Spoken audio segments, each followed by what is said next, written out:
Good morning. Let's call the meeting to order. This is the labor update portion of the meeting, and then we'll adjourn in a closed session. Jennifer? Good morning, Mayor, members of the City Council. Jennifer Shembry, Deputy Director of Employee Relations. On February 6th, the Association of Legal Professionals provided us with a package proposal that is in front of you, and it is also posted on our Employee Relations website. Thank you. Thank you. That concludes the update. We have no requests to speak. We're going to go into closed session. We'll be back at 1:30.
Check, check.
Good afternoon. I'd like to call this meeting to order. This is San Jose City Council meeting for February 12th, 2013. We'll start our meeting with an invocation, who will be introduced by Councilmember Constant.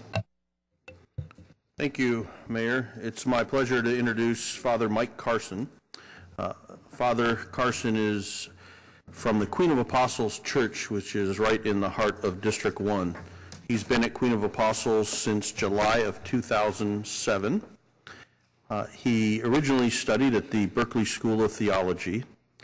He does a lot of work out in the community. In fact, it's impressive all the work he does on top of his work in running a parish in San Jose, a rather large parish. He's a member of the State Board of California People of Faith working against the death penalty. He has been visiting people on death row for 17 years. He continually volunteers at Juvenile Hall here in Santa Clara County. And those are just some of the things he does on top of the many things he does in his immediate community at Queen of Apostles. On the personal side, he loves to hike and takes quite a few trips to Arizona to visit Indian reservation communities throughout Arizona. And I'm very happy to have Father Carson here today and lead us in our invocation. Thank you, Father, for being here. Thank you, Pete. Giver all that we are, the giver of the gift of repentance, we ask for a gift of repentance as we embark on a life that transforms the world to your great will. The giver of the gift of life, we ask you for the gift of life, a special prayer of conversion for the Norteños and Sureños, Bloods and Crips, gang members and former gang members, for all those dedicated to violence. Help them be released from a life of destruction and brutality. The giver of life of protection, we ask you for protection for those in service, our police officers, our firefighters. Keep them safe in your care. The giver of gift of unity, we ask for the imams, rabbis, pastors, priests, ministers of your will, that we put selfish pride aside and work to image your love in our city. The giver of gift of our future, we ask for your plan for those gathered here, the City Council, Mayor, all city employees, all the souls that are given to them in your care. May you find your will in the decisions they make and the authority that they use to follow you and what laid down out for them. We ask you for all these great gifts. As spring follows winter, so much your will follow in all that we do. Amen. Thank you, Father. Please stand for the Pledge of Allegiance. We're joined today for the pledge by Success Academy grades 3rd, 4th, and 5th from District 7. I pledge allegiance to the flag of the United States of America, to the republic for which it stands, indivisible, with liberty and justice for all. Thank you, Success Academy. It's always nice to have students join us for the pledge. First item of business are the orders of the day. We need to make a change from the printed agenda to move item 3.6, the annual performance audit of Team San Jose, ahead of item 3.3, which is mid-year budget actions. Any other changes to the printed agenda? Motion is to approve. On the motion, all in favor? Opposed? None opposed. Orders are approved.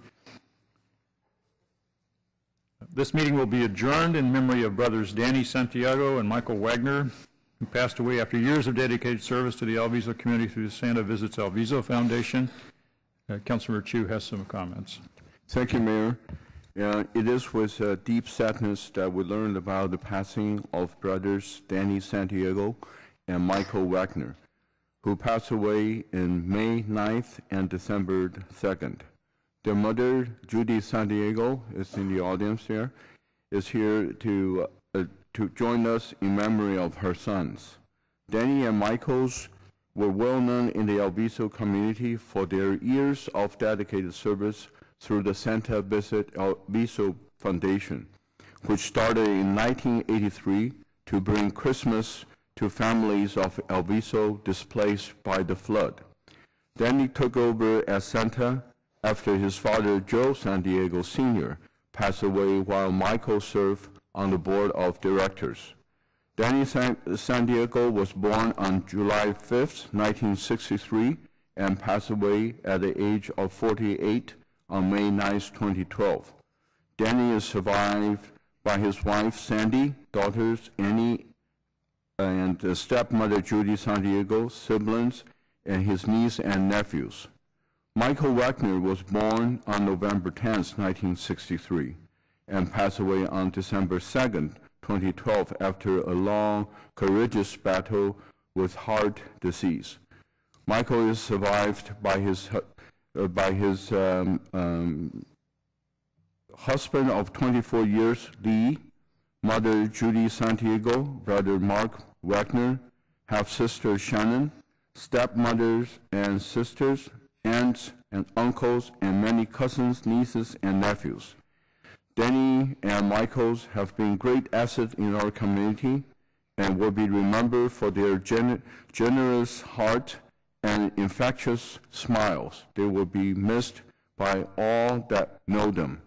May their memory and legacy forever live on in our hearts and minds.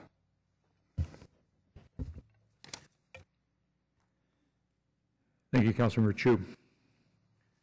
Our next item would be the closed session report. City Attorney. There's no report today. We'll now take up the ceremonial items. I'd like to start by inviting Councilmember Chu, Vice Mayor Nguyen, and Anita Kwok, President of the Chinese Historical Cultural Project, to join me at the podium.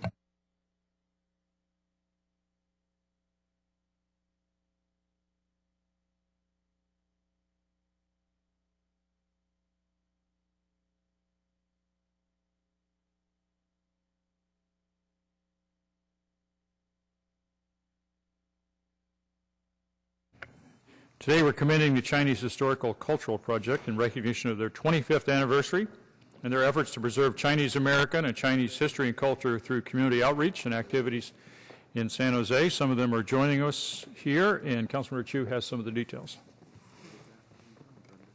Thank you, Mayor. Thank you, Mayor. I'd like to thank Mayor and my colleague in joining me to commend the Chinese Historical Cultural Project in recognition of their 25th anniversary. The Chinese Historical and Cultural Project, short for CHCP, was founded in 1987 for the purpose of reconstructing the Consent Calendar Temple, a religious and community center built in 1988 in San Jose's Highlandsville settlement, the last Chinatown in the city of San Jose. CHCP donated the Consent Calendar to the city of San Jose and continues to promote their mission of preserving Chinese history through the restoration of San Jose's historical parade dragon, creating Golden Legacy curriculums and HELP grant to teachers, and providing exhibit and festivals for the community.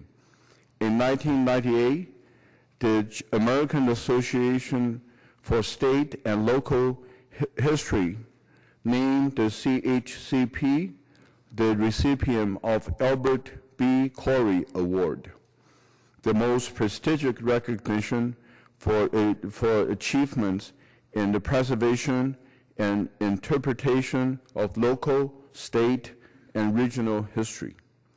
CHCP is comprised of volunteers who work with the City of San Jose and History San Jose for the major maintenance of the museum. The museum tells the story of their early Chinese pioneers in Santa Clara County and showcases the original 1988 gold-gilded altar and the 5 gods. At this time, I'd like to ask the mayor to present a commendation to Chinese Historical Culture Project and recognize them for their contributions to the cultural enrichment and diversity of the city of San Jose. In receiving these commendations, we have the Anita Kwok, the board president with the two founding members, Lilian Gangai and Jerry Wong, and I also see Brenda Wong here to accept the commendation. Thank you.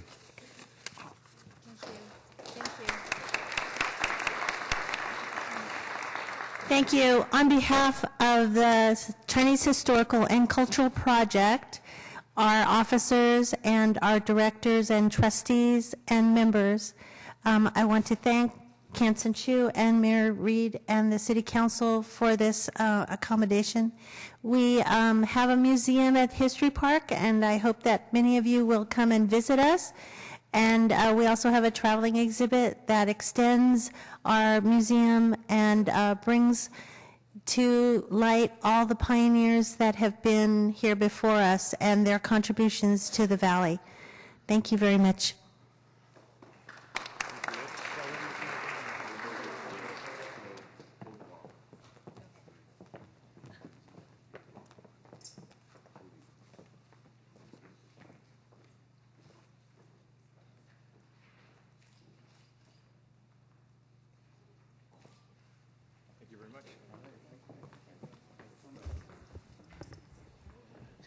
I'd like to invite Councilmember KALRA and Cami Sanchez from the American Heart Association to join me at the podium. Today we're declaring the month of February as American Heart Month in the city of San Jose. Councilmember KALRA will have the details.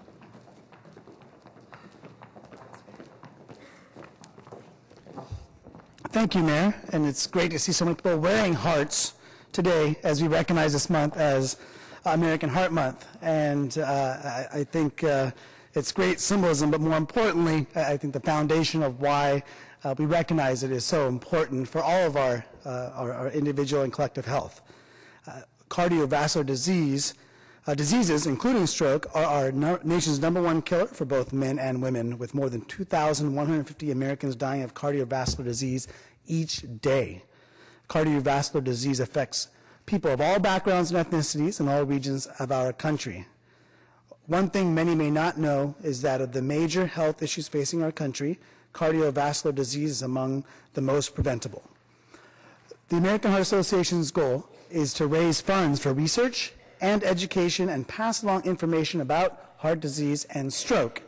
The research is clear that there are preventative strategies as well as community-based strategies that can increase survival rates from cardiovascular disease.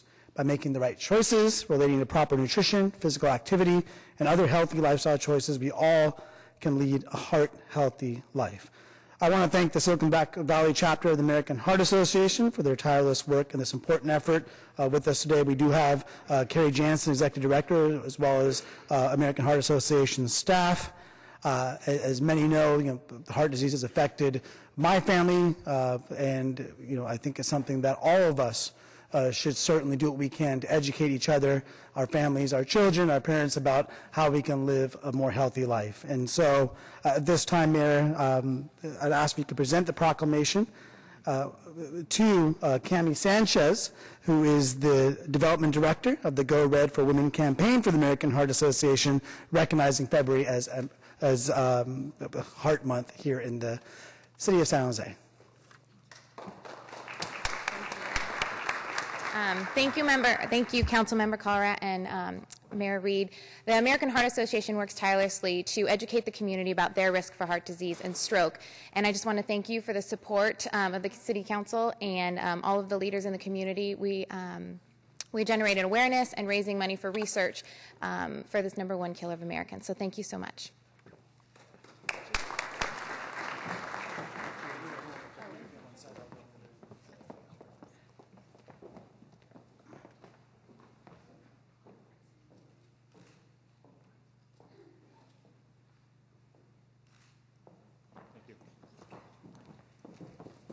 I'd like to invite Vice Mayor Nguyen and Cung Lee to join me at the podium as we commend Cung Lee in honor of his outstanding martial arts performance and his international representation in the United States and the city of San Jose as a UFC champion in China. Vice Mayor Nguyen has some of the details.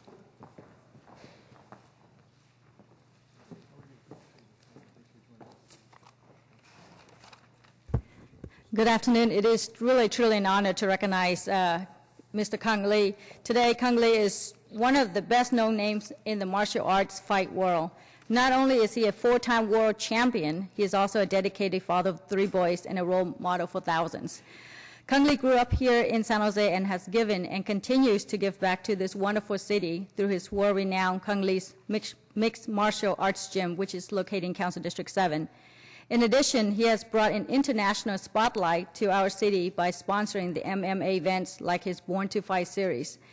He always highlights San Jose as one of the top cities in the world to develop traditional and mixed martial arts skills. I also want to offer my congratulations to Kung Lee for his November 10, 2012, round 1 knockout victory over Rich Franklin in the main event at China's first ever UFC event in Macau. Again, he put San Jose on the world map, and I know we're all very proud to cheer for a hometown hero. Last year, Kung Lee was also featured along Russell Crowe and Lucy Liu in the movie The Man with the Iron Fist. Through his character Bronze Lion, Kung Lee was able to bring a high level of martial arts, authenticity, and excitement to the entertainment industry. So, Mayor, would you please present a commendation to Kung Lee, as well as accommodations from California State Assembly Member Paul Fonks from the 28th District.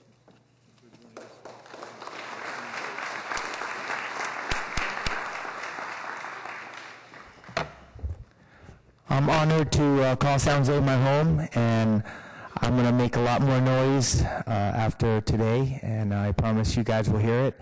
I'm just thank you for all the support, and thank you, Mayor Reed, and just all the support here. Thank you very much. Bye-bye.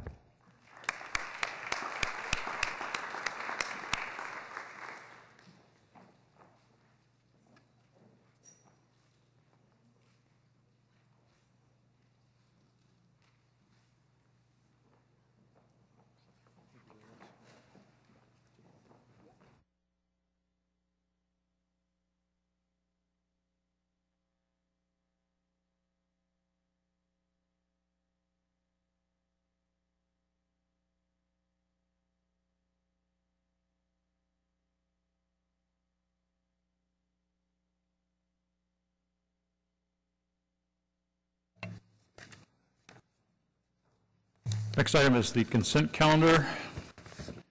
Request to speak on the consent calendar. We'll take that now. Mr. Wall. Yes, sir. Item 2.3G, the Public Safety Finance Strategic Support Committee report for January 24th to 13th. This committee had the Consortium for Police Leadership report in it. I want to read you a couple of items from page 18 of the report. Page 18 is concerned with male gender role stress scale, where 1 is not stressful at all and 7 is extremely stressful. These questions were asked of volunteer San Jose police officers. The first, feeling that you are not in good physical condition.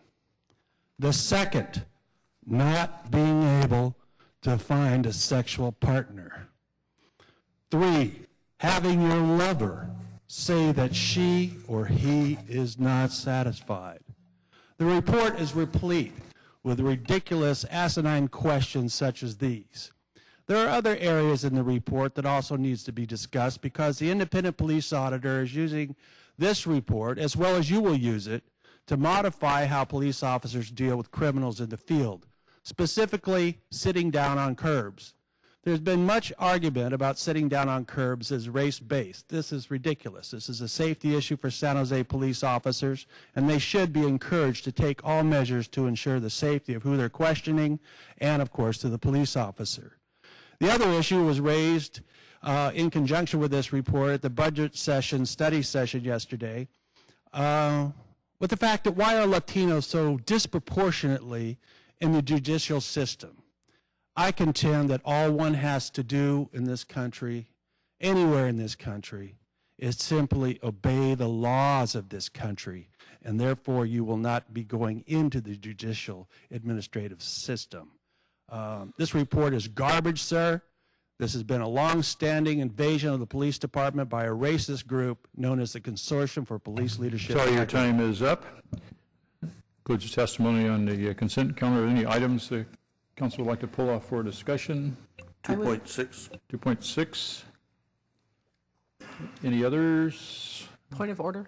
Yes, I'm sorry, I hear it. Yeah, I'm over here. I wanted City to. Clerk. 2.3 B and C, there are minor corrections on the attendance for both of those. Those have been corrected and reposted. Okay. All right, we'll pull 2.6 for that. And is there a motion on the balance? Motion is to approve the balance as consent calendar, noting the correction pointed out by the clerk. On that motion, all in favor? Aye. Opposed? None opposed. That's approved, except for item 2.6. Councilmember Consent. Thank you, Mayor. I'd like to provide my report on the Police and Fire Retirement Board hearing from February 7th. There were a number of items that were heard by the Board of Trustees, and this followed a strategic planning meeting that they had the week before. First off is a flash report of investment performance as of November 30th, 2012. Fiscal year to date at that point was 6.6% return, 5-year 1.2%, and 10-year 7.3%. During this period, they outperformed the benchmark by a very strong 1.9%. In fact, they're outperforming many in their peer universe. Although I don't have the printed report available yet, and they didn't have it at the meeting, the investment consultant was able to give a summary, a very quick summary of performance from the fiscal or the calendar year end, 12/31 of last year. And while I don't have the numbers today, that report should be out shortly, but they highlighted that the Police and Fire Retirement Plan was the third best performing fund in our peer universe, which really shows that the new strategies that the board trustees have been taking are paying off. They then got a report on their other post-employee benefits valuation, the final valuation report. That is the retiree health care portion of retirement benefits. The actuarial value of the funded ratio is 11.1%, which is not a lot, but it is up from 9.2%. Our unfunded liability is $529.8 million. Now, while that is high, the good news is it's down $67 million from where it was when I reported this at the last valuation. Now, why this is important is this is the information that goes directly into setting the contribution rates that both the city employees and the city itself pay into the plan. This year, the members' contribution rates are going to be 8.69% of pay, which is up from 7.48% of pay. The city's contribution will be 9.42% of pay, which is up from 8.11% of pay. What that means in dollars is this year we're paying $15 million in city contributions. Next year it's going to be $17 million in contributions. Once again, we hit the caps on the contribution rates. You may remember when we negotiated to ramp up to full pre-funding of the retiree health benefit with our unions, there was a phase-in over 5 years, and in each of the 5 years there was a cap on how much the contribution rate could increase. We hit that cap again, so we're not showing what the full rate of contribution would be. Now, all of this came to light, as you know, when the GASB, the Government Accounting Standards Board, released their new accounting rules. And if you look at it on the GASB accounting basis, our actuarial liability was expected to be about $1.6 billion. Now it is $997 million. So it is a $63 million move in the positive direction.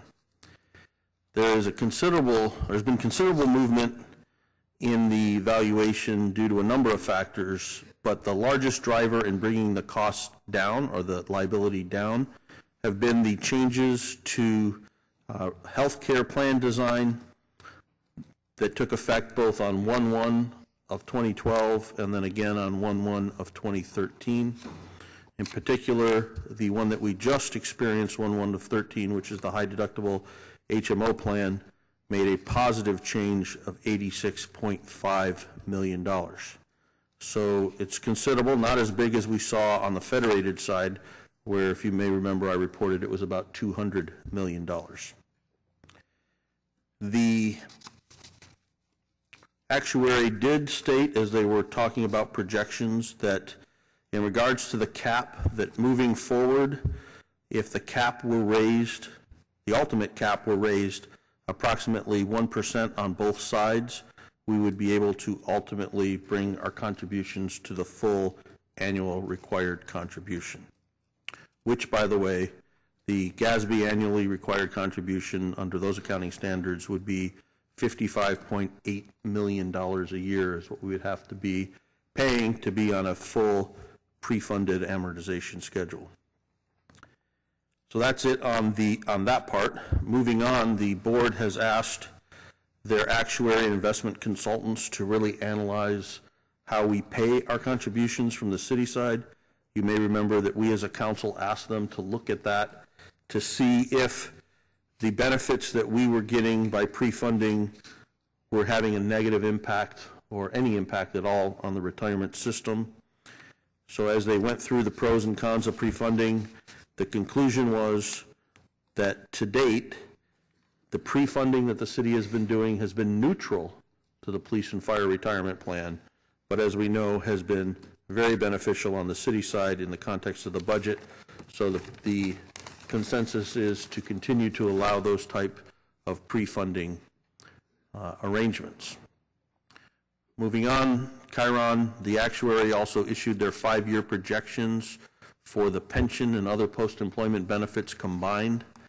The numbers I'm going to give you are only the city's side of the contribution, and they do include the SRBR benefit, which means that they're going to change a little bit. But as they stand right now, for 2014, the contribution rate is, as a percentage of pay on the city side, 79.97% of pay, which translates into about $150 million. It ramps up every year to when in the 5th year, 2018, the city's contribution rate is 88.31% of pay, representing about $190.5 million in annual contributions. Their actuary was also asked to look at the practice of purchasing service time. We have an option in our police and fire plan for people to purchase service time, not in the manner that you may be familiar with that you hear about, like at CalPERS, where people can buy airtime, but this is specifically for times where employees have been on unpaid leave during their employment. The actuary was asked to certify that the police ordinance that's in place and the draft fire ordinance result in no impact to the plan. However, the actuary said they could not certify that because it does not result in no impact to the plan, a double negative, so it does impact the plan. So the board is going to have to do some work in that area, and it's probably something that will come back to us in regards to how our ordinances are worded and how we're actually applying those provisions of the plan. And finally, the Police and Fire Board, after discussion that's gone on for several months, has decided that in calculating the contribution rates for next fiscal year, the 2013-14 fiscal year, they will not be including the rates that are associated to the SRBR benefit. There had been controversy on whether they were going to do that or not, so the numbers that we get, the final numbers, which probably have already been given to the administration, will not reflect funding the SRBR, which we all know has been eliminated. That is my update. Sorry it was so long, but at least Mr. Rocha got a long break. Okay, I have one request to speak on this item, 2.6. Mr. Wall. Sir, I'd like to thank Councilmember Consent for his report. There was a little lacking of what was discussed yesterday with reference to SRBR, with the $37 million that's floating due to litigation costs. I'd also like the report to state that at what point in time that councils forgot to pay into the retirement accounts of city employees. Also, at what point do assistant city managers at the time and city managers at the time refused to make public comments that council was not paying into retirement accounts just to keep their at-will, high-priced, high-benefited jobs. The Mercury News also is at fault here because they should have also been warning the public during these time periods where councils, overlapping councils, incompetent, corrupt decisions not to fulfill the contractual obligations that they entered into were not done so, therefore resulting in this horrible backlog of unfunded liabilities that the city has faced to endure. Further, as predicate for all this discussion was then Measure B, which then communicated issues to the public, the uninformed public, to which they voted upon. And now we see the fruits of this Measure B is the collapse of the police department and also loss of good firefighters.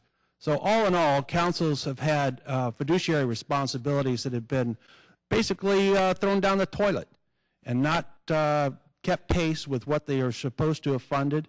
And above all, citizens are at fault because they should be down here in these chambers asking questions of their government because you can't trust the government because you end up with balances like this and also the billions of dollars of unfunded liability with the redevelopment agency that will be discussed later today.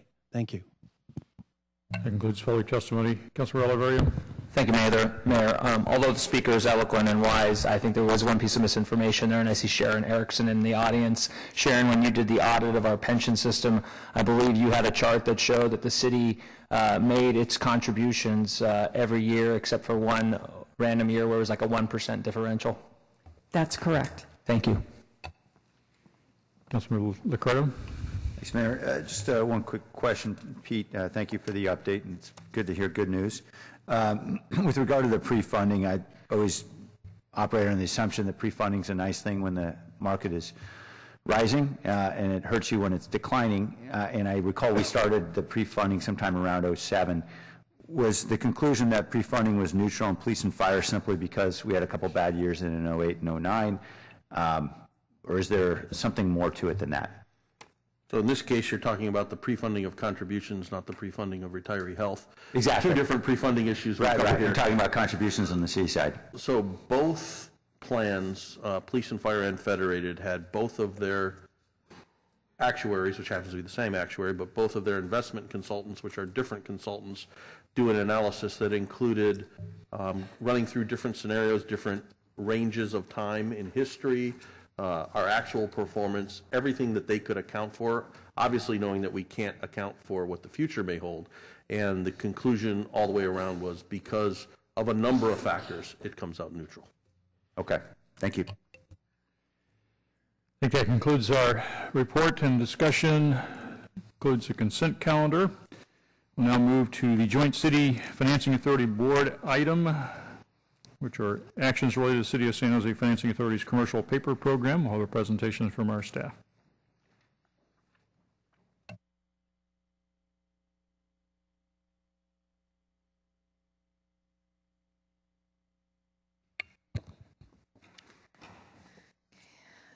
Good afternoon, Julia Cooper, Director of Finance, and I have with me Maria Oberg, who is our new Treasury Division Manager. So we're filling through some of our acting roles. So Maria is now in that capacity. And Art Andrews has also been appointed Assistant Director. So that will be in the City Manager's Weekly this week. So we have a brief presentation for you on the commercial paper program.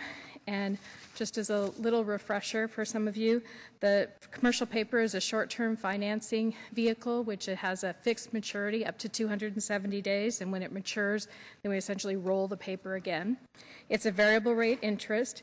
The security in this particular commercial paper program is the general fund, along with pledged assets and a letter of credit, which is typically for about a 3-year term. This letter of credit has a term of 2.5 years that we have before you today. And historically, it's provided the city a low cost of financing. The benefits that we have with the commercial paper program is that in many times it's a short bridge financing vehicle. It's also an alternative to other medium-term types financings from 7 to 10 years, such as equipment leases or lease revenue bonds for smaller type projects. And it also has a lower cost of funds. Today, our current all-in tax-exempt rate, including fees and the interest we're paying, is about 1.53%. Coupled with these benefits, there's also risks. One being the letter of credit renewal risk, coming to you and having a new letter of credit provider. And as you can see, CalSTRS was in the program and has exited, and we're replacing them with U.S. Bank. Interest rate risk, downgrade. If the banks are downgraded, we end up paying more. If the city's downgraded, we end up paying more in fees. And then just marketability. How much interest does the market have in purchasing the commercial paper? Here is a summary of the projects that are currently funded by commercial paper and are outstanding today. The largest piece there is Essential Service Yard Phase 2 with $23 million outstanding. The payoff of this is really dependent on the sale of the main yard. So once we get the old main yard property sold, then those proceeds will be used to buy down hopefully most, if not all, of this outstanding CP. The second there is the affordable housing. This $14 million was issued. Essentially, the housing department had cash for projects, and when CRAF came along and the redevelopment agency had a big payment to the state, part of it was funded from a loan from the housing department, so we backfilled the cash that they forward with borrowed money in the CP program.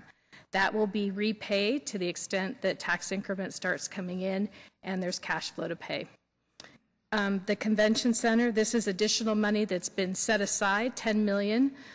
We haven't issued it yet to pay for the expansion of the kitchen and HVAC improvements at the convention center.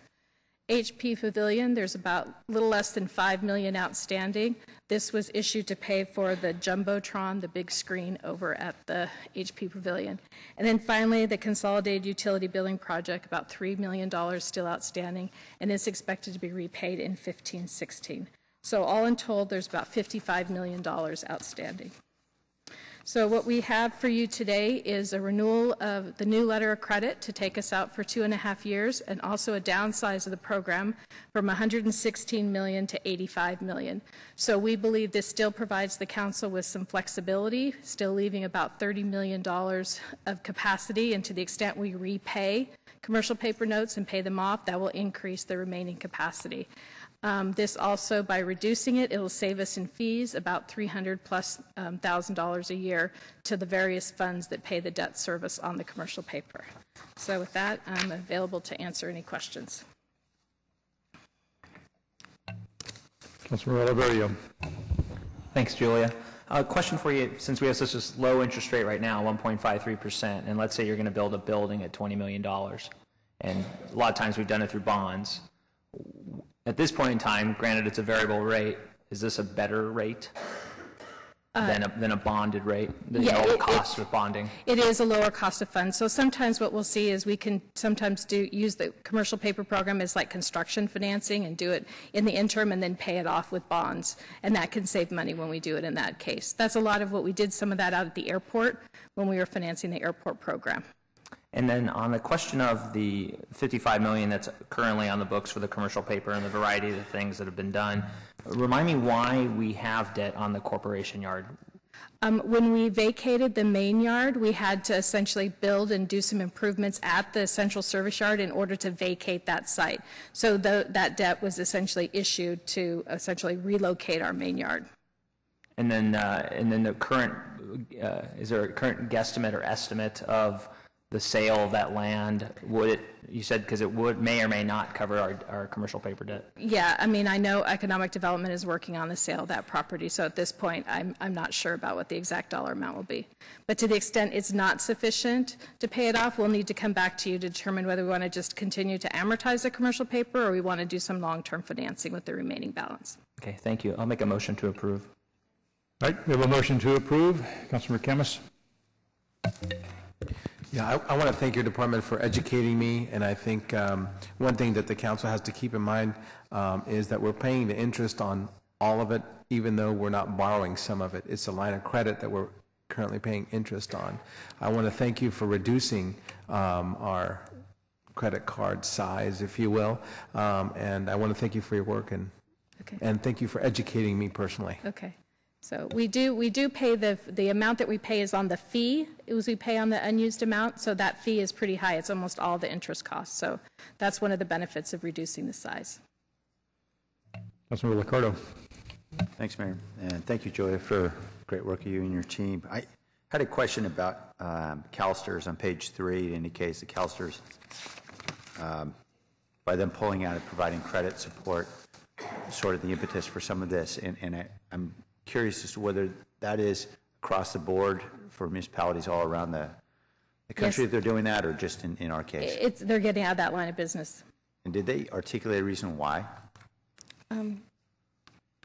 No, they didn't. We Okay. can find out, but There was no suggestion it's because of concern about the balance sheets of municipalities, or? No, it probably more has to do with their business model internally at CalSTRS. Great. Thank you very much.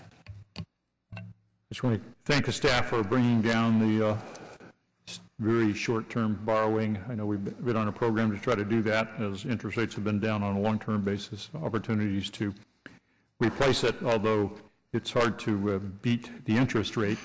There's enormous volatility potential, and a lot of these folks, as we've seen, just suddenly decide, we're not going to do this anymore, give us our money, and that can be inconvenient. So the less of this we have, the better, but it is a good financing tool in the right place at the right time, and I think we've used it wisely, so good for that. And we have a motion to approve, but we have a couple more comments. Councilmember Herrera. Thank you. Thank you, Julia, for the report. Can you go back to the previous slide? Just had one question. So on those that are to be determined in terms of the payoff, and I think you talked about, we were looking at, I'm trying to remember, on affordable housing. Yeah, the affordable housing one, that is dependent on the money that's coming through the cash flow in the dissolving of the redevelopment. So depending on where it falls in the waterfall and sufficient tax increment, that'll get paid off as soon as we can. And that's significant ongoing tax increment coming in, too? Yes, yes. So do we have any sense of how fast, or in terms of, because we're seeing an increase now? Yeah, we're seeing an increase. We haven't updated our model yet in terms of when we'll be projecting to start to repay that, but hopefully as part of the budget process, we'll come back with some of that information. So we'll come back and change that out, change the TBD. I guess I'm wondering when the TBDs turn into. We'll look at trying to put maybe a date range in there for future documentation. And then convention center? Convention center, that is going to be amortized. Well, first of all, they need to determine how much they actually issue. They're authorized to issue up to $10 million. And then a lot of it will come through the special tax that we have in place, and that'll be the source of repayment. So. And when will we? I think a lot of it depends on the amortization. Once the project is, they find out how much they really had to take in completing the project. Okay, thank you. City Manager? Yes, Julia, if I could just put you on the spot on the housing repay. The other part of the analysis, I would assume, is going to be where that repayment falls in the senior to the more junior debt, correct? Yes. In terms of how far down the tax increment can get? Yes, and it is in the waterfall, and it is being currently debated where it is in the waterfall. Okay, so hopefully, again, we'll get some clarity around that Yes. when we do come forward. Thank you. A motion to approve on that motion. All in favor? Opposed? None opposed. That is approved. We'll now take up item 3.1, report of the city manager. Mr. Mayor, I have no report today. Thank you. Item 3.6, the 11-12 annual performance audit of Team San Jose's management of the city's convention and cultural facilities.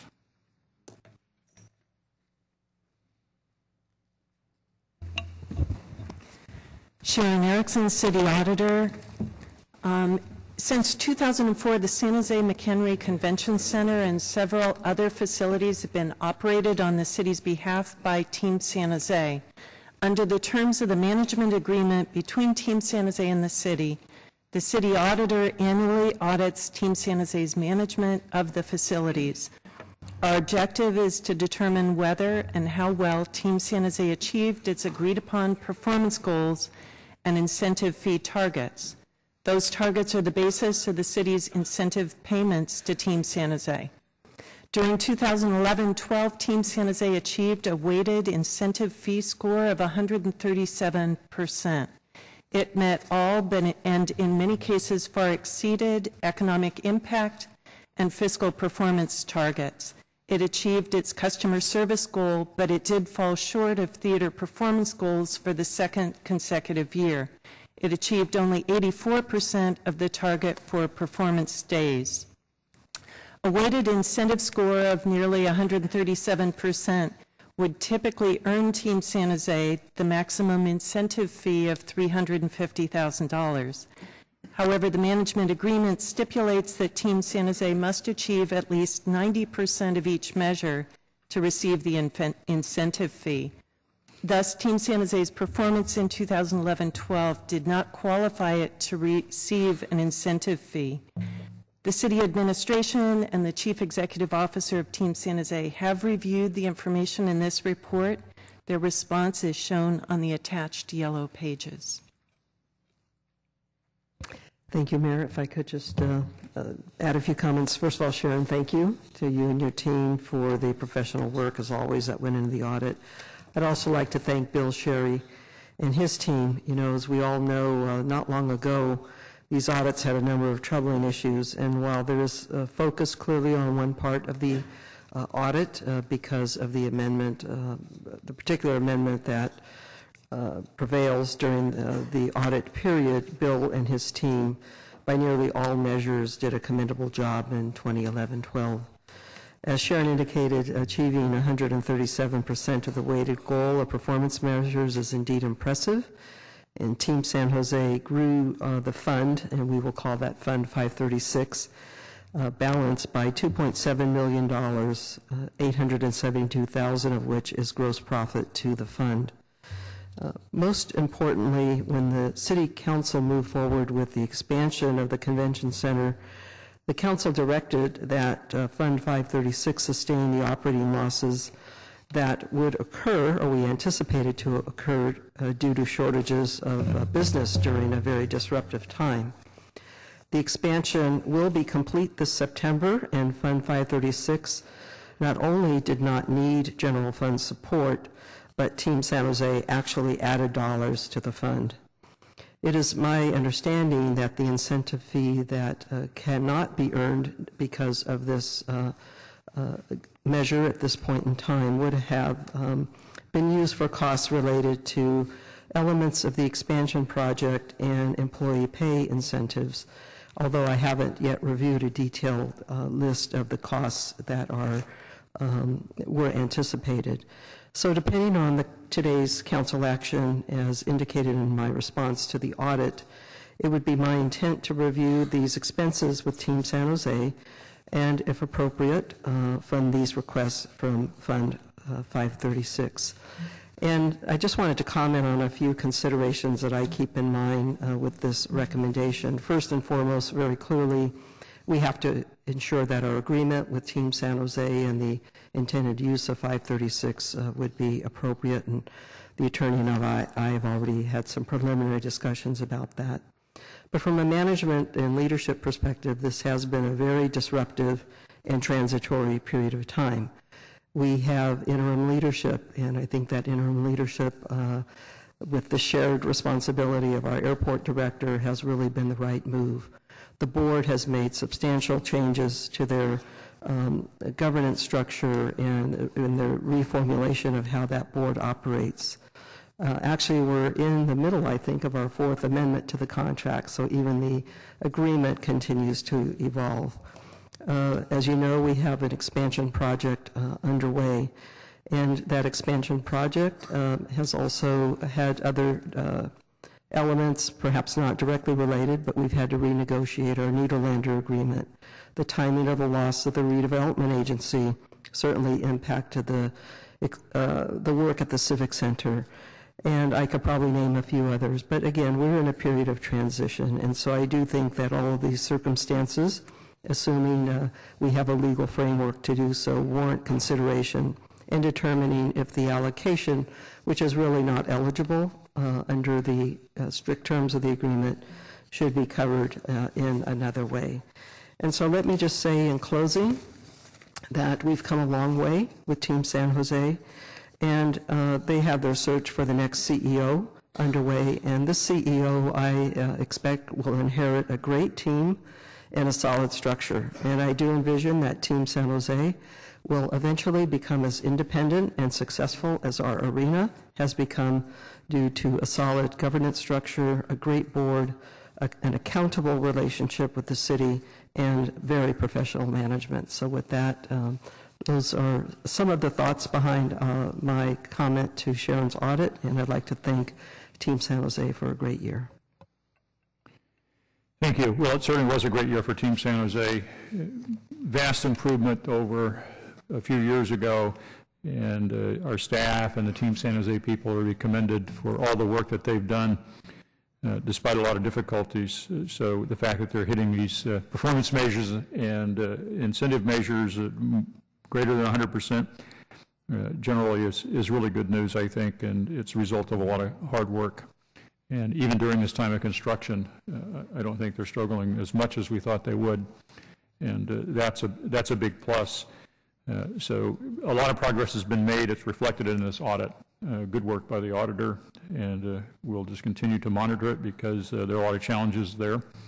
As the economy goes up and goes down, sometimes they ebb and they flow, but in good times and bad times, the current operation, the current model is working well, and I'm pleased to see that after a few years of struggle. Councilmember Constant.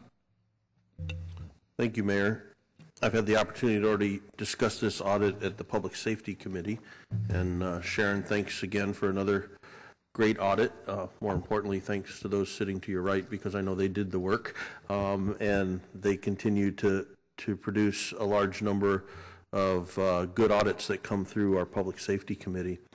You know, as the chair of the Public Safety Committee and having been on there for 6 years, I've seen the good, the bad, and the ugly related to Team San Jose. And as I like to say, we went through all of that, and now everything's going great. It got moved to the Community and Economic Development Committee, but we'll let you guys have the easy time. But over the last several years, we've been through a lot of different things, and I think that the opportunity audits like this give us is to look critically at what we're doing and see how things happen that weren't contemplated. One of such was like looking at the fact that when we made the performance measures for theater days, we didn't contemplate what happens if the city just doesn't make the space available for a period of time, which happened during this audit period. So with all that, I think this gives us an opportunity to continue to fine-tune what we're doing with Team San Jose currently, and more importantly, inform our decision-making as we negotiate a new contract going forward into the next period of time. So with all that being said, I would like to make a motion that's outlined in the memorandum that Councilmember LICCARDO and I put out on February 8th, and that is to approve the audit and give direction to the city manager to negotiate and execute an amendment to the management agreement to eliminate the individual 90% requirement as part of the performance incentive measures and instead rely on a total weighted performance score. And number two, continue the discussions with Team San Jose and our industry advisor, CSL, Convention Sports and Leisure, to develop new theater performance measures and for the new management agreement that is being contemplated for the future. Right, we have a motion to approve the audit with a couple of directions to the staff. City Attorney. Thank you. Councilmember, I just want to ask if there may be a way to streamline this in terms of your motion. We are in the process, I'm told, of negotiating the 5-year agreement. That should come forward in June. We could take for fiscal year 12-13, which I think is what A is, or number one's trying to address, and deal with that amendment, and then work on a mutual going forward perspective measures as well. We can tackle it in one. I'm just thinking keeping it in one document as opposed to a separate amendment. It's up to you, but that might be more streamlined. So one of the reasons that I outlined it in this way is I know that we, as the I believe the city manager mentioned, we're in the middle of a contract amendment right now, so we can deal with that hopefully very efficiently in the short term and then deal on the longer term issue. I think what's important is that the city, or that the council, hopefully if everyone agrees with what Sam and I have put out, give direction to the city manager to figure out the best way to bring to conclusion this issue, both in the short term through this amendment process by giving her the authority to negotiate and execute, and then to work on the longer-term issues through We the... can do it either way. I just think that I know we're making progress on the long-term agreement, so. I'm hoping that they're going to be concurrent and not consecutive. I have a couple of questions and comments on it.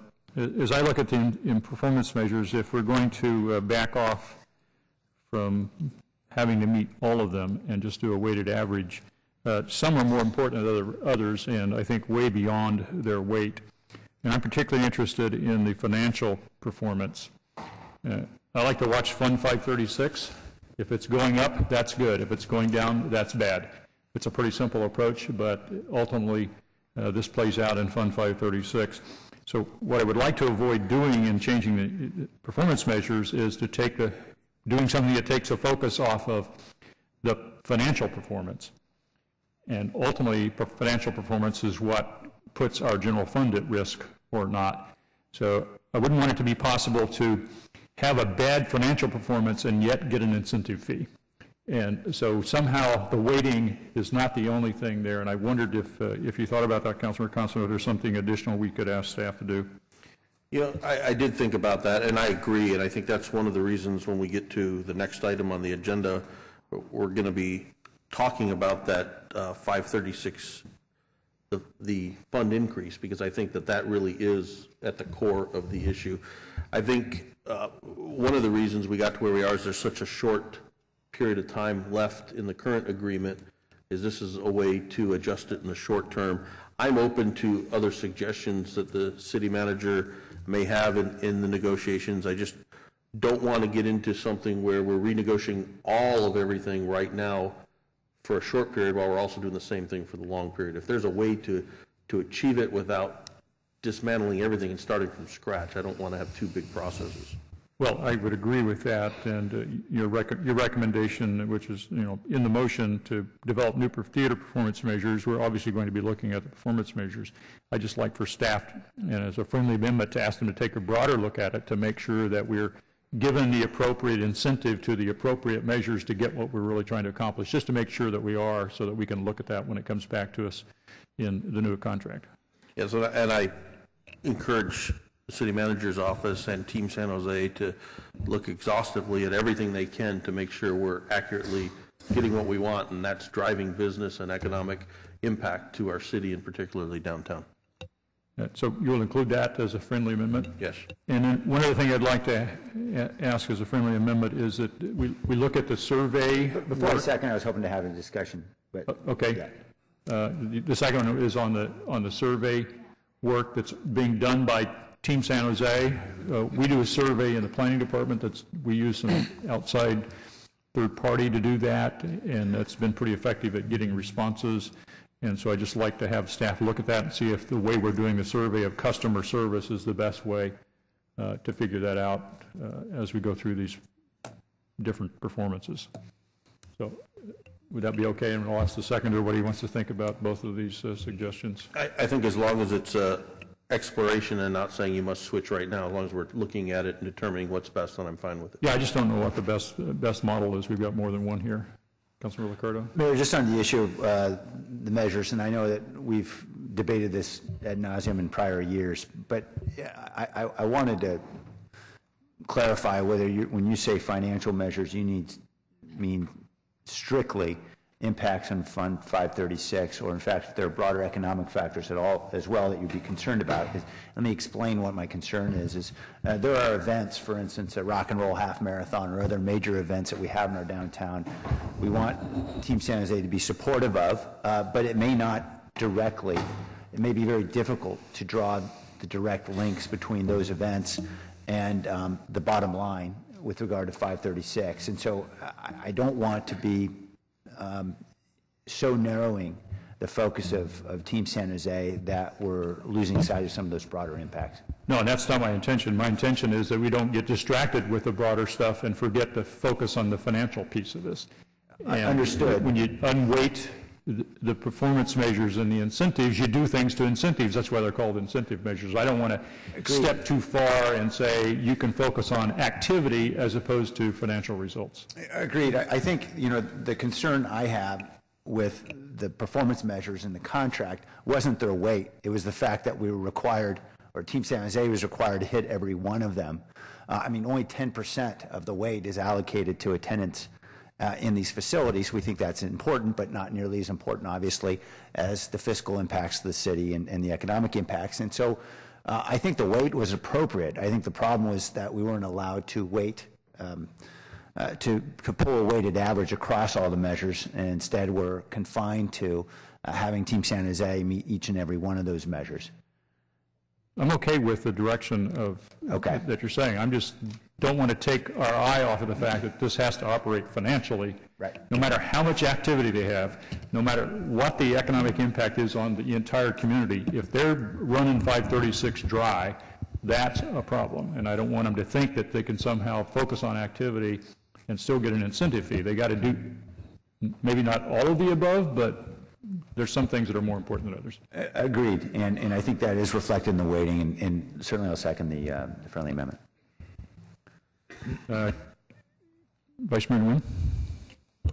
Thank you, Mayor. I absolutely agree with the request that you made through the friendly amendments. I think that we shouldn't lose focus on the financial, on the performance measures that deal directly with the financials. For the past, a few years before Bill Sherry became the CEO, whenever we hear these discussions with Team San Jose, we're always contemplating whether or not the city should give Team San Jose more money for its operation costs. And we haven't seen that since Bill Sherry took over, which is something that obviously we're all very glad to hear. So I don't want us to lose focus on any financial measures that focus strictly on Fund 536. The second thing is, obviously the client survey has not done well. For many years up until today. And I'm not really sure why. Maybe because people are doing business with Team San Jose and they like it, but sometimes they're just not happy, so they don't want to turn in their survey. But I think that having a third party, contemplating having a third party take over would be something that I would completely support. Simply maybe because they have another way of phrasing the questions so that clients feel or customer feels more comfortable to return these surveys. And that will give us an indications of whether or not people are satisfied, completely satisfied with what Team San Jose is doing, which I think they are, but sometimes people are busy and so they just forget to turn in those surveys. And then just finally, I wanted to support the motions that's on the floor right now. I think this is the right way to go. I think eliminating the 90% requirement is something that we talked extensively at the Public Safety Committee meeting a couple weeks ago. And I can't wait to have discussions on the incentive fee, which we will discuss at another, I think when we talk about the mid-year budget. So we would be happy to support the motion. Thank you. Councilman LICCARDO, I don't know if you were done with your comments. Yeah, Mayor, thank you. I just want to offer additional support, obviously, for the memo that I put my name on. Nobody's been a louder critic of Team San Jose under its prior management. I'm thrilled to see the turnaround that's happened there under the current team. And it seems to me that what we all insisted on so strongly several years ago when we were going through these challenges was more accountability. And I think clearly, having Sharon and her team on top of this has really been helpful in promoting that accountability. But I think it's critical that we recognize we want folks to be accountable for things they can control, and an awful lot that happened within that 10% relating to attendance at the specific venues was really beyond the control of Team San Jose. And so I think it's important as we shift to what I hope will be a weighted measure that includes all the categories will really enable Team San Jose to focus on what they can control. Councilmember KALRA. Thank you, Mayor. I agree, Mayor, with your sentiment that we want to make sure that we don't get too broad with the incentives or the categories which we measure. I understand the difficulty when there are certain things that may be deemed to be out of one's control, but this is a measure that's been used now for at least a couple of years. Is that right, Lee? Correct. Theater performance has been measured throughout the span of the contract with Team San Jose since its inception. The new 90% requirement was something that was put into the Second Amendment 2011? in early 2011. Okay. So it was put in early 2011, and Team San Jose did get the incentive bonus in the prior, for 10-11 performance, I believe, the $350,000. Yes, it did. Okay.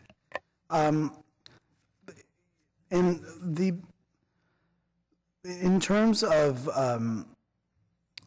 the purpose, or at least what the incentive would be used for, I saw here somewhere I think it was in the memo, that it would be used, the funds would be used for the current Chief Executive Officer search and incentive payments to Team San Jose staff for exceeding sales targets. And one question I have is, shouldn't funds already be set aside, certainly for the executive officer search, regardless of whether, in other words, it's using funds that it doesn't know that are necessarily coming for a task that's imperative for the future operation of Team San Jose? Yeah, that's an excellent question, Council Member. Since writing that response, we've been able to sit with Team San Jose on a variety of dates and walk through this. So we do have a little bit of a correction. The Team San Jose expenses that they would have used the incentive fee for are actually for two things. The first, for part of salary compensation for mid-level management, for operation and sales. And the second isn't for the CEO search. The CEO search actually is built into Fund 536. It is for the renovation and expansion consultant services. Okay. So as that project moved along, continued to be tight, Team San Jose made the decision to fund something out of their corporate account for that. And another question I had that comes up in the response and has come up so far in discussion today is kind of the sense that Team San Jose, a couple of these things, especially with Ballet San Jose, and that there were things that they were unaware of or couldn't have anticipated. And isn't that part of what Team San Jose should be doing, is having absolute open communication with the partners, especially when their performance is part of the measuring stick that's being used for the performance of Team San Jose. In other words, that Team San Jose agreed to these performance measures. They obviously have a stake on how well Ballet San Jose does in terms of the number of days performances, as well as the civic and how much they can book and so on. It just, and keeping in mind that I'm also very pleased with the current administration of Team San Jose. I think it has certainly improved from years past, but I just raise those questions because it seems like that's a big function of Team San Jose is to make sure that they're in the loop, and that at one moment they don't get a call from one of the arts organizations saying, oh, by the way, we're going to cancel our season. That shouldn't be a surprise if there's the necessary amount of communication happening. Correct, and I certainly don't want to put words in Team San Jose's mouth. I do think with the cancellations, it was kind of a twofer or a perfect storm. The cancellation coming in late after performance measures were approved were obviously troubling. But during that time, the Niederlander contract renegotiation was going on, so Team San Jose's ability to actually get in there and book quick short-term business to fill those dates was hindered. But again, you bring up a lot of great questions, and questions that we've posed to our industry advisor and Team San Jose as we're working through negotiating the merger of the management and CVB agreement, because there's questions that we have as well. And are there any, in terms of the, are there any issues raised in terms of the IRS or what have you for a bonus of this nature in terms of the management fee? No, I believe the management agreement is a structured qualified management agreement under the IRS, and I think Rick can speak to that. The short answer is no. We've run this by our finance attorney, and it falls within the agreement. Okay, and well, thank you. And I think that we have good performance measures. I do agree that we want to certainly focus on the ability of Team San Jose to continue to book and continue to bring economic vitality, to our city. And so I do believe that the financials, need to be a big part of what's measured, and I would caution against using measurements that are more intangible or more difficult to calculate. At least seats, people in the seats or days that a theater is open is something that's very objective and easy to quantify. And it was something that was agreed upon. And so I have some hesitance to just getting rid of the 90% requirement altogether, rather than having a further analysis as to if it can work, maybe with different types of measurements or a different way of doing measurements, and particularly with some of the financial measurements, to just all out and out just get rid of the 90%, as opposed to item 2 in the memo recommendations, which I completely agree with, is to discuss. It's always good to discuss what new and better measurements there may be, but to do so without just completely, immediately amending and getting rid of the 90% performance measures on every category, even though there were only a couple that Team San Jose missed on, and not by that much, even with all the challenges. And so that's that's the only thing. I don't know if that needs to be done in such an abrupt manner when these were measurements that that were agreed upon by all parties. Thanks. Councilmember Herrera. Yeah, I appreciate the discussion. First, I just want to say how much more enjoyable these discussions are about Team San Jose than they were when I first got on the council, and we were continually hearing bad news. And I just want to congratulate the team, Bill Sherry, everybody, for the great work and performance that we've seen in the turnaround in Team San Jose. It's a pleasure to be looking at this and dealing with not quite meeting over exceeding in some ways in one indicator rather than having a string of bad news. So that said, though, I have to agree with much as what has been said, and including what Councilmember KALRA just was talking about.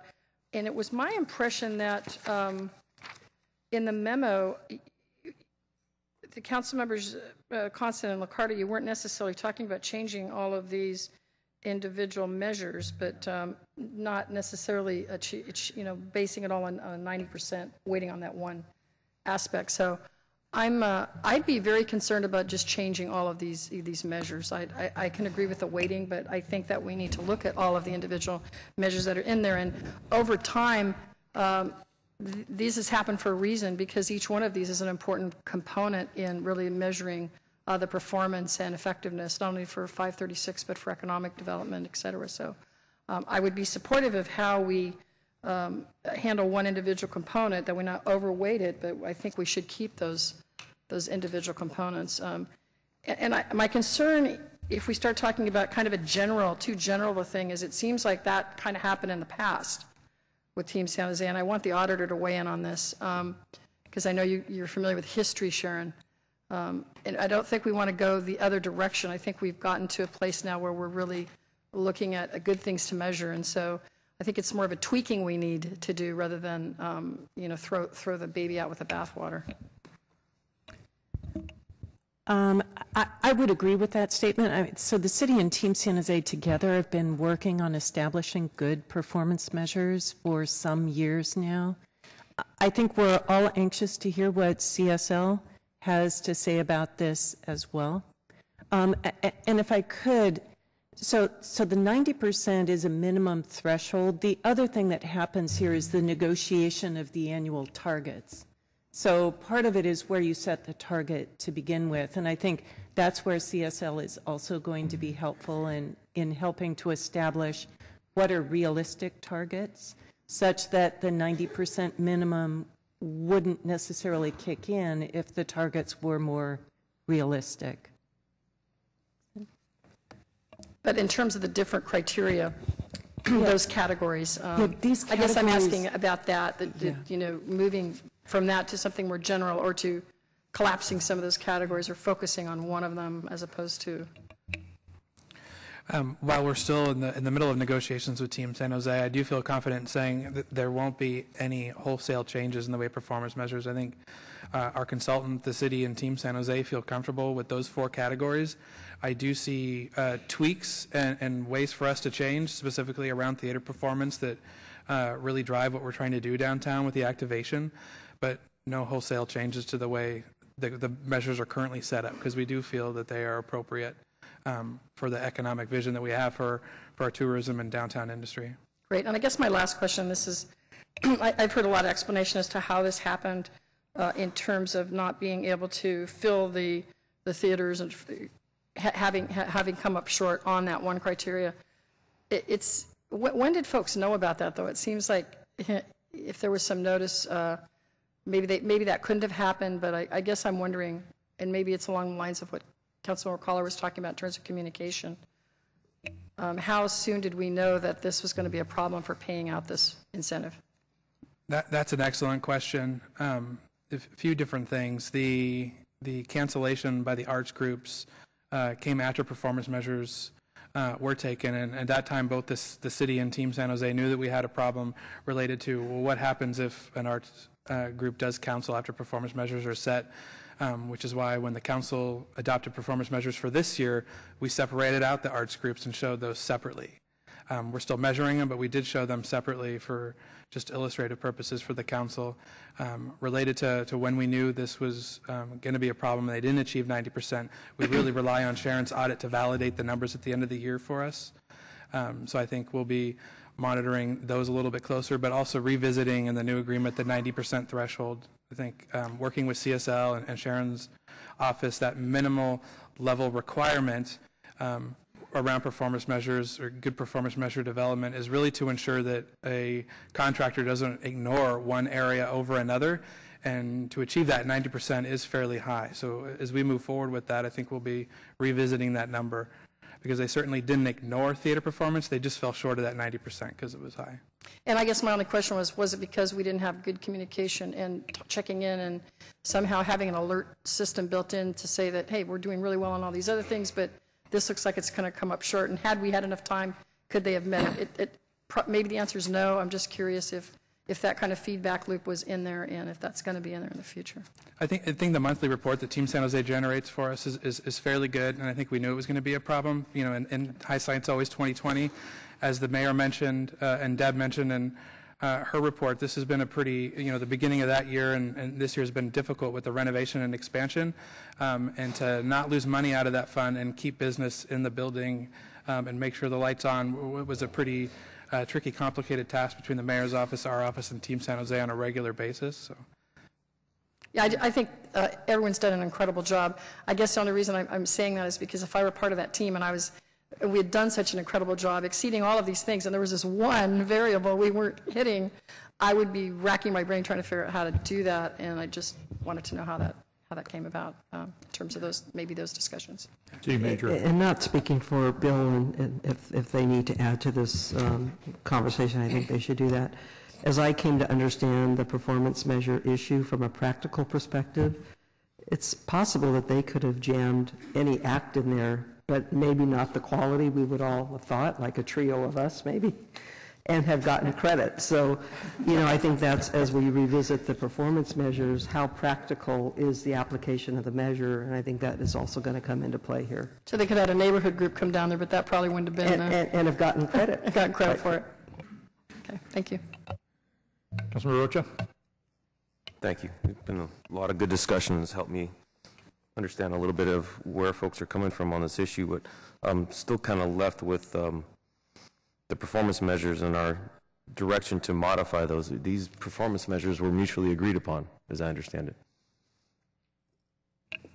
Correct. Okay, and so what it feels like in my gut is that somebody didn't get their bonus, so now we're trying to get that bonus to them. And if that's not the intent here, I feel like if they met this bonus, these thresholds, and they got the bonus, we wouldn't have this discussion today about this. So if you could help me understand why we're having this discussion about this, outside of whether or not they made their bonus levels. I think I can respond. I can address that.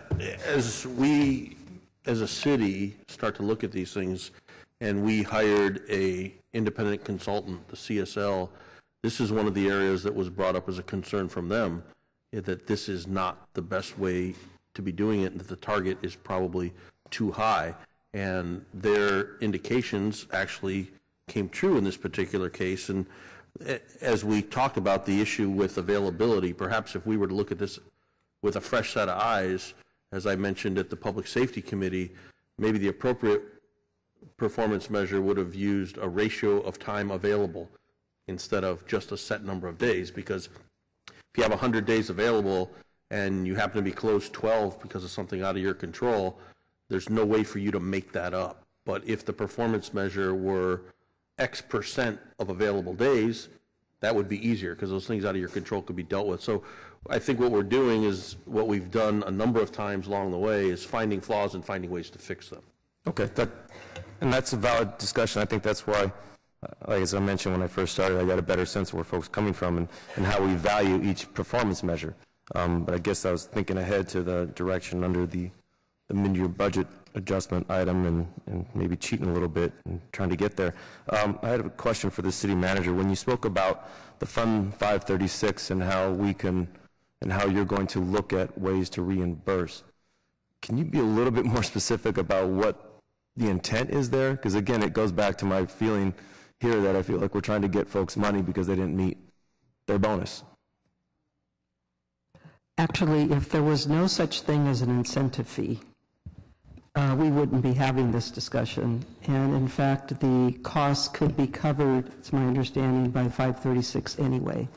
And in fact, some of the historical perspective, and Lee can jump in here, that we've been going through is how the Fund 536 was used over time to pay for salaries, to pay for performance pay, which existed at some level prior to all of this audit. And so, you know, as I've processed this, the incentive fee goes into a corporate account which has complete latitude and flexibility by Team San Jose. So that is what they're not getting with this performance measure not being met. That said, the way they intended to use the money are allowable expenses that are, you know, practically speaking, operating expenses, and there is a capacity in Fund 536 to cover those. Okay, and so you just described 536 a little bit differently than I thought. So that's at their discretion to make those expenditures out of 536? It is the city, it's under an agreement between the city and Team San Jose. Again, Lee or Rick can jump in here. And it's very broad budgetary discretion, and I think that's probably, my speculation is somewhat of a holdover from the fact that 536 has been a fund in the city for a long time when there was no Team San Jose and there was a department that ran the convention center. So I'm sorry, maybe I missed the answer. So is that at their discretion to expend these, or do they need approval from the city, or is it our discretion how these dollars are expended? Council member, the Fund 536 is what we refer to as the Convention Center and Cultural Facilities Fund, is a city fund and is actually at the discretion of the city council through appropriation on an annual basis through your budget process. So these are, okay, thank you. Were you going to say something? I'm sorry, Rick. The Team San Jose has to live within the annual adopted budget, and that can be modified throughout the year as necessary or if necessary. But they have to live within an annual adopted budget. Within that budget are operating expenses, and they're very broad, and so that it fits within operating expenses so long as it doesn't exceed the budget. Thank you. So let me state before I close here that I'm supportive of addressing these issues and looking at, I think, to the term the city auditor used, realistic, and modifying, as Councilmember Constant said, as we learn, I'm completely supportive of. Maybe it's just that I'm coming off of a meeting yesterday where I was preached to again about how we spend public dollars and how we should be cautious and careful, and we don't know what the future is going to hold, and throwing out the card of Detroit and all those things, and then here we are, show up the next day, and we're talking about trying to modify something so folks get their bonus. So I think that's probably more where I'm coming from. It's not generally the direction here today. I think there's some valid points here. Thank you. Councilmember Campos. Thank you, Mayor. Don't have a whole lot to add to that, but I did have a question for Sharon. So and maybe the city manager answered that already. So if I mean, your job is to look for efficiencies and then advise, this is how you can improve on your practices. So if you would have seen this at the beginning of the year, okay, booking dates have been put out or theater dates have been put out, and then these unforeseen circumstances came up afterwards, what advice would you give Team San Jose on how to rectify that problem, given that they have, whatever amount of time they had in the year to try to fix it? Well, I am not a convention center expert, but I can tell you as a novice, what I would have done was tried to figure out how to fill the facility. And I think that's the point of a performance-based contract, is you want people not simply to meet performance measures, but to exceed those. So where the dividing line is between that kind of performance, where you're trying to incentivize somebody to make up for the fact that an arts group has canceled some performances by going out and scheduling somebody else, I don't have the ability to draw that line between what's appropriate and what isn't. I do know that these numbers have been out there for a while. So they were in Team San Jose's final report. I think nobody quite honestly realized that people just didn't put two and two together and realize that this could cost $350,000 in an incentive fee. I think if people had realized that sooner, it's possible that people could have taken some corrective action. So this performance measure, all it was measuring was if you had the dates scheduled. It wasn't measuring whether or not whoever was going to perform was going to make money or break even or lose money. It wasn't taking that into account? That's correct. It's number of performance days, which includes matinees and evening performances. So they were targeted with providing 386 performance days during the year in the variety of facilities that they have control over. So then they could have, knowing that they need to fill dates, and there's a number of high schools and junior highs that have jazz bands and marching bands. One marching band even went to the Rose Bowl, who have their own followings that would have, that would have qualified. Wouldn't that have qualified? It's my understanding that yes, it would. Okay. So again, hats off to Team San Jose, because it's night and day based on what you've delivered. But based on this contract, I think we send a very, very poor message to all the other folks in this city that are performing to what their job specs are saying, and some could even argue they're overperforming, but that's their job. They should be providing great service every single day that they show up to work. And I get that, that this type of industry, that it's common practice to provide a bonus or something extra for working that much a little harder, but at the same time, we would be rewarding a contract for non-compliance. We contract nonprofit services through San Jose Best, through CDBG. If any of those nonprofits were not meeting their contract, an analyst meets with them and says, look, you're on corrective action. You've got X amount of days to get your act together. We're not going to defund you, but if you don't get your act together, we might defund you. But, here's a plan of action. And to treat this contract any differently, to just put it simply, it's not fair and it's not right. And so I think that's what we're grappling with, because this isn't an easy thing to say, well, let's just modify it and then, everything goes away. What I do agree with is that, if we are going to make changes, then we do it from here moving forward, because I think that puts the expectation out there, and it says, look, these are the things that are now realistic for you to attain, and, go off and do your good work like you have been doing. So that's where I'm at. I can't support the motion. Thank you. Councilmember LICCARDO. Thank you, Mayor.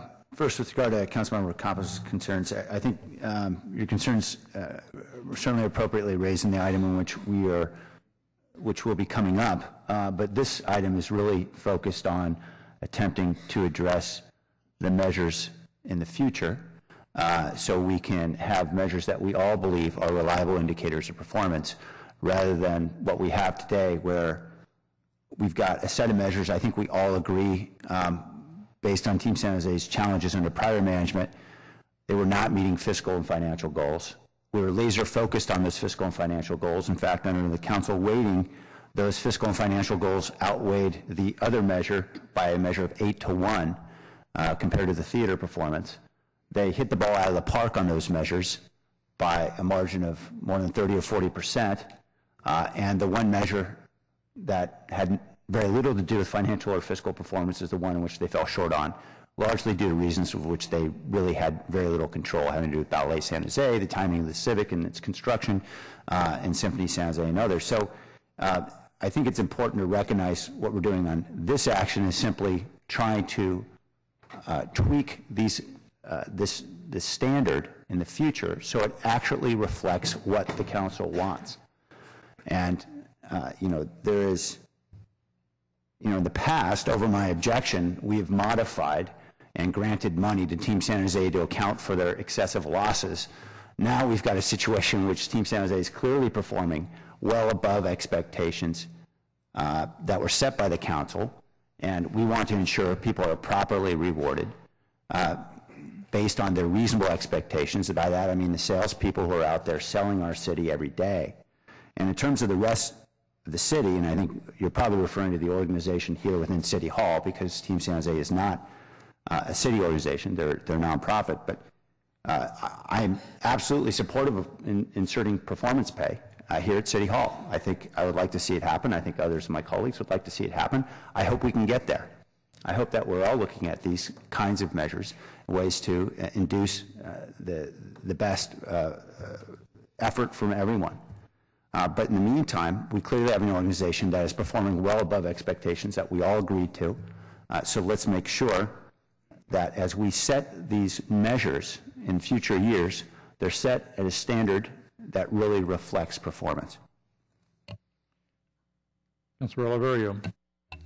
Thank you, Mayor. Could someone tell me who signed the agreement? Who from the city and who from Team San Jose?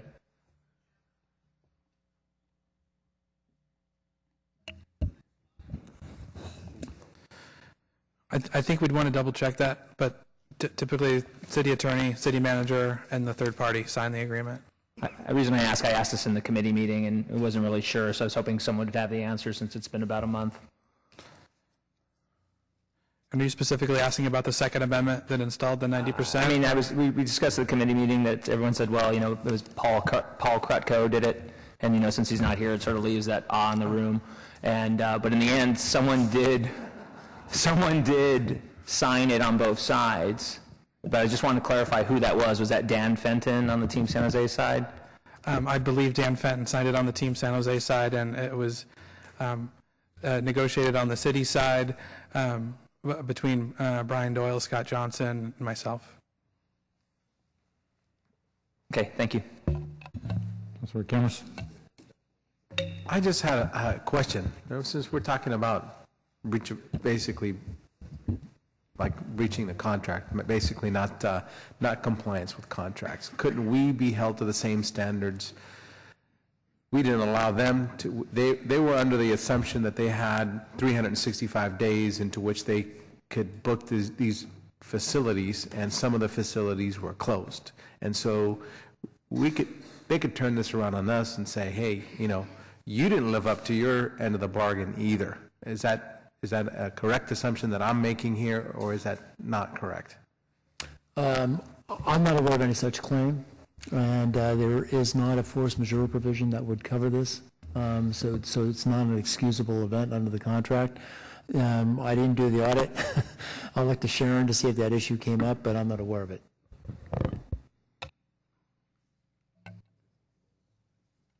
Anything else, Councilor KHAMIS? All right, then, Councilmember Consent. Thanks. Well, I don't know if it came up as far as whether there's a fight over the contract, but I can tell you clearly that we were supposed to have days available and we didn't. And, you know, part of that definitely falls squarely on our shoulders. And while we could have simply booked an act, I mean, we could have had the PIERLUIGI, Sam LICCARDO, and Pete Constant Variety Hour, and, you know, we might get between our three families 12 people to show up, and we'd check a box, but what it wouldn't do is drive economic activity in downtown, unless, of course, I brought all my kids and fed them at a downtown restaurant. But the main goal of all this is to drive economic activity. So I'm personally glad that there wasn't that kind of shenanigans at the end and shoving in some event just to say we filled the building, when we know what's important is the economic well-being of our downtown and our city, and really moving those financial numbers. I just wanted to see, I mean, we've had Bill sitting here for a long time. I don't know if Bill, if there's anything that you wanted to add. I think as the CEO of Team San Jose, there might be a few areas where maybe you can shed some light on some of the questions. I think it might just help us before we get to a vote here shortly. Thank you, Council Member, and thank everyone for the comments you've made, Deb. Very, very much appreciate the comments, and Mayor, rest of Council. I'm going to kind of do what I do all the time, and that's shift my city hat and Team San Jose hat, because I kind of wear them simultaneously. There's been a lot of good discussion, but I think there's been some misunderstandings. So let me see if I can try to help educate. We have a fund, it's 536, and what goes into Fund 536 is our percentage of the TOT and the revenues that we generate when we sell the convention center, the theaters, and so on and so forth. The better we do, the better the fund does, performance-wise. You've got 4 categories of performance measurements. You hire a not-for-profit. And as a not-for-profit, we have to abide by IRS rules. But the whole purpose of outsourcing this work is to allow the private sector to incentivize itself, incentivize its employees to raise performance levels. And so under our contract, you say, Team San Jose, go out and perform those performance measurements or outperform those, and we will give you an incentive fee. In an ideal world, we can do whatever we want with that incentive fee. I could go around the world cruise. We could maybe pay our board of directors. But this isn't in an ideal world. Our board recognizes that the city is going through a very hard financial plight time, and that we're all dedicated to trying to make our downtown better and our theaters and our convention center.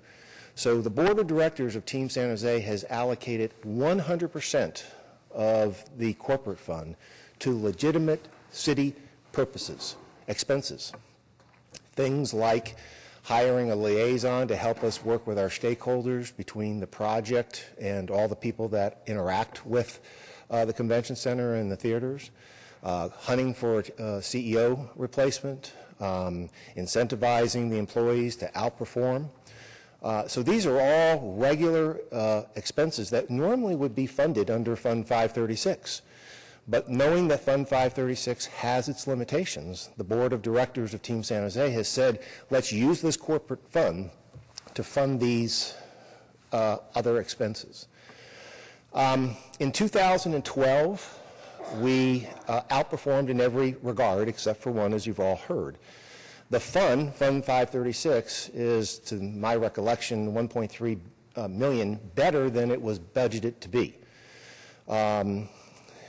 Those performance, one thing I would say in terms of the performance measurements, I would ask for a slight tweaking, and I'll go into that in a little bit, but I would encourage the council to let us look at broader types of changes under the new contract.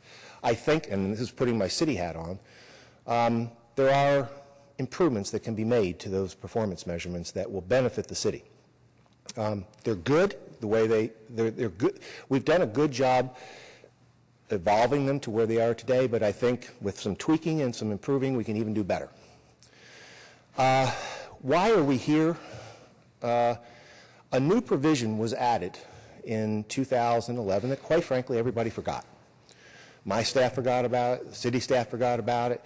It was a provision added by Paul Greco, approved by the council, approved by the board, but since Team San Jose's inception, we had always worked on a weighted score.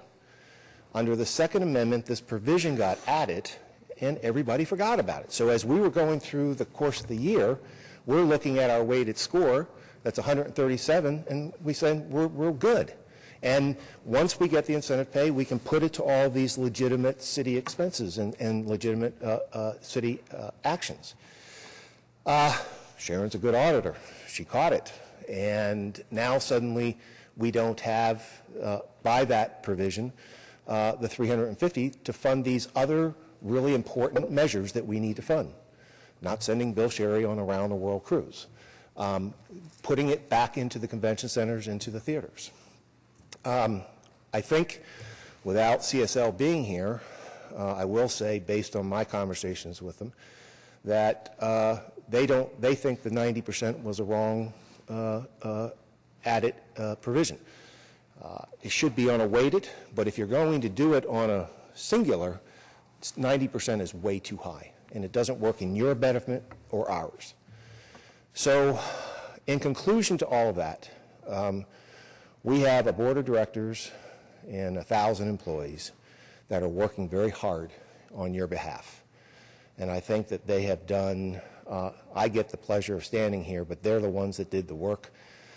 They just outperformed to no end, and I couldn't be more proud of every single member of that organization. And I think you should be proud of them as well. I would ask, let us fix this little problem. Let us put the money to good use, even if it's not giving us the incentive, just reimbursing, letting us put back expenses that we would normally have charged to Fund 536. That's fine. So you don't have to give us the incentive. Just let us charge what we would have paid out of the incentive back into Fund 536. However you decide to do it, let us fix this little problem. Let us improve the performance measurements on a little broader scale under the new contract, and let us keep working on your behalf. I hope I've answered your question, Mr. Thank you, Bill. And then just my final comment is to kind of refocus where we're at, because we've gone in a lot of different directions, and while there's no argument that we'll have this argument again in item 3.3, for this item, what we're really doing is approving the audit that Sharon's team did so well, and then having the provisions that are in our memo to look at this current year, changing the performance measures, and looking at the future contract.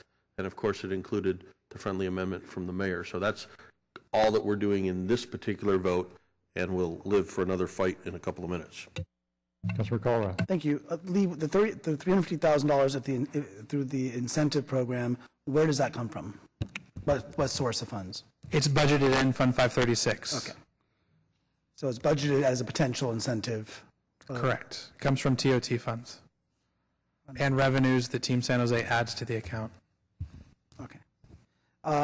And, you know, the reality is that there's been a different discussion as to the performance of Team San Jose, but they did comply with the contract. There's no question about that. There's just a question of whether they earned the incentive. And so I support the memo that's currently before us, because it is a forward-looking memo. It's not talking about what measurements we had in the past. It is talking about what measurements we should have going forward. However, I would, again, caution us from having measurements that are too broad, or just tweaking the measurements just so that the incentive is easier to get and becomes more of an automatic, as opposed to a really true incentive program where they have discernible, challenging, yet achievable goals to achieve. And I think that's really the focus should be on that, as rather than simply getting rid of the most difficult part of them achieving the incentive and then leaving it at that. And so I look forward to a full discussion on that, rather than just talking about one item on the the incentive measurements today.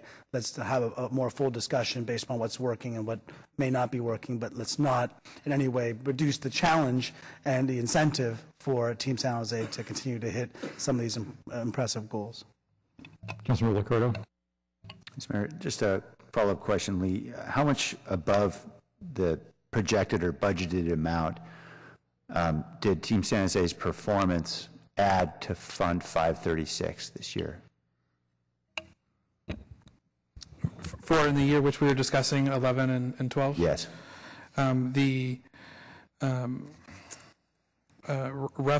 $872,000 to the positive, but I believe Sharon has the number of $2 million in additional revenue in her report. Well, Fund 536 got additional TOT revenue. The difference that I'm showing on page 17 of our report was we had expected them to show a net operating loss of $4.5 million, and they bested that. The net operating loss was only $3.5 million.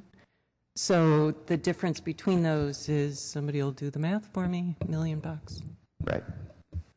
Okay, so just on the net revenue picture alone, there's substantial contribution to TOT well in excess of $350,000. Is that right? In fact, by a multiple of 3. Is that fair? Team San Jose runs at a subsidy from TOT revenue. Correct. So they run at a net operating loss. Right. But the loss was less than we had expected by about $1 million. Right. So that would have added to the bottom line in comparison to what we had expected. It didn't actually add to the bottom line, but we ended up the fund better than we had expected because of that. Correct. Because as a result of their their activity. Performance. Yes. Correct. Right. Correct. And it is, to my knowledge, my memory, has always run a net loss. In fact, in virtually every city outside of Orlando or Vegas. Correct. Okay. So if I could just phrase that down, compared to their performance measure on the financial one, they're $1 million better than the performance measure. Correct. Okay.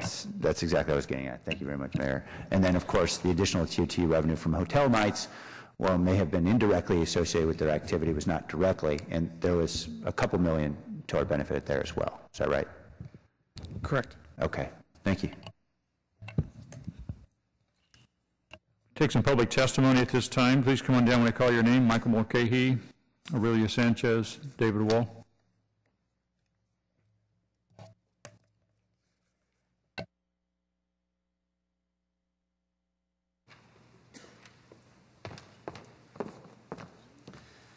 Good afternoon, Mr. Mayor, Council, City Manager. My name is Michael Mulcahy, and I am the chair of the board of Team San Jose. It's really great to have a conversation like this because I think we get an even deeper understanding of what our charge is to driving visitors and, as I like to call it, butts and seats in the city of San Jose. But I'm really here today, and I'll make it brief, to represent a volunteer board of directors, which I think really represents a broad interest in the businesses that both contribute to the efforts of Team San Jose, some of our arts partners, hoteliers, our labor organizations, as well as business community. Mr. Mayor, I know you're a bottom line guy. Fund 536 is growing, and as we begin to get a little bit more in depth with our renewal contract, you'll see the evidence there that our projections show that that will continue. The issues at hand here today are really sort of unfortunate discoveries. To the initial contract that was put together with a lot of hope and promise and without a clear understanding of how to measure success, subsequently it was amended to fix, or in some cases, we believe, to sort of control outcomes during duress and darker times for our organization and for the city.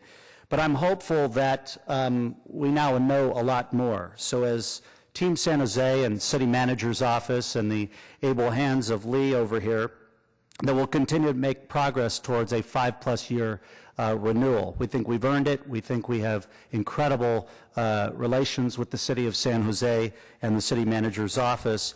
a very different conversation today than in the past. So if we can be appropriately funded to sell this city and able to earn clear incentives, all of San Jose will certainly benefit. So we thank you for taking this up today. Thanks to Councilmember Consent and LICCARDO for bringing this forward, and appreciate the support today. Maria Sanchez, I don't see her moving this way. Mr. Wall. I think what we have today is council made a mistake, blames it on a previous employee, and then tries to batter us down with tearful stories about how we should accept the final solution. Well, I have a solution that you're well versed in. Why don't you just do an imposition, imposed by mayoral and council edict, that you're not going to pay any of this fees, like you took away thousands of city employee pay benefits and health care benefits with a stroke of a pen. So as I wipe the tears of joy that Fund 536 is now where it should be, and having followed this debacle under your administration and watched the previous administration of Team San Jose leave the 13th floor with several footprints on his rump, I am not very much impressed on today's activities, especially how long it took. So I want you to apologize to the public and tell Team San Jose and their cohorts, you're not going to get your incentive because we don't give pay incentives. We don't even pay our employees right. We violate contracts whenever we want. But I'm not a communist. I am not a communist. I believe people should get performance merit increases, like our auditor. She should get a merit increase. The entire auditor staff should get performance increases, as well as extra health care benefits for having to put up with your Bull Durham. Thank you. That concludes the public testimony on this item. We have a motion. This is on the audit, accepting the audit with some referrals to staff.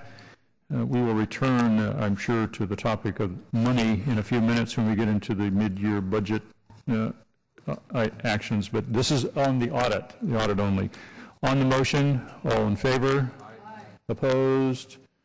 One opposed, Councilor Oliverio. All right, audit accepted. Thank you very much.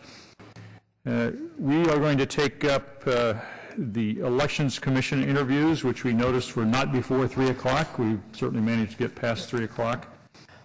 That is item number 3.8, and then we'll come back to the mid-year budget, community budget survey, and others as well. So item 3.8 is the Election Commission interviews. City Clerk, I presume, is ready to go? Yes, Jose Castro will be the first one, but I would like to let you know that Michael Whittington has withdrawn his application, so you will have 4 to interview today. So we have 4 to interview today? Yes. Okay. Well, for those of you who are counting, that'll probably take us 45 minutes to get done, and then we'll come back to the agenda.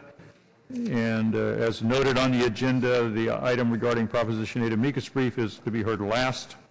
And it's anybody's guess as to how long that'll take before we can get to that item, but we'll do them in order after we get this one done. So we'll have the first applicant, Mr. Castro, will come out.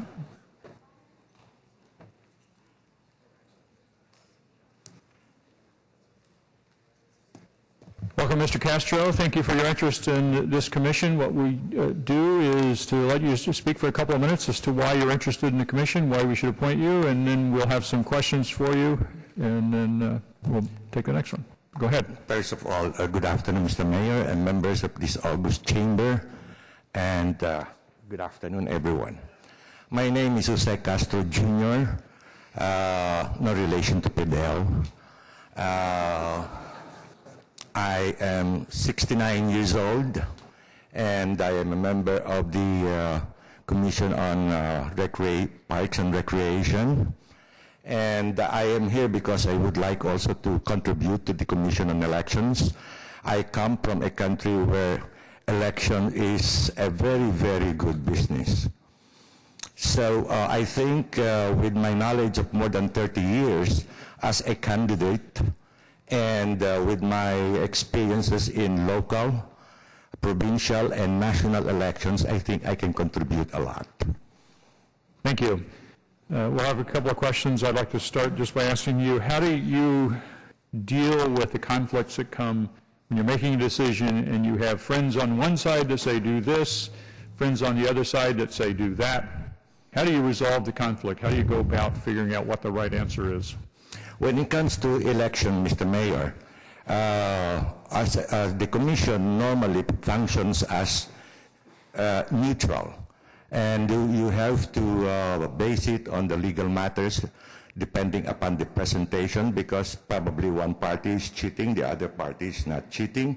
So I believe it depends upon the information at hand, and then you can make your honest to goodness decision. Thank you. Other questions? Councilmember LICCARDO? Nope. All right. I think that's it on the questions. Thank you very much. Thank you, Mr. Mayor. You're welcome to stay or leave. Either way is fine. The next candidate to be interviewed, they're retrieving him now, is Michael Smith. He is the current incumbent and serves as the chair on the Elections Commission.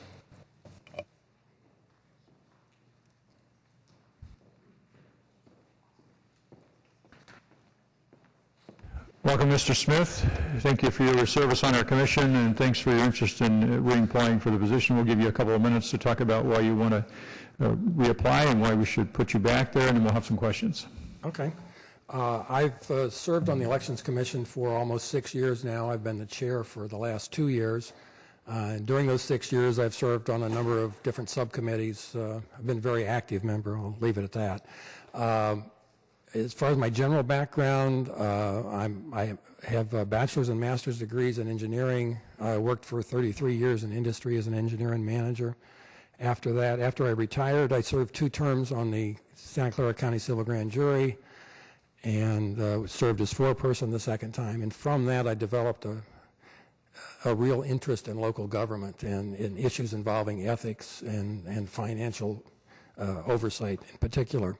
So kind of out of that, I've gotten very involved in a number of different boards, commissions, and committees, both in the city, the county, school district, special districts. But I'd have to say my favorite is the Elections Commission. It's really been interesting. I think it's important, the work we do. I've learned a lot, and I'm hoping to be reappointed. Thank you. Thanks for your interest in being reappointed.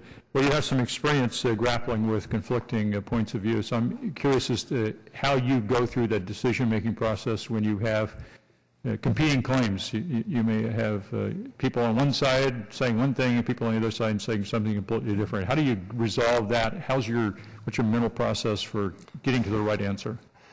Well, that's an interesting one. Basically, you have to look at what's being said, I think, and also the credibility of what's being said. Is there supporting evidence? And ask a lot of questions. In fact, we're going through that right now on a hearing where we've got competing claims that on a particular issue, and just keep driving until you can satisfy yourself that you've gotten as close as you can to the truth. Councilor Consent? I don't really have a question. I just want to thank you for the work that you've done on the commission, and thank you for applying again. Thank you. Councilor LICCARDO? Thank you, Mayor. I also want to echo the thanks for your service, Mr. Smith. Appreciate that.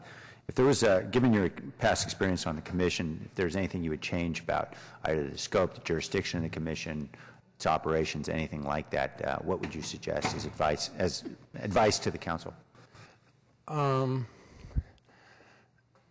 That kind of ties in with an activity that we've got going on right now. We have been gathering input on recommendations to make going into the 2014 election cycle. We've gotten input from data that the city clerk has gathered on compliance issues, our own observations from we've processed 13 complaints in this last election cycle, so we've had some observations from those investigations, and also we've got some council referrals, two specifically. So there's a number of issues on the table that we're looking at, and we'll be coming to council with recommendations. As far as near-term things, I think one thing that we need to do that's come out of this recent experience, we've gotten a number of complaints that really are outside our purview. I think people who file complaints don't always understand the limitations on our scope. Basically, the limitation on us is the campaign finance and ethics ordinances in Title 12, and not even all of them, certain of those ordinances, and things that may be violations of something else. If they're not a violation of Title 12, it's not really within our scope, and it's gotten a little frustrating that we've ended up, because of the way our process is constructed, when it comes in, it has to go to our evaluator. There's nobody in the city, including the commission, who screens these things before it goes to the evaluator. So the evaluator has to look at it. They have to make a determination, first off, is it potentially a violation of Title 12? If not, they come back to us and they don't really investigate further, but they still got to do that first step. And so that's time and money. And so among the things that we're going to look at is how do we clarify better for people who come in with complaints, what the limitations are, so that they don't, because sometimes they come in and we tell them, well, it's not within our purview, and they're kind of like, well, what do you mean? You're the Elections Commission. So we want to have people have a better understanding, and so we want to do some probably things with the complaint form itself, some better education. Maybe there's some things that we can do in our own process. I don't know, we haven't really decided. We're going to be having a hearing next month looking for community input and stakeholder input on some of these issues, this being one of them. Thank you, Mr. Smith. I think that's it. Thank you very much. Appreciate your interest. Thank you for your service. Thank you. You're welcome to stay or leave. We won't be offended. The next interviewee is Doris Frank-Liu, and she's being brought in now.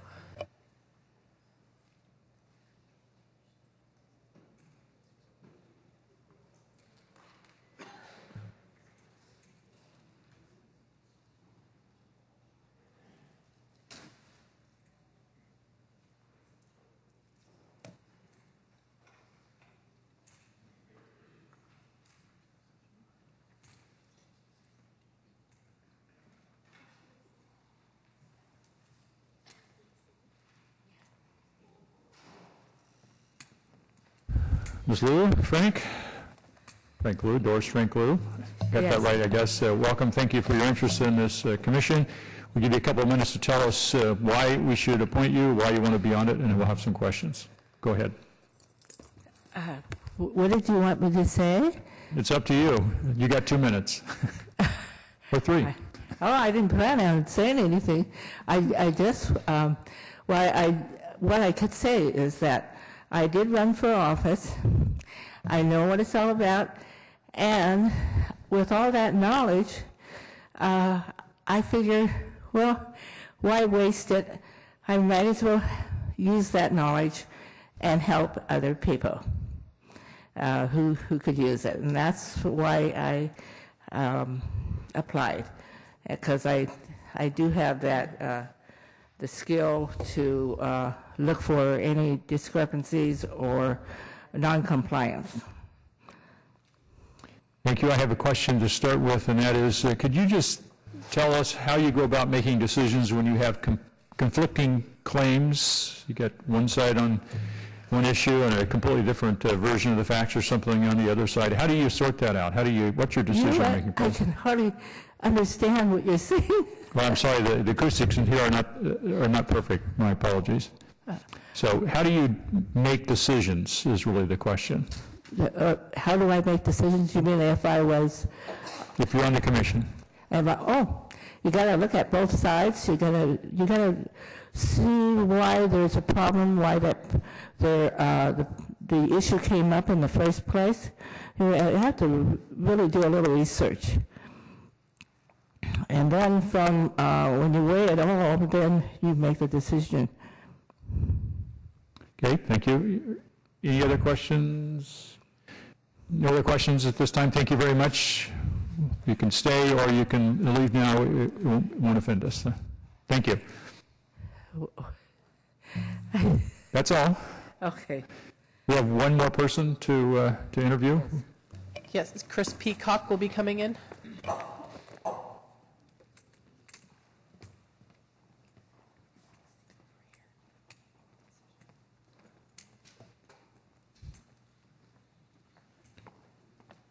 Mr. Peacock, welcome. Thank you for your interest in this commission. We'll give you a couple of minutes to tell us why you're interested in this commission, why we should appoint you, and then we'll have some questions. Great. Thank you. Good afternoon, Mayor, council members. Thank you for considering me for appointment to the Elections Commission. Enabling voters to have access to as much information as possible and encouraging open, honest, and issues-oriented campaigns are crucial to our society and to our community.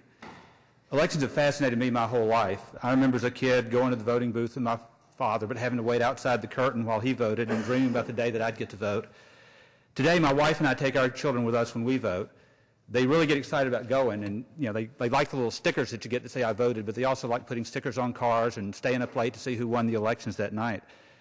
Elections have been a constant in my life and career as a voter, working for candidates, volunteering and contributing to campaigns, walking precincts and putting up yard signs. I covered elections as a reporter in the 1980s, and last October I helped out the nonpartisan commission on presidential debates. The presidential debates, as you know, enable voters to see candidates make their cases on an even footing, and those of us assisting with the debates left our personal views at the door and tried to work to provide a fair, unbiased forum for them to present those views and for people to see what was happening. I have that same commitment to elections here in San Jose. I want voters to be informed. I want to help voters and candidates and people thinking about running for office and throwing their hat in the ring to have confidence in our process. I want to ensure that our system is accessible to everyone in our diverse community, and that includes people who are relatively new to our electoral system. My experiences and observations have given me a deep appreciation for the role of the Elections Commission, making recommendations to City Council, reviewing complaints, and promoting openness, fairness, and transparency. As a commissioner, I would work to instill confidence and pride in our city's elections and to promote integrity and high ethical standards. Thank you for your time and consideration. If selected, I'd be honored to serve on this commission. Thank you for your interest. I have the first question, and that is, could you just describe your decision-making process? How will you decide among competing and conflicting claims? How do you get to the right answer? Well, I think first of all, you have to consider heavily what the evaluator has come up with. You have to look at the facts and look at the law, and those should be the driving forces to help you evaluate. Thank you. Other questions? No other questions? Thank you very much. Great. Appreciate your interest. I think that was the last of the applicants. All right, yes. The council will now have a decision to make. Are you going to do this with paper ballots or electronic? Last time we just called out and you guys told me who you wanted, the two, and I mark them on the screen. Okay, we can do that. Okay, I was going to start with KALRA. Okay, so we'll do a roll call vote. Yep. This is, we have two positions. Yes. Vote for up to two, and this is a circumstance where we are not required to vote under the charter, so you can vote for 0, 1, or 2. Yes. So KALRA? Smith Peacock. Thank you. Oliverio? Peacock Smith. Thank you. Councilmember Chu? Smith and Peacock. Constant? Smith and Peacock. Campos? Thank you. CAMIS? Smith. HERRERA? Thank you. LICCARDO? ROCHA? Can we do write-ins? I'm going KALRA Campos if we can do write-in. No. Smith Peacock. They didn't go through the interview process. That was the quickest no I've heard the mayor say that. Smith Peacock. Thank you. Vice Mayor Nguyen? Smith Peacock. Mayor Reed? Smith and Peacock. Thank you. It's unanimous. I'm not sure. Almost. Michael Smith and Chris Peacock will be the two appointees with 11. I'm not sure it was unanimous. Almost. 11 to 0 or 11 votes for Michael Smith, 10 for Chris Peacock. Okay, so Mr. Smith, Mr. Peacock, congratulations. Thank you. Appreciate your service, and the clerk will tell you what to do next. And we are going to move on to the agenda item number 3.3. That is the 2012-13 mid-year budget actions. Let our staff get in position for a presentation.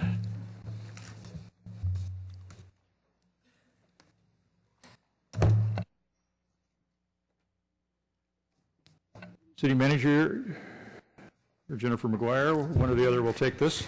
Actually, Mayor, given my involvement yesterday, I think I'll just hand it over to Jennifer and she'll get us started. Good afternoon. Jennifer McGuire, Budget Director.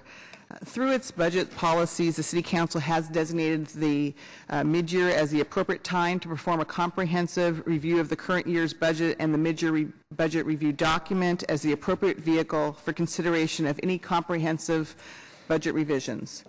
This review is in addition to the monitoring that we do through the bi-monthly financial reports that are presented to the Public Safety, Finance, and Strategic Support Committee. The mid-year budget review that was released at the end of January complies with this council policy. The City Manager's Budget Office, in conjunction with all city departments, performed a review of the status of the city's 2012-2013 operating and capital budgets contained in over 110 different funds. Based on that analysis, several budget adjustments to bring revenues and expenditures in line with current projections and address any new budget information that has become available halfway through the fiscal year are recommended for City Council consideration. To begin, the 2012-2013 mid-year budget review is, I consider, a good news report. After a decade of budget shortfalls, 2012-13 was the first year with a small general fund surplus and a year that most all of their funds were healthy as well. Our overall fiscal condition, in turn, allowed the city to start stabilizing service delivery, although at a level far below what we all believe to be satisfactory for our community. The 2012-2013 budget was built on the assumption that the economy would continue to experience modest growth. Actual performance for the first half of the year is consistent with that assumption. For example, employment in this region experienced year-over-year gains of 3.1% through December and is now equivalent to the most recent job peak experienced in December 2007. The December 2012 unemployment rate of 7.6% is significantly lower than the 8.8% rate we experienced a year ago, and it's at its lowest point since November 2008. The December 2012 median single-family home price of almost $585,000 is 23% higher than the prior year median home price of $475,000. Through December, the city's funds are generally performing within expected levels, and in some cases, revenues are outperforming expectations through the first half of the year. There are a few isolated areas where performance is not meeting budgeted expectations, and actions are recommended in this report to address those problems without any service impacts. Various actions are also recommended at mid-year to proactively position various funds for the 2013-2014 budget process, address projected revenue and expenditure variances, recognize new grants and reimbursements, and or perform technical budget cleanups as discussed in more detail in the following slides.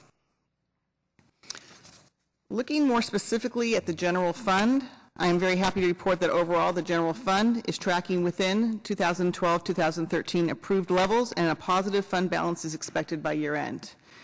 Existing revenues are tracking to exceed budgeted estimates by approximately 1%, with a number of categories tracking above projected levels, including our sales tax, transient occupancy tax, and business tax, to name a few. Additional revenue is also expected to be generated from the one-time payment from the county associated with the recalculation of property tax administration fees for prior years, totaling about $6.9 million, as well as various net zero grants and reimbursements. These adjustments I'll describe in the next couple of slides. General fund expenditures are tracking below budgeted estimates and are also expected to generate year-end savings of about 1%. Savings are anticipated in several departments, primarily due to higher than budgeted vacancy savings. Savings in citywide expenses and our reserve categories are expected as well. A small number of general fund adjustments are recommended and described in the mid-year budget report. We have them categorized in 4 areas. The first is urgent fiscal program needs. Required technical rebalancing adjustments is a second category. Grants, reimbursements, and fees. And finally, technical cleanup adjustments. In the urgent fiscal program needs category, 6 adjustments are recommended for City Council consideration as part of the mid-year report and reflect adjustments to the 2013-14 future deficit reserve and to the police department. First, an increase to the 13-14 future deficit reserve of $6.9 million is recommended, funded from that one-time payment from the County of Santa Clara associated with the recalculation of prior year property tax administration fees. The City of Alhambra et al. Successfully sued the County of Los Angeles regarding the calculation of these fees. On January 25th, the city was notified by the County of Santa Clara that they were wiring in over $6.9 million of funding to adjust for prior year overpayments by the city, as well as to reflect earned interest.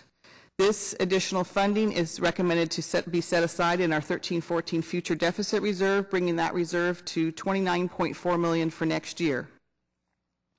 In the police department, a number of adjustments are recommended, funded within police department's own budget by reallocating funding from vacancy savings and from vehicle maintenance and operating savings due to fewer patrol cars being driven.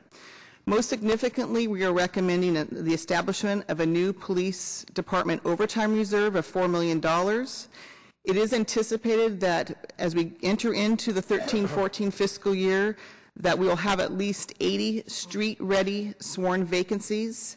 There'll be a number of people that will still be in academies and will not be available to be fully function as patrol officers. Additional overtime will be needed again next year to continue backfilling for the vacant patrol positions, to maintain targeted enforcement of high crime activity through suppression cars. This additional funding can also be used to backfill for any additional civilian staffing overtime as needed. Although police overtime expenditures are tracking within our revised budgeted levels, the council made some adjustments at the annual report. We do recommend that we reallocate some of their vacancy savings to go to their current year overtime line item in the amount of $500,000 to allow the department additional flexibility towards the second half of this fiscal year to perform additional enforcement and targeted investigations as needed. A reallocation of $487,000 in vehicle maintenance and operations savings in the police department's non-personal equipment appropriation is recommended to fund their recruit academy that's coming up this April, to give the department additional funding for recruitment efforts for both sworn and civilian staff, and also to perform some required helicopter maintenance for this next year. In the required technical rebalancing actions category, several mid-year adjustments are recommended as well. First, kind of a technical adjustment is a net zero $25 million reduction to our tax revenue anticipation notes, revenue estimate, and corresponding debt service payments is recommended to reflect a lower debt issuance for cash flow related needs this year, primarily related to our retirement prepayment. We had budgeted for $125 million in trans issuance this year, but we ended up with a $100 million issuance, so we're trying to right-size the budget on both the expenditure and the revenue side. The entire trans was issued, and it has been paid off this month in February. Next, the establishment of a $12 million ending fund balance reserve in the current year is recommended. In the last 5-year forecast in February 2012, it was assumed that $18.5 million of fund balance would be available at the end of 2012 as a funding source for 13-14. Assuming $2.5 million will likely be generated from the liquidation of prior year carryover encumbrances, a total of $16 million is needed from excess revenues and or expenditure savings to meet the prior forecast estimate. The recommended actions would set 75% of that funding aside based on information we see through December. The remaining $4 million we would identify as the year progresses and recommend a year-end cleanup action in June. This is a proactive step that would ensure the funding would be secured as we go into next year's budget process. There are other adjustments that are recommended in the report, and they will, a couple of the major ones will do corrections for lower parking fines that we're seeing in the current year based on current activity, as well as fund some additional workers' compensation cost increases, primarily for the fire department that's tracking to go over budget by about $1 million, as well as increases in our workers' compensation state license fee. Funding for those actions can be provided from the liquidation of some of our salary and benefits reserve, particularly our benefits program, due to slightly lower health rate increases. This last January, we had budgeted for 11% increase. The increase came in about 9.2%. And to the fact that because there's vacancy savings above and beyond what we expected in many of the departments, we normally distribute that money to the departments once we know the rate increases. Most of the departments can absorb those increases within their existing budget. We also would like to recognize some additional revenue from our construction and conveyance tax funds due to a recommendation in this document to increase our revenue estimate there as well. There are a series of other net zero technical adjustments to align appropriations with spending. For example, there's a recommended shift in our finance department to increase their non-personal equipment appropriation and decrease their personal services appropriation because they've been backfilling some vacancies with some temporary staffing that's paid out of a different appropriation. In the grants and reimbursements and fees category, a total of $1.9 million in adjustments are recommended with a net zero impact on the general fund. As you can see up on the slide, these adjustments reflect grants of $1.5 million, primarily administered by the police department, public works, parks, recreation, and neighborhood services, and planning, building, and code enforcement departments. And we also are recommending an increase to the parks and recreation and neighborhood services fee activity revenue estimate and corresponding expenditures based on increased participation in their recreation classes and early childhood recreation programs. Last, a series of budget cleanup adjustments are recommended. What you see on this slide is the adjustment to our voluntary furlough reduced work week program. We budget for approximately $100,000 of savings in that program every year. We actually ended up with $222,000 in savings, so that additional funding is recommended to fund some of our other issues in this report. And we have some other net zero adjustments just to align previously approved expenditures and revenues within categories. Moving on to selected special and capital funds. I'm happy to report that our airport funds have shown a 0.9% increase in passenger numbers compared to last year, compared to flat growth assumed in the current year. Revenues are within budget and expenditures are tracking to end the year with savings. The two largest construction-related revenue sources that primarily fund our traffic capital program, which are the construction excise tax and the building and structures tax, continue to experience strong growth, and they are in fact tracking to exceed the budget within the levels of $1 to $2 million this year. In the construction excise tax fund, we do have a recommendation, which is to turn on the approximate 900 street lights that were previously turned off a few years ago as part of a budget reduction strategy. These street lights are generally located along arterial streets, and we believe that given the times, these will help improve public safety as well as street appearance. If approved, these lights will be turned on beginning in March and at approximately 255 street lights per month. The one-time funds to get that started would be funded out of the construction excise tax fund, and then we would place the additional electricity costs as part. We'd build it as part of the 13-14 base budget, which are recommended to be about $92,000 a year. In the construction and conveyance tax funds, they're also experiencing very strong growth. Receipts through December are actually 41% above the collection during the same period last year. As nearly 99% of the CNC taxes are comprised of conveyance receipts, a tax that's based on the value of property transfers, the real estate market is showing clear signs of improvement. Based on current collection trends, a $9 million increase to the revenue estimate from $21 million to $30 million is recommended in this report. Per our council-approved distribution formula, the corresponding increases to the various capital funds are also recommended. In our transient occupancy tax fund, just like in the general fund, it's showing significant growth, and revenues continue to track above prior year levels. An increase to the TOT revenue estimate of $1.5 million is recommended to reflect year-over-year growth of about 12.8%. And this additional revenue is actually recommended to be placed in reserve for future distribution in the 13-14 budget to the three recipient organizations, which is the Convention and Cultural Affairs Fund, and both the San Jose Convention and Visitors Bureau and Cultural Development grants.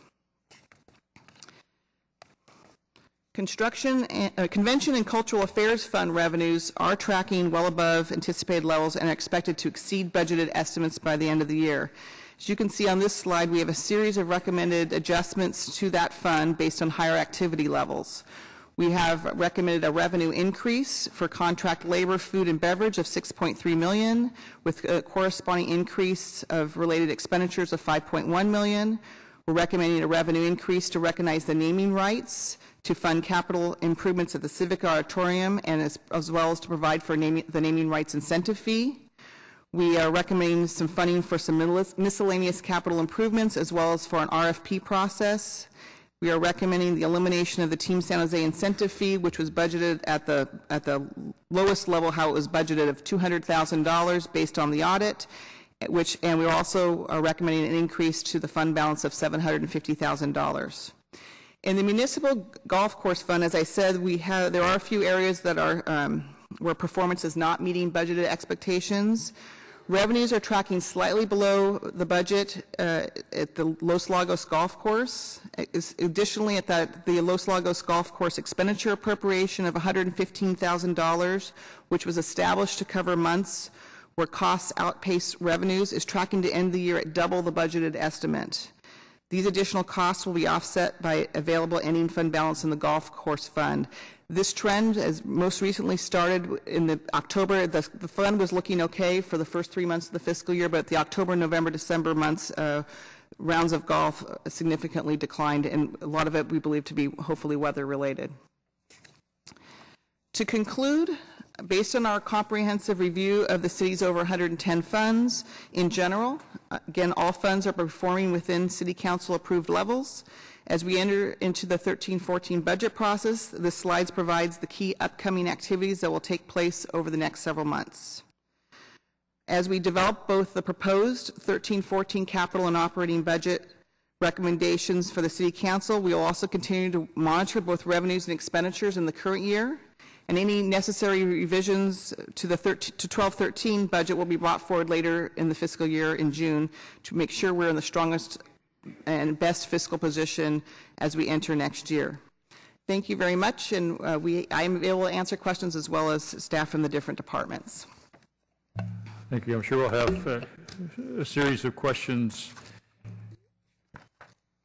I'd like to start out where we left off on item 3.6, which is talking about the Convention and Visitors and Convention and Cultural Affairs Fund, which I think is 536. Is that 536?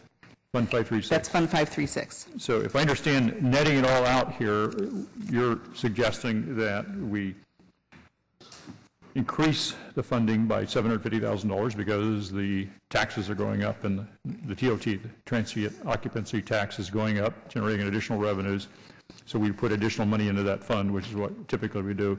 Well, actually, the increase of to the fund balance in the Convention and Cultural Affairs Fund of $750,000 that I mentioned is strictly from the activity that was generated from Team San Jose. So we have not allocated the additional TOT revenue yet over to that fund. Okay, so the activity generated $750,000 to the good, and then there's TOT revenues that are going up.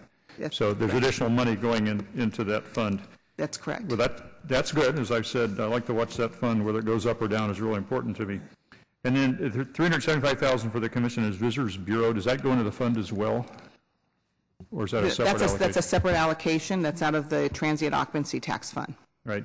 And then the money for the cultural development, the $375,000 there, that's just a split according to the ordinance. Is that right? That's correct. So it's approximately in the additional revenue of the $1.5 million that we're recommending to increase in the Transient Occupancy Tax Fund, which is a different fund than the Convention and Cultural Affairs. About half of it approximately will be eventually transferred to the Convention and Cultural Affairs Fund, Fund 536, and about $375,000 would go to the Convention and Visitors Bureau and $375,000 for cultural development.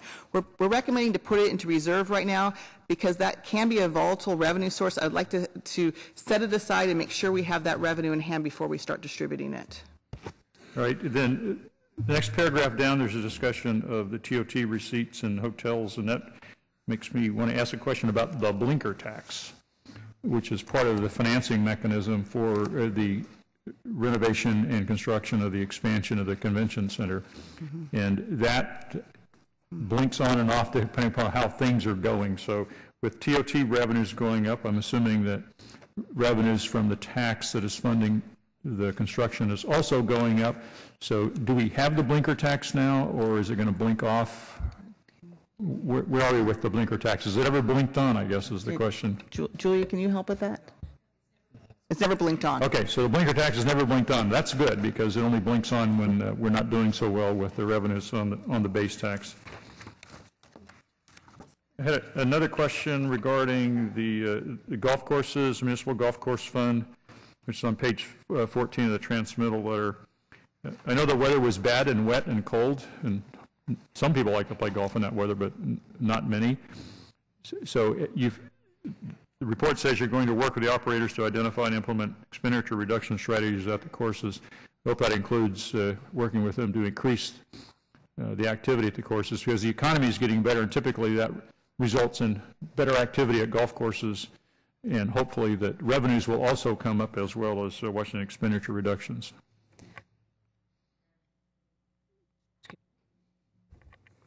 Mr. Mayor, Julie Edmonds-Mata, Acting Director of Parks, Recreation, and Neighborhood Services. That's absolutely correct. We'll be managing both to increase the revenue side and manage the cost side so that the cost recovery rate will be optimized. The $100,000 is a shift from the reserve, so we're not adding new funds, but we are lowering the fund balance in the golf.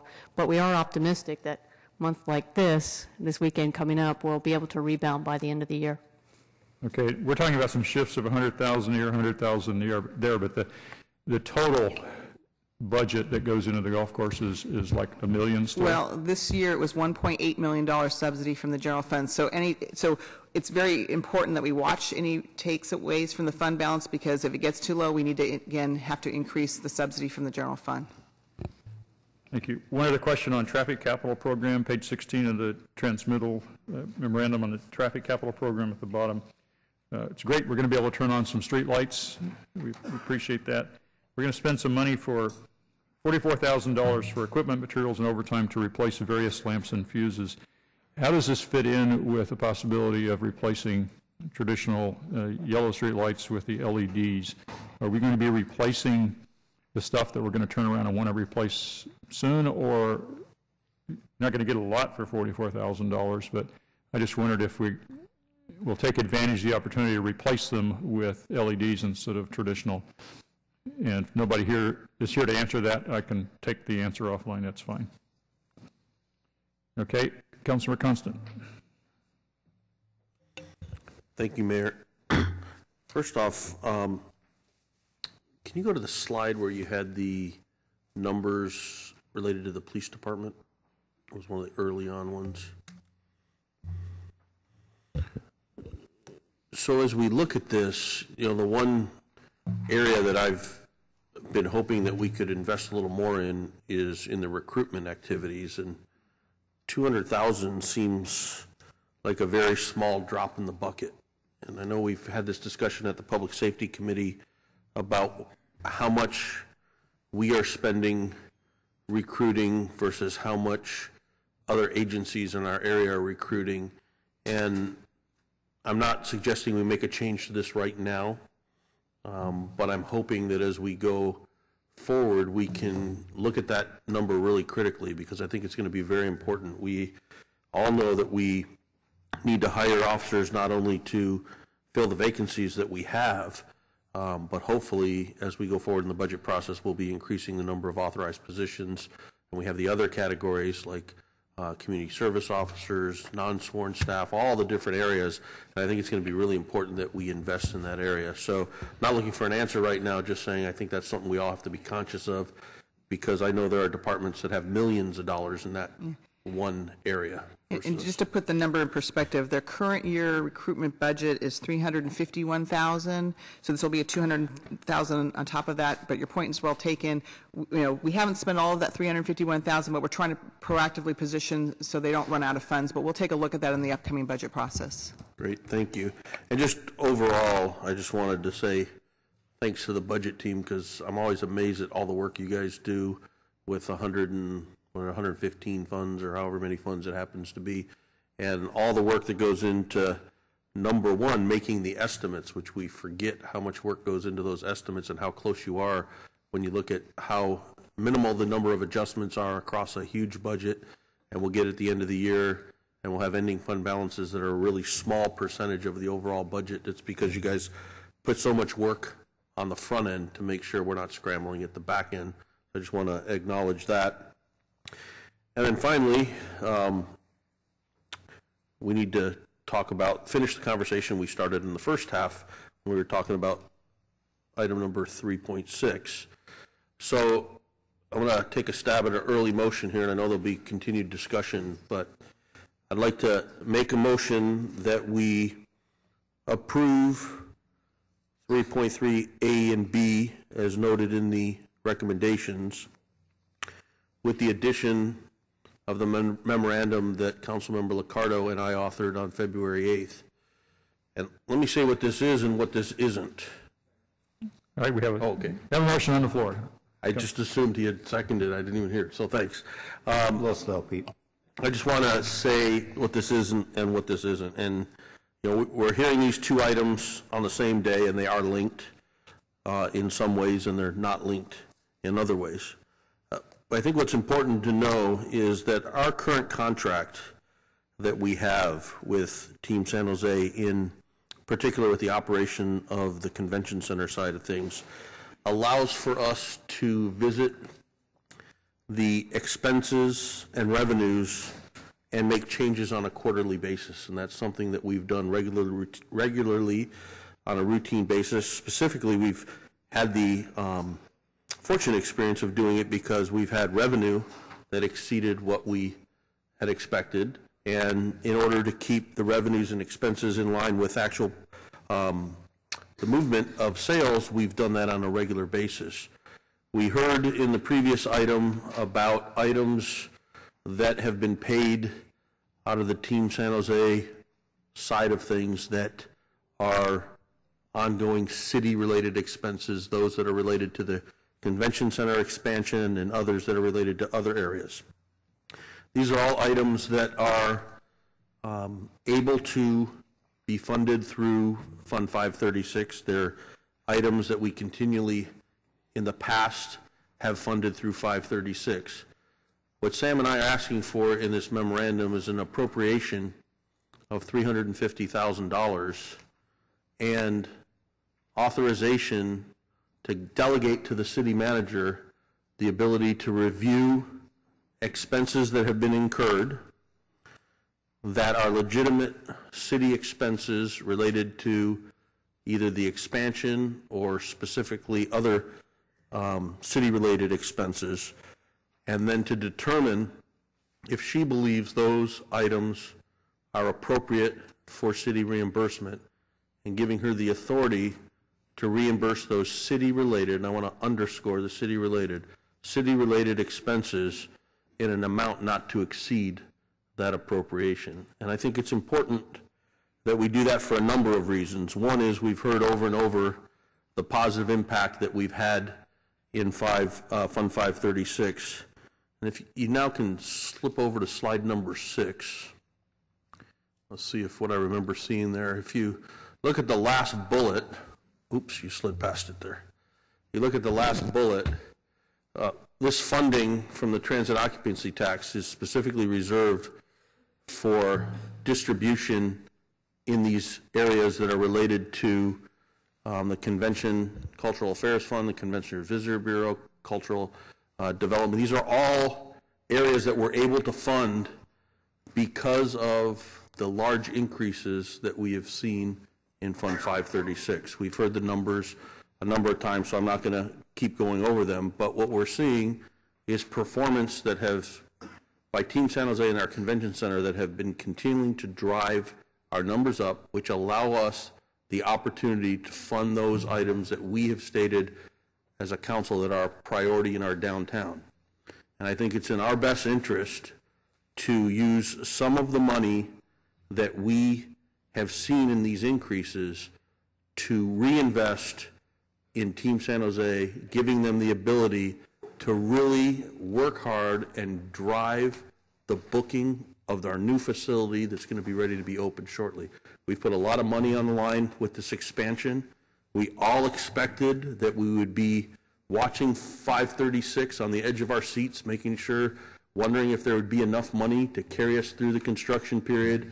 And instead of being on edge, looking for whether we were going to have general fund subsidies, we're sitting here saying, look, we've grown this fund an incredible amount, and I think it's an appropriate and reasonable thing that if there are specifically city-related expenses, expansion-related expenses, that we reimburse those so that we continue to drive performance, which will drive economic impact in downtown and in San Jose. Councilmember KHAMIS. I also want to thank you for this report. It's always nice to see good news, especially in your first term. I wanted to ask you. It's all because of you, John. It's all because of you. That's right. I'm the good luck charm. Okay. I wanted to ask you about the slide where you showed the $4 million for overtime usage. Just had a couple of questions about that. Is this $4 million on top of what has already been allocated for this fiscal year? Yes, this would be put into an earmarked reserve for next fiscal year, so it wouldn't be spent in the current year. So we'd be reserving the savings that they've accumulated in the current year. They're tracking with $4.5 to $5 million savings in the current year, because we know we're going to need it next year. Just putting that money aside. And I know I'm sounding like a broken record here, but I know that the police substation that has not been opened yet, according to my estimates, are well below $2 million to open that substation. After looking at the detailed reports, I think we can open it for a lot less than the $2.3 million estimate. But that being said, since we saved $4 million, could we please look into making sure that substation gets opened, because it might actually decrease potential overtime. It will create some efficiencies. The substation is currently, per the last budget decisions that the council made, is scheduled to come online this next September. Although they're looking at the lead time that really is going to be practical to open it, it would be very challenging to open it because they would like to open it during a shift change. But that would be something that will be evaluated in the upcoming budget process, and to see if we can get that substation opened. Thank you. Vice Mayor Nguyen. Thank you. And Jennifer, thank you very much for you and your team for the mid-year budget review report. It's very comprehensive, very easy to understand. I wanted to speak a little bit on the Team San Jose item. I'm in full support of the motions on the floor, especially the memorandum authored by Councilmember Constant and LICCARDO. And I think the way it's phrased, I can completely support. We're not giving them $150,000 directly. I think, doing it through the reimbursement process is really the ideal way to go. And, we've talked about this. I've voiced my support for this at the public safety meeting, so this is something I can support. I also wanted to voice my strong support to turn on the 900 street lights. This is something that we have been receiving so much complaint about in the last couple of months. I think it has a lot to do with the increase in the copper wire theft that's going on. Not really sure what's happening, but I guess the price of copper is going up, and so people are just, looking at different ways to make a few bucks. But just having the street lights on, it's not really. I mean, it's not only making the streets, better, but also for the safety of our residents. So I just wanted to voice my strong support for that. Thank you. Councilor Rocha. Thank you, Mayor. Only question I had on this was in regard to the streetlights as well. And as far as determining which ones that are going to be identified to be turned back on, you might not be the person to ask that question. I'm assuming probably DOT is probably the best to speak to. Hans Larson is now here. If you want to ask him that question, he'll come down. Yeah. So we're looking at 900. I'm assuming 899 are going to be in District 9. Right? No. Councilmember Rocha, I'm Hans Larson, Director of Transportation. I understand the mayor had a question also on the street lights. I stepped away for a moment. So I think, what we have, I think this is very good news. We're able to have the resources to do this. We turned off about 900 lights. As part of our LED conversion, what we've done in the quarters where we've put in LED lights, where there had been lights turned off, we have replaced those with LED lights. So about 150 of them have been replaced as part of that program. And so this budget action would turn on all of the remaining lights that were shut off many years ago. What my staff is recommending in terms of the order of the turn-on, and we should be able to complete all this work within 3 months. But there are certain corridors in which we've got most of the complaints. We'll prioritize those as the highest priority, and they're along White, Tully, Alum Rock, and Camden. But we do have many other corridors that we will get to, and our plan is to do those in conjunction with other maintenance work that we're doing out in the corridor. So I think good news is we'll be able to accomplish this within 3 months. I think the mayor's question was related to the kind of equipment we're using. So we... Yeah, the question was whether or not we're going to replace lights with the old-fashioned instead of being able to put LEDs in. Yeah, so what we would do, we would put back the current yellow lights in these corridors, and the reason for that is that the control systems with the LED lights generally work in groupings of about 100 lights, and so we would have to do the conversion as part of a larger grouping of lights, and so the individual ones that we turned off for reasons because primarily we thought there was some level of redundancy of light or less need. It's not organized in a way that would effectively allow us to do LED conversions in those locations. But we're hopeful with another item on the council agenda, we can move forward with the LED conversion program as soon as possible. Thank you. Thank you very much. Excited about that as well. So great work. Thank you for the report. Very thorough and complete, as always. I did have another question. It's pretty much the same question for the city manager as the last one. The direction that I'm hearing for the not really the amendment, but the item that's listed in the memo by Councilmember Constant and LICCARDO, well, the point keeps being made that these are city expenses, and help me, and probably better for Councilmember Constant to speak to him again, so city expenses that we expected the city to cover or should have covered anyway. So could you phrase that a little bit better? I'm sorry, Pete.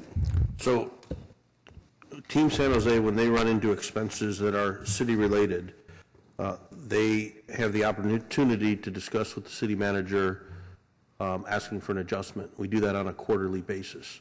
And there are items, I don't have a list, and particularly specifically stayed out of looking at a list because I don't really think that's really the role of us council members, but delegating the authority to the city manager to look at a list. But we have seen, we've heard today things like the liaison that was hired specifically to deal with issues related to the expansion and working with stakeholders during the expansion process. Everybody from the city manager's office to Team San Jose and everyone agrees that that is a legitimate city expense related to our expansion. So those are the type of things that I'm looking for, and quite frankly saying that I trust the city manager to look at the list and say, yes, these 4 things or these 6 things or these 2 things are legitimate city expenses, and let her authorize those for reimbursement. So then how is that any different than how we would normally approach? It probably isn't. One of my earlier comments was if there was not an incentive fee, which is, the subject of the audit, and then that led to, well, what are you going to spend it on? And then that has led to, now, can you cover expenses another way? If there was none of that, we would have reviewed their budget.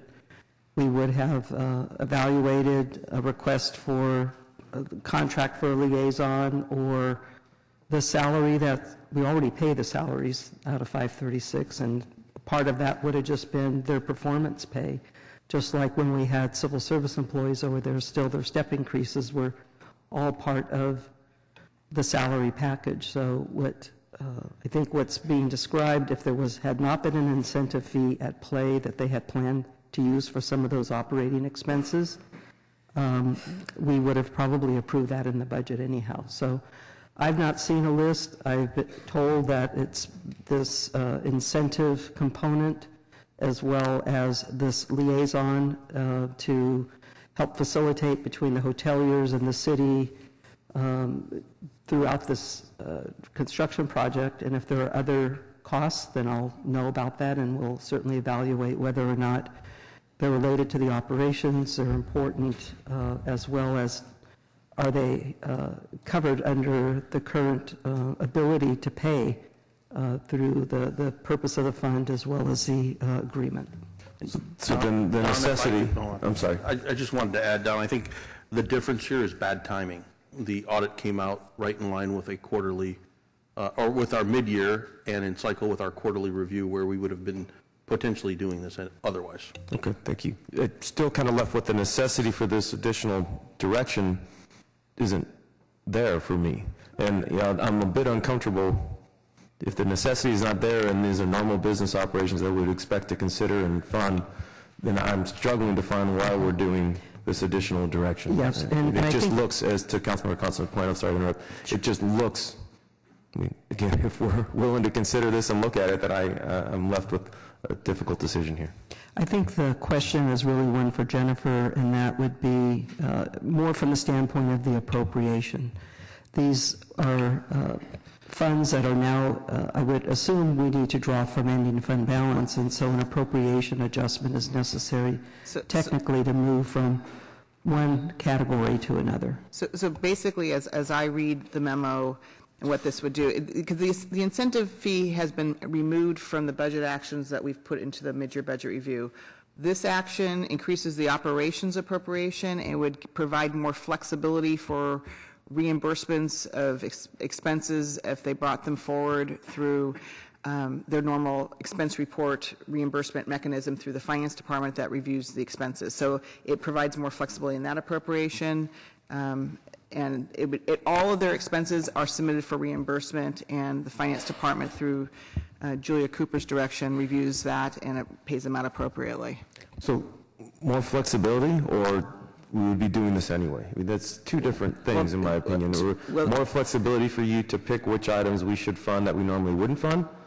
Well, as I read this memo, it would provide, I mean, I'm not speaking for the council members, but it's authorizing the city manager to reimburse expenses that have been identified, which, once the list is provided to the city manager, would provide that flexibility without coming back to council again on after the fact, but can do that more upfront now if the documentation is provided to the city manager and she feels comfortable reimbursing those expenses. Is that a fair description? Yeah, I think the difference is, since we're at a mid-year and at a quarter, we can handle this all at once. Otherwise, everything would get submitted through the finance department, ultimately the city manager or her delegation to Julia to approve them, and then it would come through as an appropriation, a budget appropriation that the council would have to approve. So it's the same step, but just due to the timing, the efficiency of dealing with it now. You don't have the authority to make minor budget modifications? I don't have the authority under the charter to move between appropriation categories, which I think there's only 3 as I remember it. No, that's why all these cleanup actions and moving money between appropriations, the amount of money that the council has set through your authority to us, we take very seriously, and we will not spend over those appropriations. But I would say that part of the review that I'll be going through, such as I referenced in the audit response, is the appropriation helps because then we don't have to come back to you after the fact. But from a management perspective, we're first going to really review the budget with Team San Jose to see if they could absorb so that we can preserve as much of that fund balance as possible. If they're very tight and cannot absorb, then that's where the appropriation helps in terms of having that capacity. And to add, if it was deemed that, let's say that this was not needed or only a portion was needed, it would automatically it would fall back to fund balance automatically when we closed out the books come this June 30th when we report to you this next fall. So as I read it, it's an up to amount. It's the capacity of $350,000. But again, if the documentation is not there or they can't absorb it in their budget, then that amount would automatically fall back to the fund balance where it came from. Okay. And the total amount in 536 currently, prior to this? Prior to this, if you took the recommendations in the mid-year, we would have a $2.8 million unrestricted fund balance. Okay. All right. Thank you. Well, the words windfall and healthy, when we talk about 2.7 million, I hope we keep that in mind when we move to our budget. Thank you. Councilmember KALRA. Thank you, Mayor. Following up on Councilman Rocha's point regarding the ordinary process would go through, it seems like the recommendation number one is something that would happen anyway, except it would be a request from Team San Jose, essentially saying, look, these are certain expenses we've incurred that because of those expenses caused us some strain. We believe that it was because of because of the construction and other factors that we feel that these certain things, maybe on a line item basis, should be reimbursed in full or in part. And so the question is, why this way as opposed to simply just having them go through the ordinary process? I think that's, I don't know if that's a similar area where Councilor Rocha may be struggling, but it seems that coupled with the fact that it's up to the exact amount that was the incentive amount makes it seem like, we're just finding a way to give that incentive amount, which if that's what the council wants to do is certainly within the council's prerogative, as opposed to making up for lapses by the city in that relationship because of the convention center reconstruction and other issues that are outside of Team San Jose's control and have caused extra expenses. And so if this is not approved, it would just go through the normal process where they would, as going through the budget process, they would say, hey, we incurred X number of expenses and we need X amount of money to make up the difference in order to ensure that we have the proper funds to sustain Team San Jose.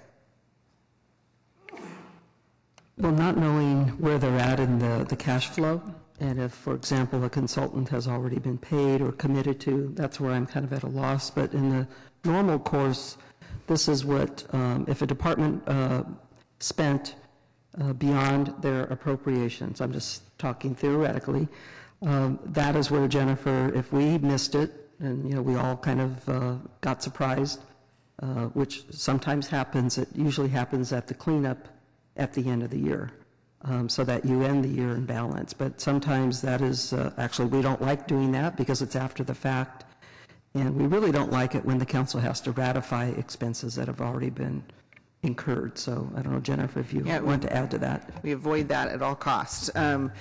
Basically, if we feel that a department is tracking to either to exceed their appropriation or something like that, or new expenses come up, then we would recommend an adjustment to their budget. Usually, the major times we do it are during the annual report and the mid-year and the year-end cleanups. So you could choose to do this now, and as I read it, it's the flexibility to review the budget in conjunction with Team San Jose to determine if this money is needed or not, and delegating that authority to the city manager. You could choose to wait and do it as part of the year-end cleanups, or on any given council Tuesday meeting that you could do it as well. The ordinary process, they go to the city manager and let you know. Right now, in other words, you don't know if there is that need for, that they're over their appropriation. I personally don't know if they need this money or not, because I've not been in that level of detail. Doesn't mean that others don't know, but I have not personally reviewed it. I'd be more comfortable if I have no problem giving the authority of the city manager to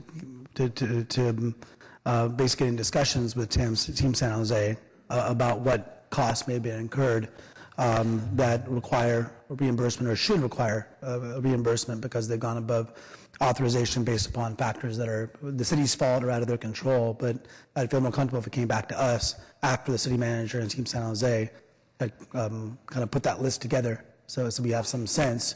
I think it'll be particularly helpful looking at these new when we look at the contract going forward, look at next year's budget, look at our new measuring, how we're going to measure the new contract. I think that'll be very helpful for us, in fact, to have that information come back to us before it's approved. And I don't think it would cause any inordinate delay in ensuring Team San Jose gets money that they need to operate.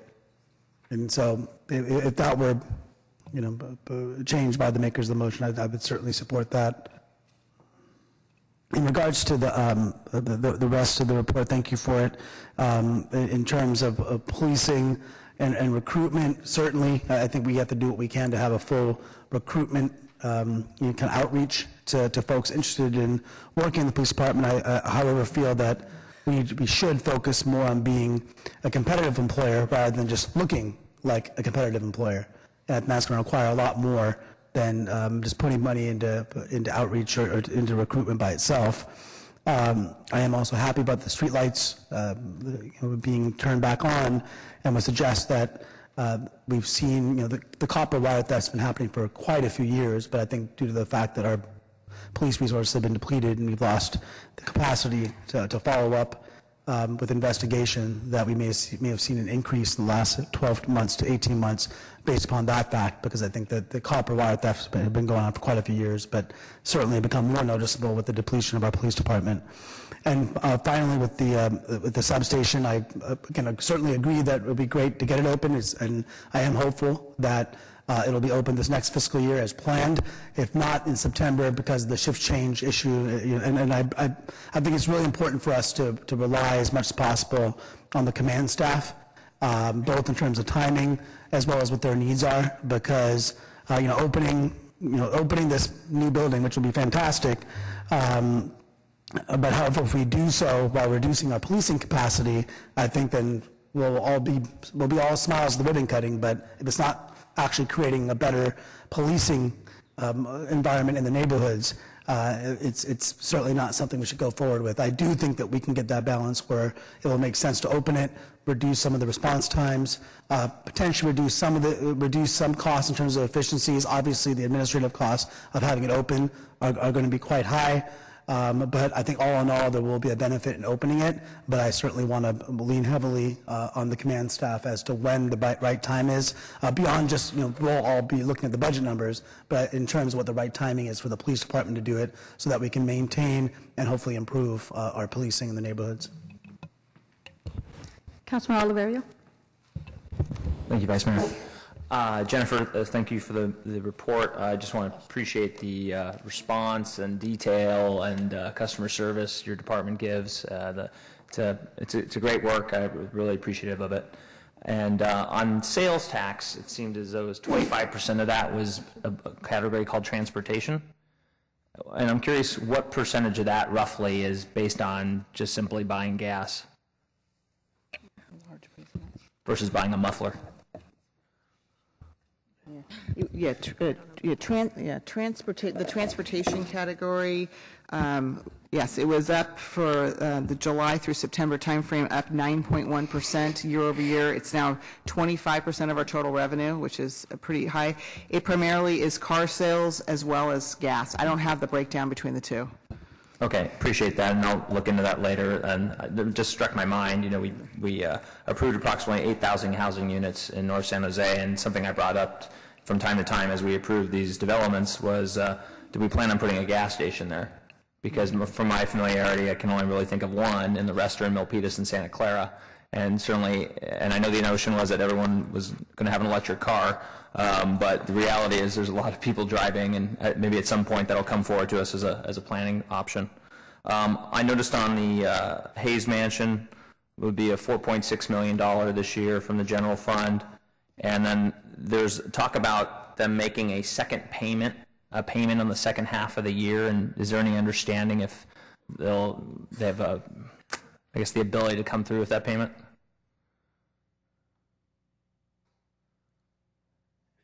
And maybe that's a tough one to ask here. Yeah, that's our planned expenditure for the second half of the year. So I think that the subsidy that the general fund is putting into that fund will stay this year. It was down from the prior year, and we'll reassess it this next year. But we are constantly looking at their performance and our debt expenditures and at how much they can cover through their own operating revenues and their net operating revenues after they cover their expenses. Okay, thank you. And on the amendment that's being discussed here, my preference would be to have that come back, because when it's up to $350, it could be $1,000 or it could be $349,500. So my preference is if the city really did do something, i.e. the installation of the fire system at the CPA, close the CPA to be closed more days that could have been programmed, then that's legitimate from my understanding, but I would certainly like to see that prior to giving approval for that. So that's my I would not like to, prefer not to vote against the whole thing based on the one amendment, so I'll see if that's acceptable by the makers of the motion. And Councilmember Oliverio, because I've got great staff, I just love them. For transportation, just so you get real-time information, out of that 9.1% increase, 20% of that increase was from new auto sales, and about 3.1% of it was from service station. Thank you so much. Councilmember Rocha?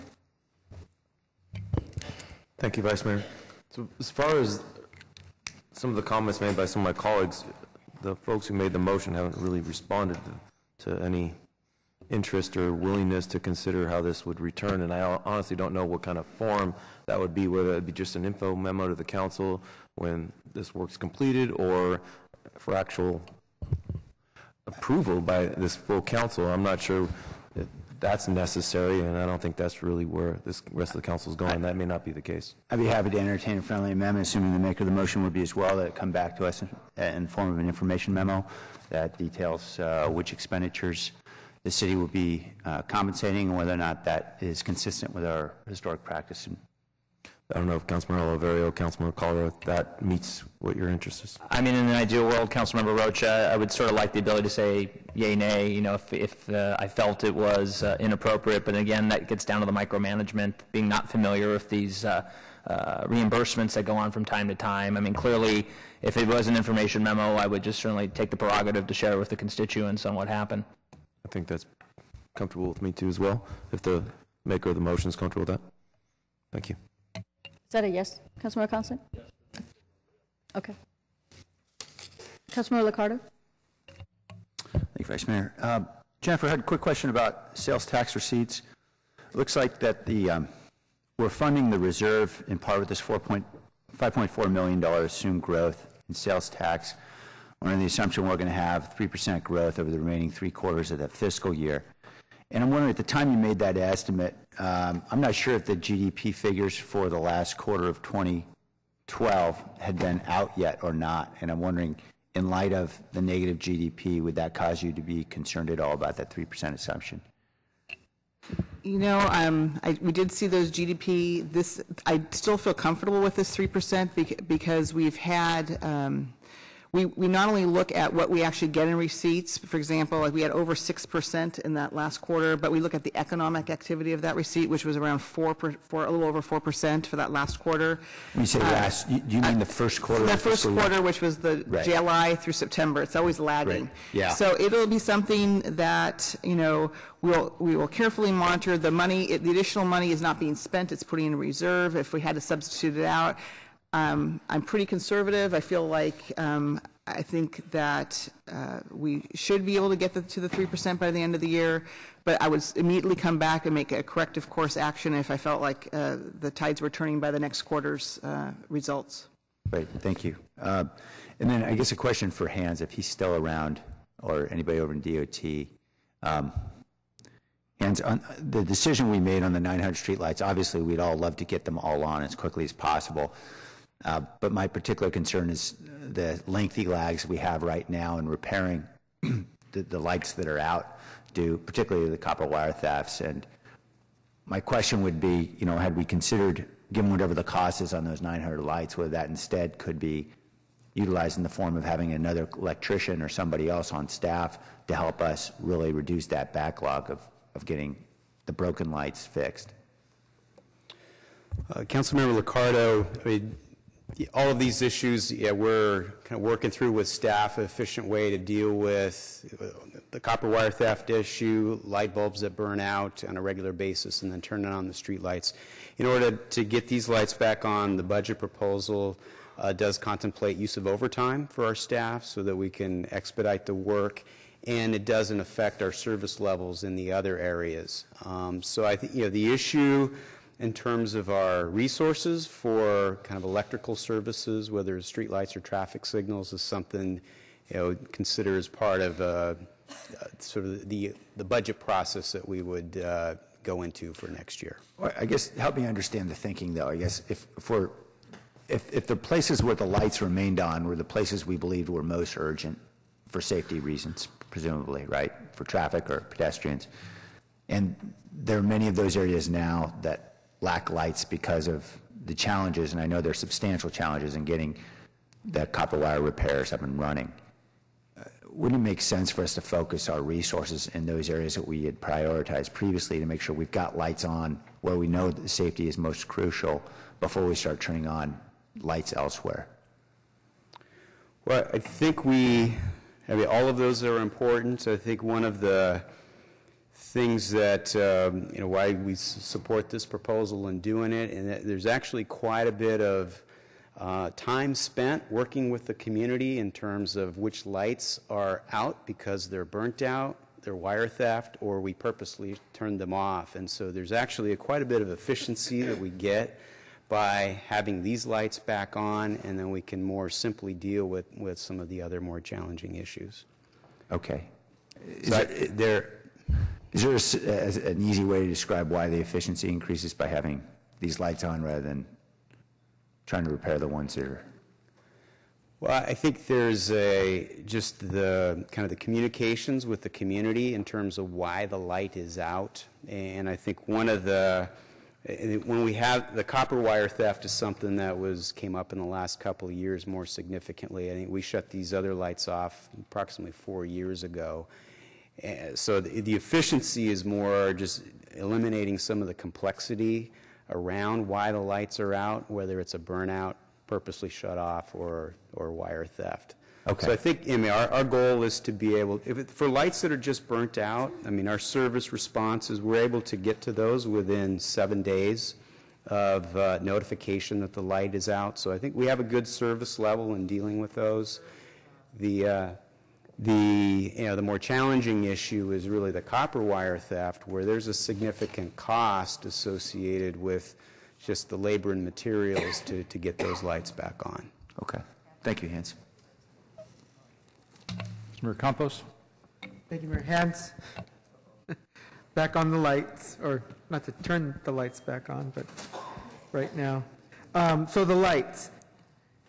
Is there, and I know we're going to be talking a little bit about energy efficiency, and some items coming up, but is there a timeline in which I know it's a moving target, in which we're starting to convert the yellow lights to the LED lights, aside from the place-based neighborhoods? And the reason why I'm asking is that as we turn these 900 lights on, and we find that some of them, because they've been off or for whatever other reason, they're not working, were we planning on potentially, as we go along, changing those, as opposed to putting in, obsolete equipment that we're probably going to change out anyway?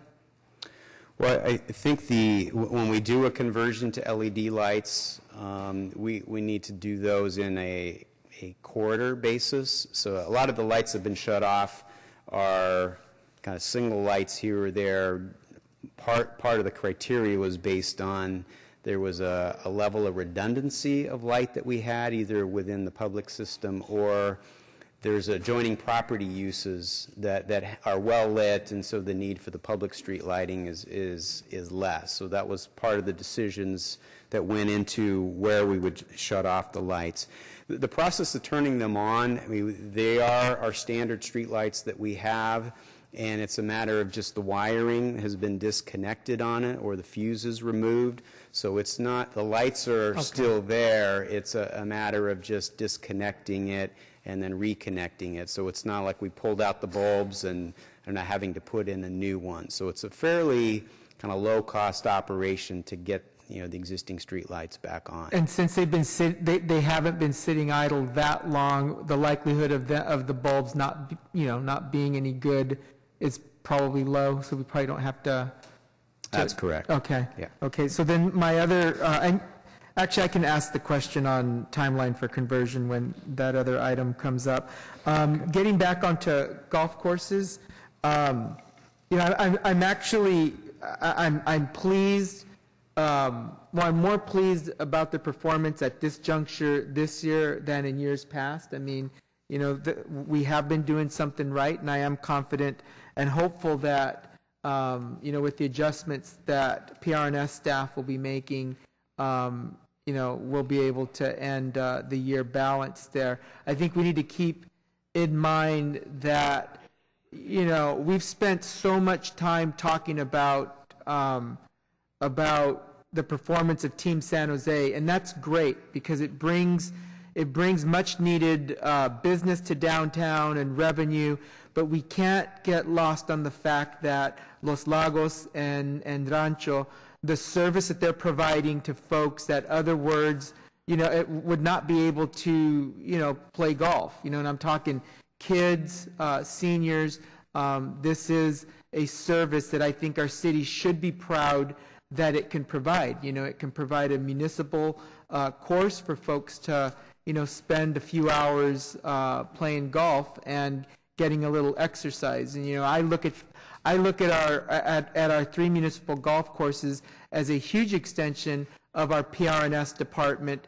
You know, just like, you know, we have leagues for softball out, you know, out of Columbus Park, or, you know, other parks that that provide sporting opportunities. Let's see, I got that, and I think that was it. Thank you. Councilmember Herrera. Yeah, just briefly, I think most everything's been said that I'd want to say. I just want to thank you, Jennifer, for an incredible job, and what a joy this budget is compared to years past. Johnny's not here, but he's lucky to be here having his first year this year and not a few years ago. So it's a welcome change to be having such positive numbers and positive outlook.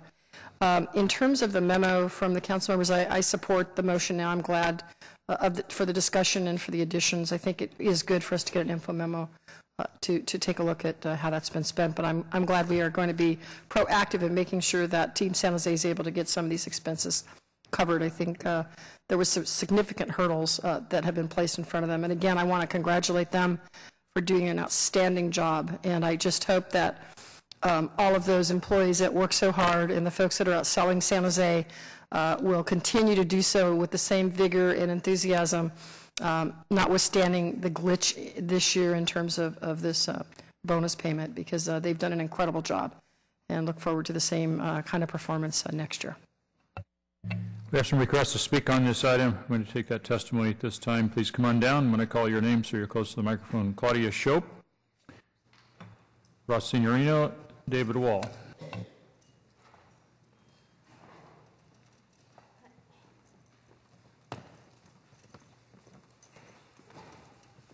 Hello, my name is Claudia Shope, and I just am concerned about the great use of overtime. I think that it's become necessary because this city seems to have become sort of employee unfriendly, and I'm concerned about that as shown by your vacancy rate in different positions. I think that the city could be safer if we paid attention and tried to fill things like the parks and the libraries and some of the rank and file services that people don't think of as, quote, safety, but that are really related because they make the city a safer place, as well as electricians to keep these lights lit and keep the city a safer place. I'm concerned about that and concerned about the excessive use of overtime. I'm also concerned about the way things are scheduled here, and that is, I mean, putting the 3.7 at the end of the agenda, I think was kind of shameful, because there's a lot of people here who would have liked to speak on that and some who have left. It's high time for the city to lead and not follow in civil rights, and I hope that when you get to that item, I've wanted to speak on that. I may have to leave, but I totally support you getting on that amicus brief, and I really hope that you support your workers here and do things to encourage people to come to the city, because I think because you've made it not friendly for the city workers, that is why you have a problem. Also, if you want to get a sales tax, I think you're going to have to mend some bridges in the future, because people will be willing to pay extra sales tax if they feel like they're getting the services. Thank you. Ross Signorino.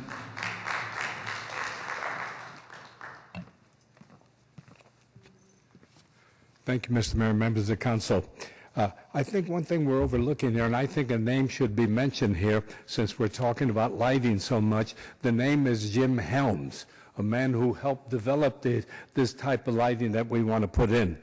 And I hear you talking about putting in lighting in the corridor where you've had the shut-off lighting. So that's all well and good that you reinstate that lighting too. But at the same time, I think neighborhoods are overlooked. In the neighborhood I live in the 1st District, those lights that we have right now, there's so many dark spots there that you can't even see the house next door to you because of that lighting is so bad. And I think that you should consider and try to boost up the program to try to get these lightings, this new light type of lighting that we're talking about in the neighborhoods where people have to walk in the dark, and where people get up in the morning trying to get to their cars or whatever. It is dark out there, and I think that should be one of the priorities, to look at some of the neighborhoods that really need this lighting right now, just as you are trying to get the lighting back on in the different corridors where you've had to shut them off. And for economic development, it is good to have lighting, white light, not yellow light. This new light is the thing that we absolutely need. Thank you. David Wall. Sir, I'm very curious why the Water Pollution Control Plant budget wasn't put forward for discussion, since Thursday the Treatment Plant Advisory Commission will be voting in the positive to contract out more plant operators because you can't fill them. Now, this is due in part to substandard management performance and also in part to Measure B. Measure B also is showing its head here with police overtime and increased workers' comp claim by the fire department. You police officers are leaving in droves. You will continue to have a high overtime. You can't hire police officers fast enough to replace them. Firefighters, because you shut down fire stations and reduce firefighters per trucks. This is all due to Measure B and some council members' incompetence in dealing with fire operations. But another issue that's started to raise its ugly head is a vagrant encampment that's in between West Heading Street and West Taylor Street behind Columbus Park that Councilmember Campos just mentioned. Now, this is bordered by Coleman Avenue. I think a mid-year budget allocation for some form of toilets out there, since those that can't reach Columbus Park in this vast area underneath the flight path of San Jose Airport are dumping their raw sewage out in fields. And people need to look at this. There also is a need, there's a formal complaint to code enforcement, so we have to have code enforcement people going out there. There's a city property, it's blighted. There's city park rangers are having to provide garbage service out there for these people. And there's a lot of problems going on that wasn't addressed here today. And I want to know about the millions of dollars, hundreds of millions of dollars of that capital improvement fund out at the Water Pollution Control Plant. How many industrial users are going to be receiving a refund to that? With specific, let's give an example, Gordon Biersch. Are they going to get a refund from their sewer service and use charge? Sorry, your time is up. That concludes public testimony on this item. We do have a motion to approve the mid-year budget report, the related appropriations, ordinances, et cetera, with the memorandum from Councilmember Consent LICCARDO and the friendly amendment to have the city manager do an information memo back to the council and the Team San Jose reimbursement items. On that motion, all in favor? Opposed? Count 1, 2 opposed. KALRA and CAMPOS opposed, so that the motion is approved. We'll turn now to item 3.4, the 2013 Community Budget Survey.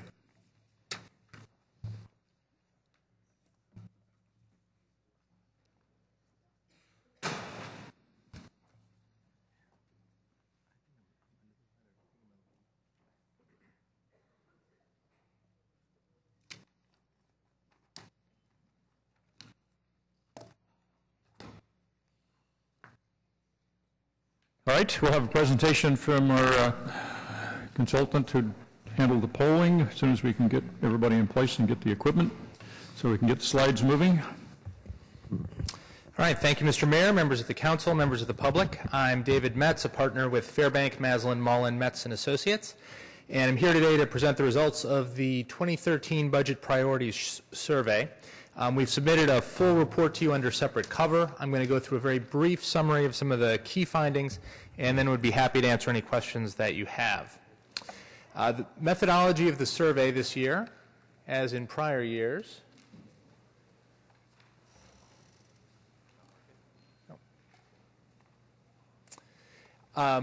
involved interviews with voters who are likely to cast ballots in next year's general election based on their past voting history, as well as a supplementary sample of adult residents of the city who, although they may or may not be registered to vote, obviously have feelings that need to be taken into account when it comes to the city's budget priorities. For issues relating to overall provision of city services, we talk about the combination of results among voters and adults. For those that deal with potential ballot measures that might be placed before the voters, we focus only on the population of likely voters. And there's a number of places where we'll look at data from prior surveys that we've conducted for the city over the course of the last 5 years. Generally speaking, this year's survey shows a continued uptick in the public mood, which we've seen not just here in San Jose, but in lots of communities around the state over the course of the last year or two. When asked whether they have positive or negative feelings about a variety of different aspects of life in San Jose, majorities of residents this year tell us they have positive feelings about them. And the only area where they express some reservations is the city's budget, which historically has been the case, with about half of voters saying that they have negative sentiments about it in this year's survey.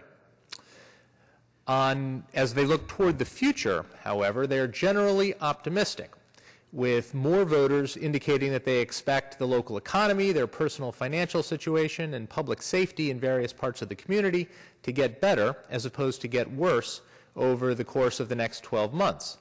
They are more ambivalent about the city budget, with about 1/3 expecting it to get better, 1/3 worse, and the remainder uncertain. But again, generally more optimism, particularly on the economic front, than pessimism. And all of that contributes to some of the sentiments that we see about issues relating to city spending and budget priorities. One of the items that we asked about was pay cuts that city employees have agreed to take over the course of the past several years in order to help the city balance the budget. And we posed the question that if additional funding were available, the city could potentially restore some of those cuts in order to help retain and recruit high-quality city employees. On its face, that idea is appealing to residents. Overall, 64% indicate they support that idea. 28% oppose it, with nearly twice as many, more than twice as many, offering strong support for the idea as opposed to strong opposition. On the next slide, however, you'll see that when we ask about the idea of restoring those pay cuts in the context of other potential uses of additional budget dollars that may be available, it ranks as a secondary priority. Among 5 items that were offered to voters as choices, either hiring more police officers, restoring pay for those employees who had had it cut, increasing library hours, increasing the fire department size, or increasing community center hours, a clear majority made their first choice hiring more police officers, with 2/3 ranking that as either their first or second priority. In terms of a first choice, the next item on the list was restoring pay for city employees who have agreed to those pay cuts.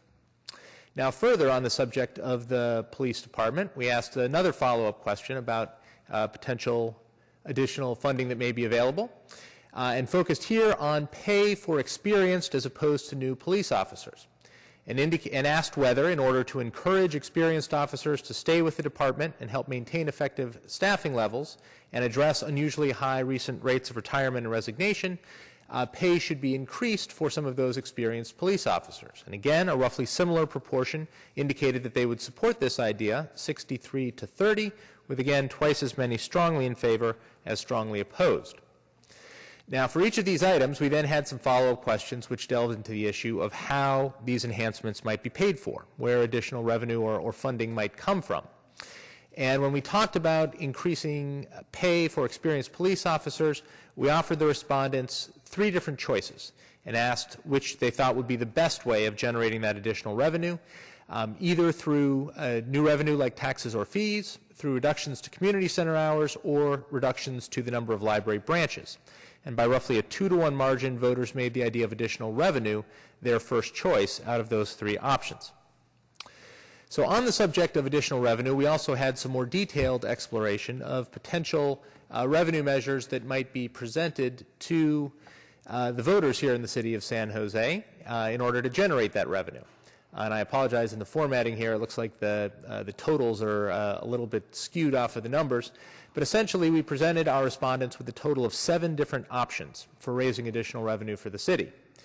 They ranged from a high level of support of 65% overall for a 0.25% sales tax dedicated to police services, down to 54% at the bottom of the slide for a $97 parcel tax to be dedicated to streets and roads. The 2 items where we saw the strongest level of support over the vote threshold that would be required, because some of these items, any that dedicate funding to a specific city service, require a 2/3 supermajority for approval, a threshold that none of these overall categories of measures met. But the 2 that required a simple majority approval, a general purpose sales tax or an increase in change to the city's business tax, all exceeded that 50% threshold by a margin of more than 10 points.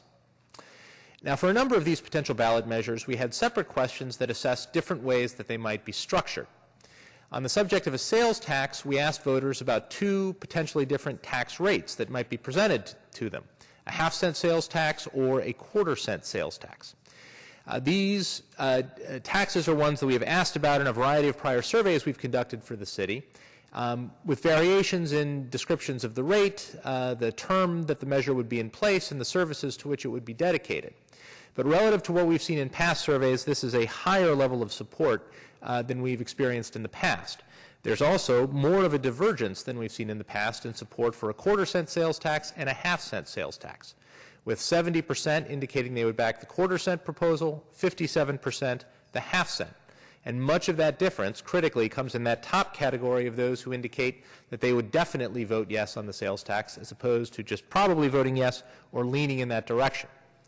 It also should be noted that even if we omit the set of voters who initially indicate they're undecided but are leaning toward a yes vote, a group that, as we've discussed in prior years, are the most tenuous in their support, both measures still clear the 50% support threshold that they would need for approval.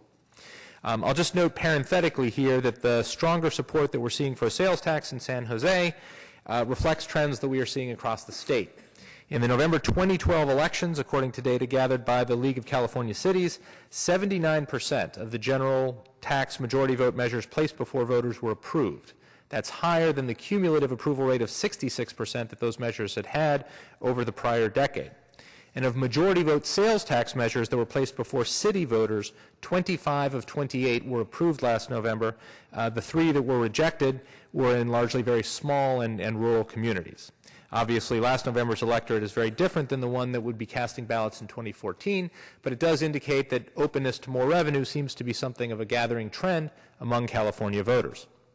Finally, we also asked voters 2 different versions of a question about the idea of continuing the parcel tax that currently funds the library system and is due to expire. For half our sample, we gave them a version of the ballot language which specified the amount of the parcel tax and noted that there would be a CPI and an inflation adjustment annually geared to the consumer price index. For the other half of our sample, we used ballot language that's similar to what the Water District used when it extended its parcel tax last November, simply indicating that it was an existing tax that voters would be casting a ballot to extend. That second version of the ballot language got 72% support, which was in excess of the 2/3 supermajority threshold. The other version of the language at 56% had majority support, but did not clear that 2/3 bar. As I mentioned, there's a lot more detailed analysis of these and other questions in the survey and the report that we've provided to you. I'd be happy to answer questions about this data or any of the other data in the report. Thank you. Any questions for Mr. Metz? Thank you very much. We've heard this presentation before, and it's always interesting to see the change over time. Some of the questions we've asked multiple times, and that's valuable, as well as the specific stuff for this year. Councilman LICCARDO? I just had one question about that. The question we see routinely around how voters would allocate $100 to various services. And I know if we were to follow that literally, we'd probably be cutting our police and fire budget in half, since we spend a whole lot more than 25% of our budget on public safety. But I know that's not really what voters are saying, because voters are facing a very different set of constraints than we are in our budget. And I'm wondering if that question is typically used in your surveys in other cities, or if a better question might be, how would you spend the next marginal $100, given the budget that's already there? How would you spend the next 100 as opposed to what would you do with the first 100? Yeah. So the question you're referring to, Councilmember LICCARDO, for those that have the report, is on page 14. It's also figure 14. And essentially, in that question, we present the respondents with 5 priorities for the city. They aren't necessarily specifically tied to categories of spending, but they are a safe city, a prosperous economy, a reliable and well-maintained infrastructure, a green, sustainable city, and an attractive, vibrant community. And we're asking our respondents to allocate 100 hypothetical dollars across those 5 objectives. And you're right that about a quarter of them allocate that money to a safe city, which doesn't correspond with the way that city budget dollars are spent on public safety. I think they are thinking there of a broader set of community objectives that city government spending can impact, but obviously that are affected by a lot of other community conditions. I think one of the questions we asked in this year's survey, if we could move back a few slides, where we talked about where additional dollars should, budget dollars should go if there was more funding available. I think it's one more back, I'm sorry. 2 more back, 1 more. There we go. If there were additional dollars available, how they should be allocated across these 5 priorities. And we do see, I think this is more similar to the marginal dollar question you were asking, a higher proportion pointing to public safety given these 5 choices. I appreciate that, and you're right, that's really why I asked the question. I guess the question is this the same way the question is typically phrased in other cities, or should we be asking it differently if we're really trying to get at how should we be spending our next marginal dollar?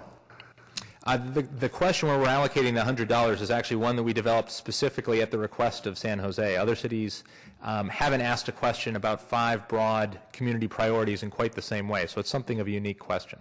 Okay. Well, I guess maybe I just ask as we think about, how we reframe this next year is we ought to be deliberate about whether we really mean the next marginal dollar or the first dollar, because I think framing that is really important. Well, it's really a different question if you ask people how you should spend the real dollars. And we've done this exercise quite a few times, and I think the value is in asking the question the same thing the same way every time, so you can see it over time. I think you would ask a different question if you were trying to get more towards the budget. The first time we did this, we did it with nickels, very low-tech jars of nickels. And I personally was surprised at the sort of even distribution across the categories, because I thought, well, we're spending half our money on public safety, you're probably going to get that same sort of thing in the buckets, and we didn't. So it's interesting, but I think we might want to talk about what kind of a question would be different to get to the point you're making, Councilmember LICCARDO. Any other questions for Mr. Metz? Nope, thank you. We have some public testimony. Before we do that, I just want to talk about the tax increase question. As I have said before, a year ago, I think, in this session, that the polling results is the first thing you need before you can decide to go with a ballot measure for a tax increase, and that there are other variables that have to be in place in order to be successful. And I've been involved in quite a few ballot measures and several tax measures. So based on my experience, and I'm sure my council colleagues will have their own experience, their own opinions, but having good polling is step number 1. Then you have to figure out whether or not the public will support how you're going to spend the money. First, how are you planning to spend the money, and how do they think you're going to spend the money, which are 2 different questions. Then you need to figure out if there's going to be opposition, how well funded will the opposition be, and can you neutralize the opposition. And then you need to know whether or not you have a coalition of support and how much money you need to run a campaign. And then finally, and probably the most important in the whole equation, is who's going to raise the money. So as I said a year ago, all of those need to be in place in order to have a successful ballot measure. Others may have a different experience with tax measures, but that's been my experience. And so we have some work to do. We have a year, a little more than a year, to make the decision to get something on the June ballot. And so I think there's plenty of opportunity for people to get engaged in this. We'll probably poll on the question again in July, or at least next year in January. We're going to do our annual poll. So that'll help to keep us informed. But there's more than just starting out with positive public support, which is good. The support has increased. I think that gives us some indication that we're moving in the right direction. The public is supporting what we're doing, and now they're prepared to think about giving us some additional revenues to spend to restore services. I have some requests to speak. I'll take that now. Signorino. And then David Wall.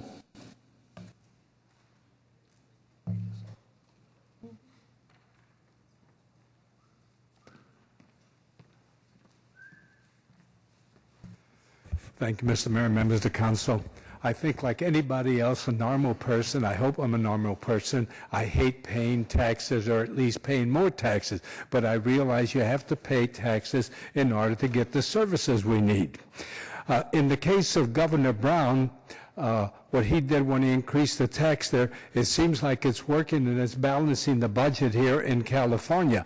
But one of the key things that he did was this, and it attracted me, which I voted for that particular tax increase, was this, that put a time limit on it, sunset. That has to be mentioned to the people so they understand it, that this is just for a certain amount of time. It's just like the library tax. When that expired the first time, when Mayor Susan Hammer was still in office, she asked that we rededicate that tax to the library, and the people responded, yes, they will pay for that extra tax, but it was a time limit. It was 9 years. Okay, now we have to renew it, that's okay. But again, I must tell you this, you must have a sunset on this. Yes, we have to build up our police department back to its level where it needs to be in order to secure the city, what it used to be one time, one of the safest city in the whole of the United States, because we had then a police department was properly manned, maybe not properly manned, but they did a good job. The numbers were better. And that's what we have to build up to now, to build up these services, build them up to where they should be. And again, I may say this again to you, please mention sunset when you get this thing going and present it to the people on the ballot. Yes, there's a certain amount of time, and then after that, it will expire. And that's what people like to hear, and that's what I like to hear. Thank you. David Wall. First of all, I oppose using any of these statistics as being relevant. There's over 1 million people here, and year after year, or budget year after budget year, you use this as a crutch. In other words, instead of acting like the leaders that you're supposed to be, you rely on third-party statisticians using taxpayer money to tell you what people think, so you can come back and later say, well, the survey says. You know, no, I reject this out of hand. But let's look at it in contemporary terms. If you're going to pass a quarter-cent sales tax for public safety, your best bet is to let people die. And that's what Measure B did, is it signed people's death warrants, because police are leaving in droves. You can't retain experienced police officers. As soon as they can retire or get the hell out of San Jose, that's what they will do. Your fire department is getting hurt all over the place, running after drunks and everybody else, and people are going to die. And you've got to tell people, do you want to die? Because it's your vote, okay? You either fund public safety or shut up and die. And that's what's going on in our city. But when you look at the budgetary allocations that you folks have just talked about, I then reference what was done yesterday at the study session. It's clear to me that none of you really know how to run a city, because you rely on statisticians to tell you what to do, because if you knew how to run a city, you wouldn't be spending money for this. So how could I sit here in all jocularity and be patient to see my taxpayer money is wasted in such a horrible, tragic way? It's terrible.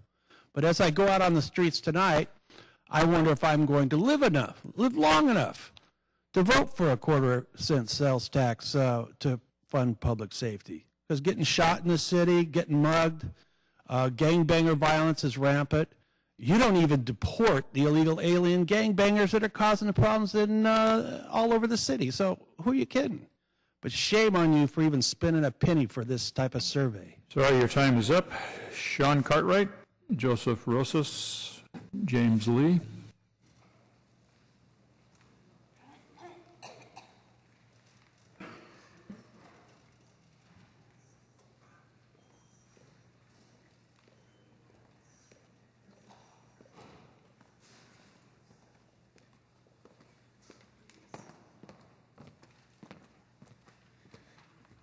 I'm really bummed out that the city manager's not here to see it. Since the last time I saw her, I was protesting on her front lawn and getting a ticket for fighting for all the police and firefighters that she's laid off. And I look forward to seeing her on her front lawn again. And hope some of you will join us. I wanted to say that correct me if I'm wrong, but you're saying, hey, let's put a tax on the ballot and have you guys vote on it so that we can charge you more for our poor accounting and our cooking the books so that we'll have something on the ballot to cover our butt when Measure B is repealed. I think I've got this, and I'm pretty sure that I'm right, because that's what it sounds like to me. Because most of us know that Measure B is wrong. Most of us know that Measure B is going to be repealed.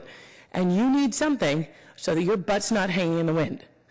And when I say you, and the city manager, who I'm really bummed out isn't here, because it's going to come out that way. And when it does, somebody needs to be there. And you want us to foot the bill again. Because right now, I manage properties for a living. And when your district, Oliverio, your district, I am told when I call PD and I go, hey, I'm getting cars stolen from our property every day. PD says, sorry, we can't do patrols. We can't even drive through one extra time. We don't have any cops. We got nobody. And the latest estimate they gave me in January is 865 active cops on the road. 865. That is a shame. And that's your decision. Welcome back. Nice to see you. Last time I saw you, I was on your lawn. And your decision.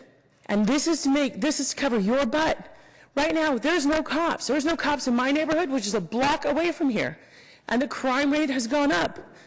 And right now, the only thing that's going well are people getting murdered, and it's on your head. Joseph Rosas, James Lee.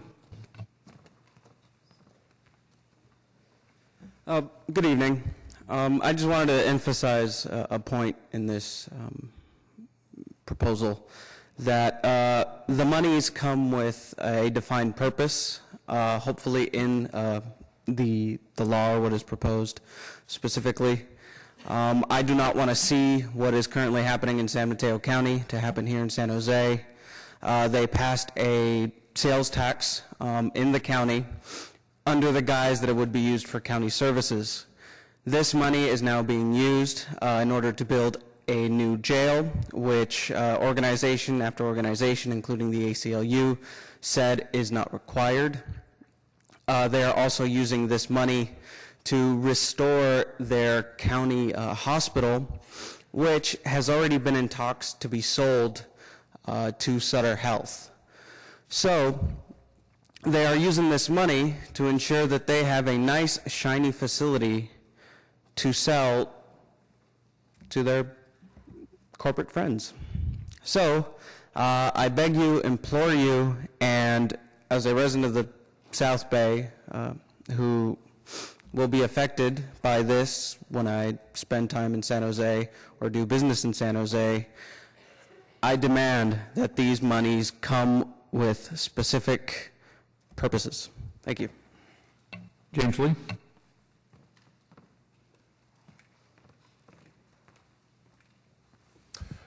Good evening to the council. To echo what Sean and Joseph said earlier, I'm actually here as a resident of Redwood City. I was at a board meeting this morning to speak out against the sales tax that was passed there in November.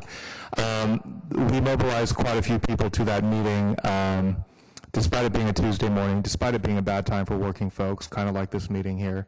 I'm here today to tell you that if you want the sales tax to pass, you need the confidence of your people.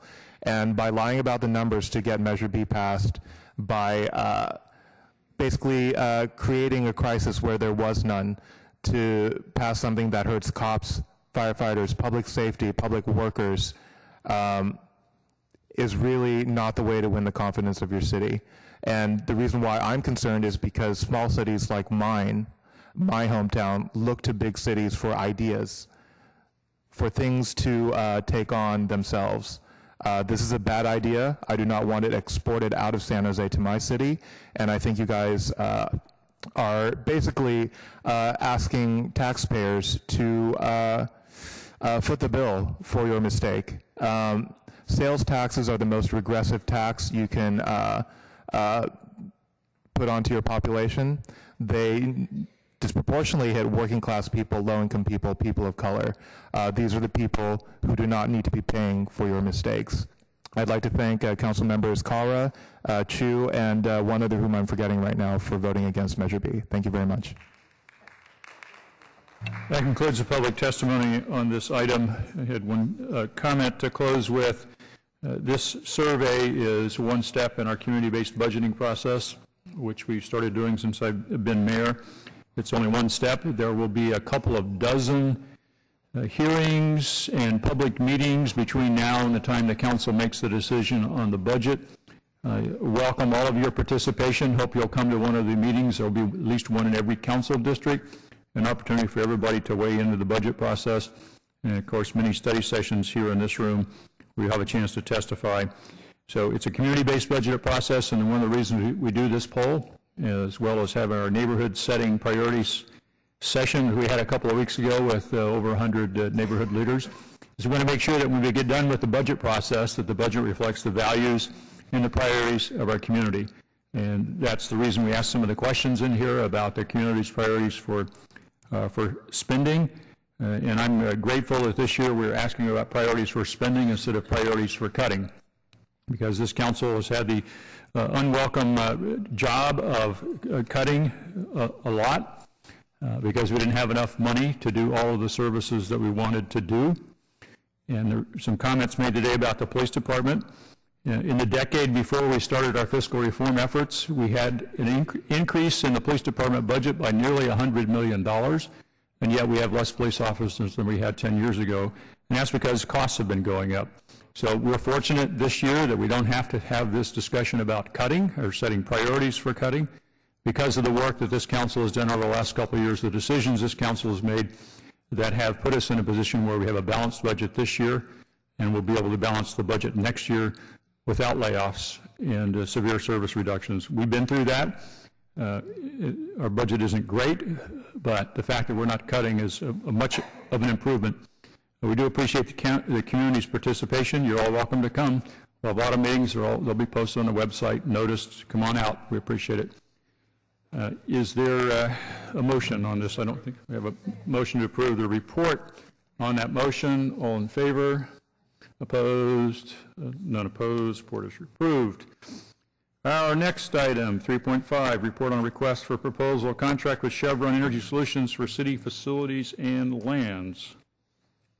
A brief presentation from staff, I believe.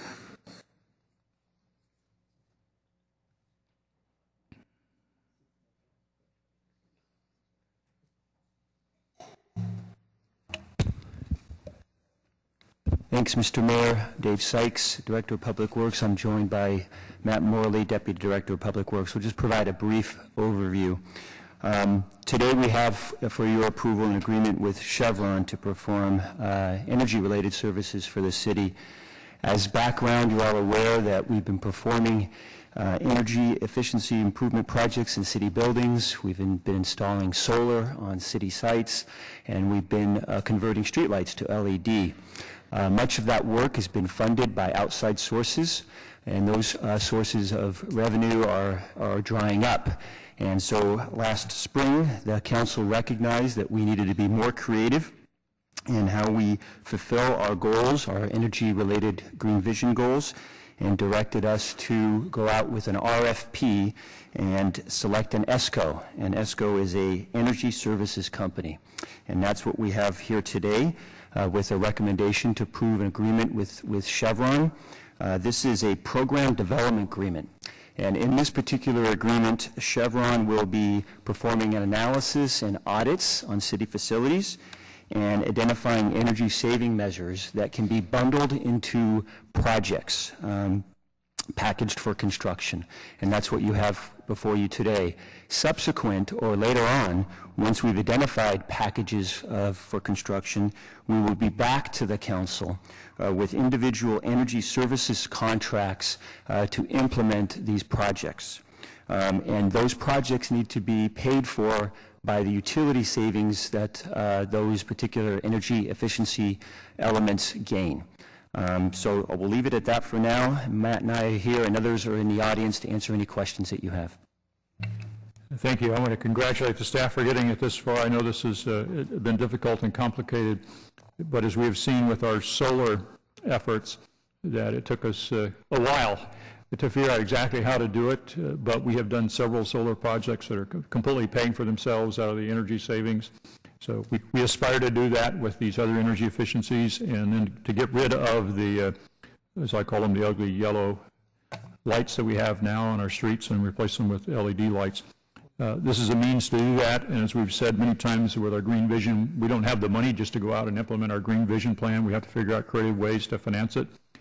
This is one of those ways to do it, pay for it out of energy savings. So I want to thank staff for this. I understand this is just the first step, but getting a partnership with Chevron is a really big first step. They have the capacity to deliver, and so I'm very optimistic that we'll have some great projects that will come out of this, and we'll be able to save energy, replace street lights, and do it with money that we're already spending. Councilman Rocha. Thank you, Mayor. Disclose that I met with representatives of Chevron Energy Solutions, and let me also thank staff for their work on this. It's a great memorandum, great direction. Honestly, there's only just a few questions I had of this, and I want to thank also Chevron Energy Solutions for their interest in San Jose, and also the additional folks who submitted applications for this. This is good news for us. I had a question on page 3, program structure, the 10 to 15-year financing term. Is that number a negotiated discussion with Chevron in terms of the scope of what we're looking at, the range, or was that just our side or their side? Industry standard, I'm trying to get a sense of whose numbers these are. Yeah, the 10 to 15-year financing term was an estimate, and it will vary a little bit depending on the types of projects that we're able to bundle together, okay, and what the payback is on those projects. All right, and this number was this is what we on our side. This is what we've seen out in the industry and the research that we did associated with it. There may be opportunities for us to do a longer-term project that's out to a 20-year project, or on the shorter side as well. That'll be something that we'll bring back for consideration at the next stage. So the impression I'm getting from staff side is that you're willing to consider longer ones if it gets the return. Yeah, if it makes sense for us. Okay. And let's see, the bundle question, you just spoke to that. That was on page 4, where you showed the packaging potentially here. Then there was one more item I had a question on, and that was page 6, phase 2 project implementation. Although no analysis has been completed to date, the targeted ECM package size will be in the $2 to $3 million range for the first package. And again, that's an estimate on your side of what you think we should see? Yeah, it's an estimate based on what we think may be out there for energy savings projects, based on what we've done through EECPG projects, and also what's necessary in order to put together a financing package behind it. Okay. Thank you. The reason I'm asking that question on these two is I want us to be as open and flexible as we can as we work this out. I mean, they may bring to the table some financing that has a different perception. I don't want us to narrow our scope so much that we're going to forfeit some potential savings and opportunities because of the scope that we have here in this memorandum. And based upon what I heard from you, that's not the intent. Yeah, I think we've intentionally left this broad so that we can move as based on the results of the audits that we conduct. Okay, thank you. With that said, I'd like to move the memo for myself, Mayor Reed, Vice Mayor Nguyen, and Councilmember Sam LICCARDO. All right, we have a motion on the floor. Councilmember LICCARDO. Thanks, Mayor. You know, I should have asked this question offline, but I failed to. Just a quick question about page 7. Matt or Dave, is there any relationship between the consultant MCOR and Chevron? I'm assuming not, but I just want to make sure we're all.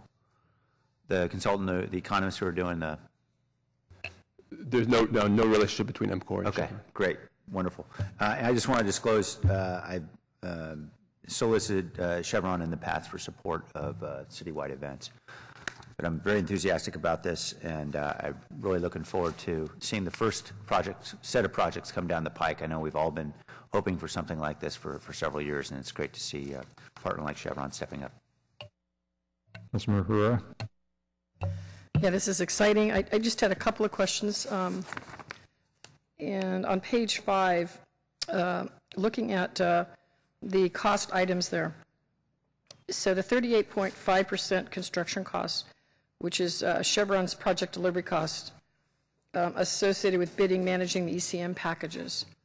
How did we come up with that 38.5? For some reason, it just sounds high to me. What does that include, and do we know what's profit versus the cost and sort of thing? Yeah, Chevron was able to provide us a breakdown of what was included in those costs. It includes profit, as well as design costs associated with projects, the project management through the construction of the projects, and various other elements.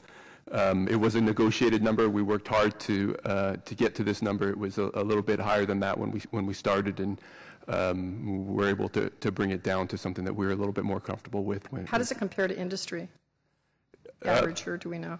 It was right. I think of the companies that submitted, this cost was just slightly above the average. But because it was an RFP and the quality of the vendors was important as well, Chevron was the recommended vendor. And so that includes project, because I see we have city project management as well as Chevron, but that includes managing through construction too. Are you saying? Yeah. So it looked like it was pre-construction. Yeah. So Chevron will do all of the project management for us, all of the bidding of the projects, a good proportion of the work that the city staff would typically do in a design, bid, build project. We'll still have a role from a project oversight and project from an owner type of a perspective on these projects as they're built. But Chevron will take on a good proportion of that work. But at that point, in terms of the ECM project bidding, is that then included in the cost recovery when we're looking at the project being having an ROI over X number of years? Is that also recuperated in that, or absolutely. Is that an upfront cost that we lose in terms of just all of these costs are absolutely included in the final determination of whether the projects are viable. And what about the IGA line, 125 an hour, 11 cents per square foot? Is that also part of that recuperative thing? That's sort of a preliminary. That's prior to the ECM portion. Yeah, right? So that's the early on audit that identifies the projects for us. One of the things that we're pleased with is the dollar amount associated with these through our EECBG projects. We're paying about $1 a foot for audits, so this is at a significant discount. Great. And is that part of the 150,000, or that's a different audit? Is that all the same audit, the amount we're talking about in the first recommendation? Yeah, so the contract that we're hoping to award today would set aside $150,000 in order to compensate Chevron should we not go forward with an audit. So if they identify projects in an audit and for some reason we decide not to go forward, then we would compensate Chevron through the $150,000 that we've set aside. If we do decide to go forward with the projects, then the cost for those audits would roll into the overall financed cost of the project. And what happens if we go above the 150? So if we don't expect that we would have to, but if it looks like for some reason we're doing a ton of audits and not moving forward with projects, then we would need to come back and reappropriate funds for this continuation. Yeah, if I can just add, so at this point, the 150 would be a limit for us. We've only have authorization to go forward with 150, and as Matt mentioned, at this point, the likelihood of that is pretty small, given that we would assume most of the audits would yield projects. So we may end up having a fund balance on that and not having to use it. Quite possibly. Great. Okay. Thank you. And I'll be supporting the motion. Councilmember Chu. Thank you, Mayor. Just wanted to disclose that my staff has met with the K Snow and the Chevron Corporation. Councilmember Campos. Thank you, Mayor. Just also want to disclose that I and my staff met with applicants and did want to, again, congratulate staff on the work that you've done with this. This is one of, I'm sure, a number of ventures that we're going to go into in terms of looking at energy efficiency throughout this city, and I think this is a great, it's not a start, but it's a great next step. Could you sort of give me ballpark, because I know front and center for my community are the lights, and so, and perhaps it's a report back to T&E, and if that's fine, it gives us better, more accurate information, that would be great. But if you can sort of give us what are the next steps, what should the expectations be, and I'm sure they're better because, a year and a half ago, we were looking at 2 years, not 2 years, 10 years for full conversion to LED lights, and, with better products out there, I'm assuming that we wouldn't have to wait that long. Councilmember Campos, I think the big first step for us is to do the initial assessment of our facilities to see what the magnitude of savings are out there for us, and that'll help to drive the overall bundle of projects, and most importantly, I think, is the number of streetlights that we'll be able to address. We'll be coming back, I think, as Dave said, to council for award of the first package. We're aiming to do that in the fall. Okay. So that we'll be able to report out on not only the first package and ask for approval there, but also on sort of a magnitude of what we're seeing for future packages. Okay, and those packages then we'll have specifics and. Absolutely. Okay, all right, thank you. Councilmember Consent. I just wanted to make the disclosure. I met with the folks from Chevron. We have some folks who want to speak on this. We'll take the public testimony now. Sal Ventura and Smart, Lindsay Corbin. And while they're coming down, I want to disclose that my staff, in preparation for this meeting, talked with, discussed whatever with the Chevron representatives as well as Canyon Snow.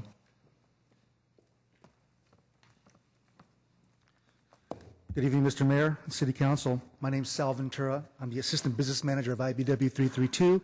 But today, I'm speaking on behalf of Neil Struthers with the Santa Clara Building Trades, who couldn't be here today.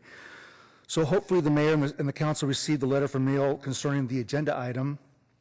I want to reiterate a couple of main points. We have worked with Chevron Energy Solutions on 2 public projects and have had a very positive experience and are proud of the work we've accomplished together. In the worst period of our recent recession, Chevron and 2 local school districts were able to initiate and complete 2 major renewable energy projects that not only benefited the school district communities, but just as important, put hundreds of construction workers to work that would not have been available otherwise. The audits are the first important steps to identify simple needs and significant ideas towards a path of energy efficiency. This will, at minimum, create some net zero costs, but much more likely the audits will develop ideas that will attain major energy savings, which will translate into major dollar savings in utility costs, just like the hundreds of thousands of dollars that the Eastside Union High School District and the Oak Grove School District are projected to save over the life of their approved projects. So I wasn't aware of the possibility of project manager by Chevron, but I do want to say there are 2 key things about Chevron that you should be aware of as related to project management. First of all, their business model is transparency, which is a very big plus for any public entity. And then the second thing is that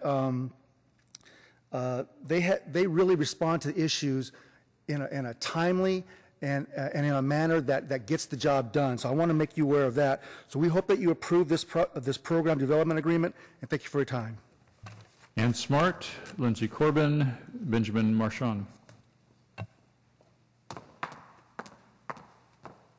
Hi, Council. I'm Ann Smart. I'm the Director of Energy for the Silicon Valley Leadership Group.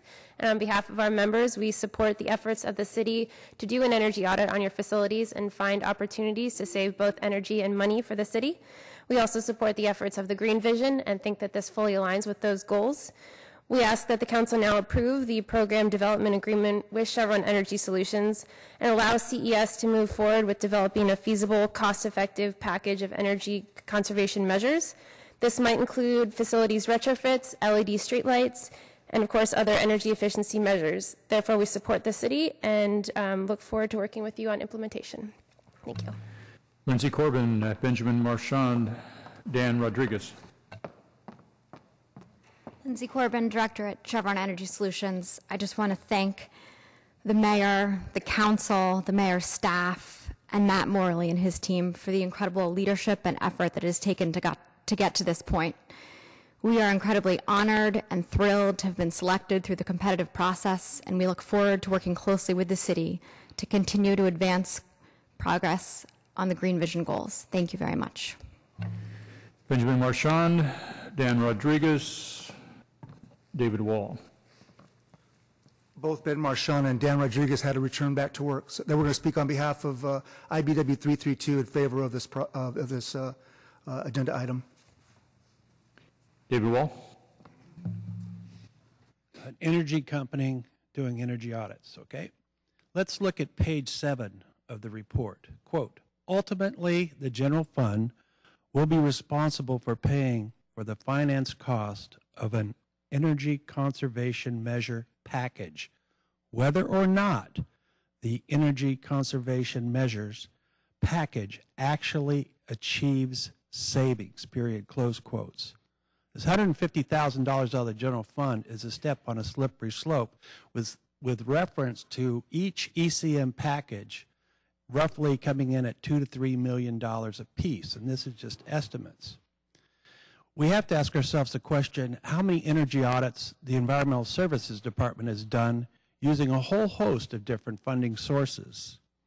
Then when we look at the benefits and risk assessment on page 7, the benefits are illusory at best, where the detriments are very severe and calculated. This report is flawed in the sense that there is nothing as to procedure to the investment grade audits to which initiates the funding transfers between the city and Chevron. So it would be my opinion that you should refer this back to T&E and then have it come to rules with these procedures laid out. As it sits, I am in a quandary to understand why the Environmental Services Department, with all that its energy audits, has to now default to Public Works to do this work. Subsequently, the issues about the audits. This procedure is material and should be looked into. Thank you. That concludes public testimony. Vice Mayor Nguyen. Just want to disclose that my staff met with the representatives from Chevron, and I'll be supporting the motion. Motion on the floor, Councilman LICCARDO. I also met with representatives of Chevron. Right, we have a motion on the floor based on the memorandum. On that motion, all in favor? Opposed?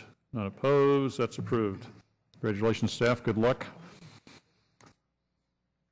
Item 4.1 is the next item. That's a rezoning of property on the southeast corner of San Carlos and South Bascom Avenue.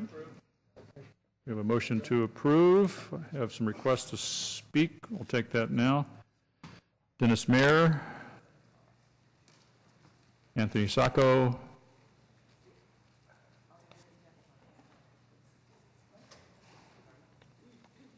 Joe Coscarelli. Go ahead, sir. Thank you, council members, mayor. My name is Anthony Sacco. I live within 1,000 feet of the proposed project, which we locals know as Babyland, on the southeast corner of West San Carlos and Bascom Avenue. I am also a board member for the Burbank Community Association, and I'm also its webmaster. However, tonight I speak only on my own behalf and not for the Burbank Community Association. I have listed my objection to the project, and I have 4 objections, and I'll try to be brief. The project, as described, I think would add immeasurably to vehicular noise. This is already an intersection with a high volume of vehicular traffic, and the residents of this area are already impacted by 280, 880, and Stevens Creek and the shopping centers. The proposed project would add increased air pollution. Number 3, I'm concerned about the chemicals that would be involved in the so-called incidental repair of the motorcycle business. Specifically, I object to the presence of solvents and fuel. Number 4, that the proposed project does not enhance the neighborhood character, and specifically speaking of the West San Carlos corridor and the Burbank and Buena Vista neighborhoods. We already have too many used car dealers, medical marijuana dispensaries and tattoo parlors, liquor stores, etc. What we really need is pedestrian and family-related retail that will encourage foot traffic and strolling.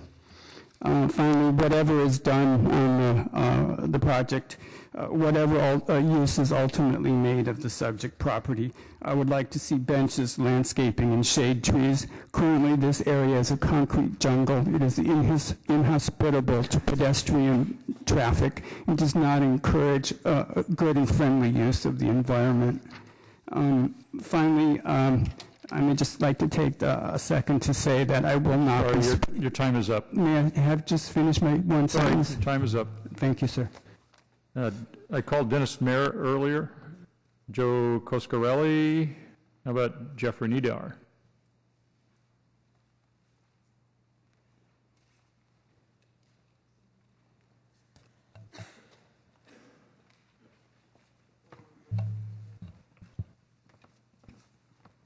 Sorry, just 1 minute. Staff, I'm not sure who's the applicant on this thing, and nobody's have any indication on the card. I'm representing the applicant. Oh, you're representing the applicant? Yes. Okay, well, we usually give the applicant 5 minutes. I didn't realize you were here, so I'll give you that much time. Okay, good. You're not required to use it.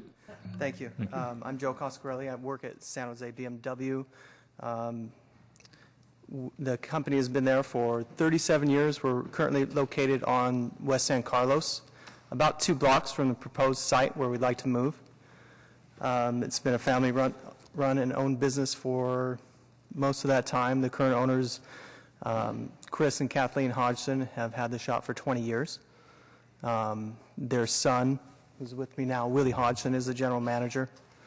They're developing this property, or would like to develop this property, to have a better place for the shop. It's going to be better in many ways.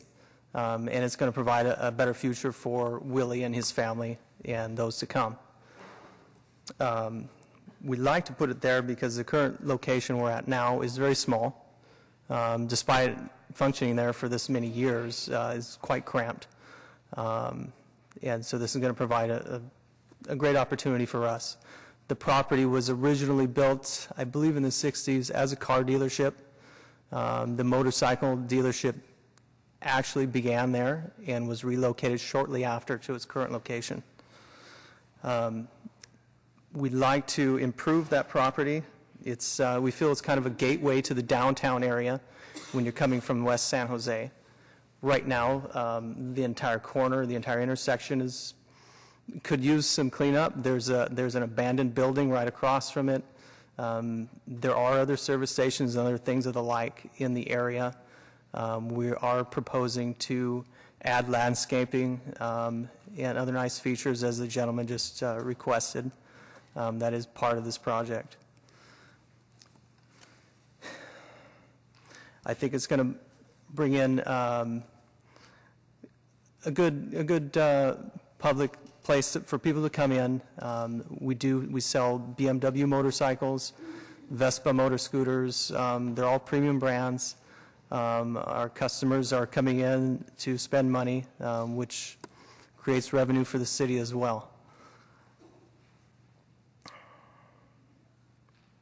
Regarding the gentleman's concerns about noise, all of the machines that we operate, all of the motorcycles conform to California standards.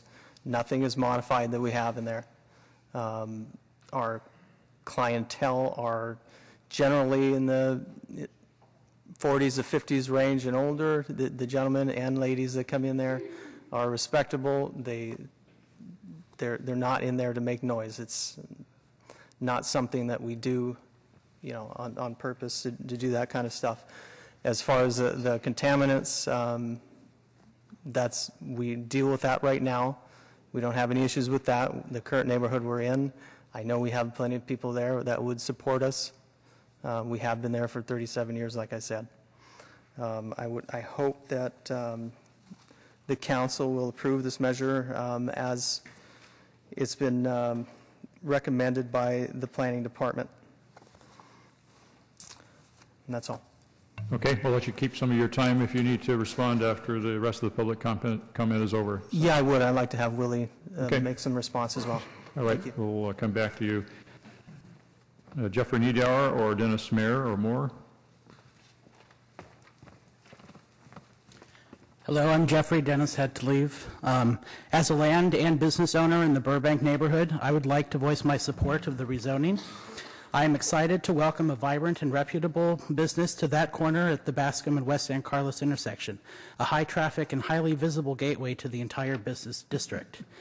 A current snapshot of that intersection includes a gas station, a San Jose water station, a shopping center with many vacated stores, and the currently unoccupied and boarded-up building on the property in question. Your approval will speed the revitalization of the business district I call home. Thank you for your support. David Wall. Business is in keeping with San Jose's green vision.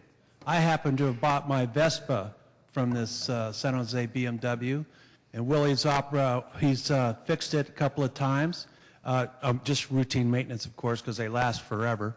And I'm telling you, this isn't like a chop shop or a Harley shop where you hear a Harley coming down 50 miles away from you. These BMWs are high-priced rigs, and they're very well maintained. The shop, I don't know how they can do the amount of business it can where it's at. It would benefit the city greatly for it to be relocated for a variety of issues. However, at the ire of the neighborhood association that doesn't want this, I'm sorry about this. This is a great business. It should be encouraged, and I look forward to buying my next Vespa from San Jose BMW. I especially like that old 300cc that you got in there. It looks old, but it's brand new. Thank you. That concludes the public testimony. Does the applicant have anything to add? Reply or otherwise? Your opportunity. Sat there a long time, figured I had to say something. I thank you guys today for giving us the opportunity for this proposal. Like our customer here has stated, we're a very respectable business. We hope to increase revenues and bring more taxes in. We're much larger than the city of San Jose. We've been a BMW dealer for 38 years now and have a huge draw from all over the Bay Area. There's been other communities that have lost their BMW dealer, Marin, Santa Cruz County. So we draw customers all the way from, the nearest one would be Ventura. So we draw customers all the way from that area, San Luis Obispo, all the way through up to San Jose, and all the way from far beyond San Francisco, but the San Francisco area down. So I think we'd be good, respectable. I understand the noise thing. We actually discussed even if there'd be a possibility of having a CHP sit on the corner and give noise violations for loud motorcycles, because that's something that we also agree with, and to want to be respectful for the neighbors and understand moving is going to open up that bit of watchful eye. And so we thought we would help out the local neighborhood and possibly do something like that. So we were in talks with CHP. I can make sure that something like that happens too. So we're hoping and happy to move into a very near neighborhood and be a good part of that neighborhood and a better than what's there now. Thank you. Thank you. That concludes public testimony and the applicant's presentation. Councilmember Oliverio. Thank you, Mayor Reed. Colleagues, as mentioned by the speakers, this sits at the corner of Bascom and San Carlos. It's currently zoned commercial. It always has been. It's always been a commercial use that borders no residential.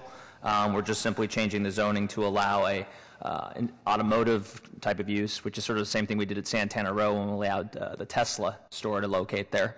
But this isn't a county pocket, essentially, right? It's all surrounded by the county, so there's a myriad of historical uses that probably aren't the most ideal, ranging from strip bars to anything else. So allowing this current business that's just down the street a couple blocks to be in this new site to really clean up a blighted corner is going to be a good thing. And the fact that it will, in a more nice setting, will create more destination retail opportunities. And so I'm obviously just make a motion to approve this item. Thank you. We have a motion to approve. On the motion, all in favor? Opposed? None opposed. Motion is approved. Our next item, 4.2, the North San Jose Traffic Impact Fee Incentive Program. As we get started on this, I want to disclose that my staff and I have met with and had conversations with representatives of Cisco Systems, Samsung Semiconductors, Ellis Partners, and you have letters in your packet from those three companies as well as some others in support of this.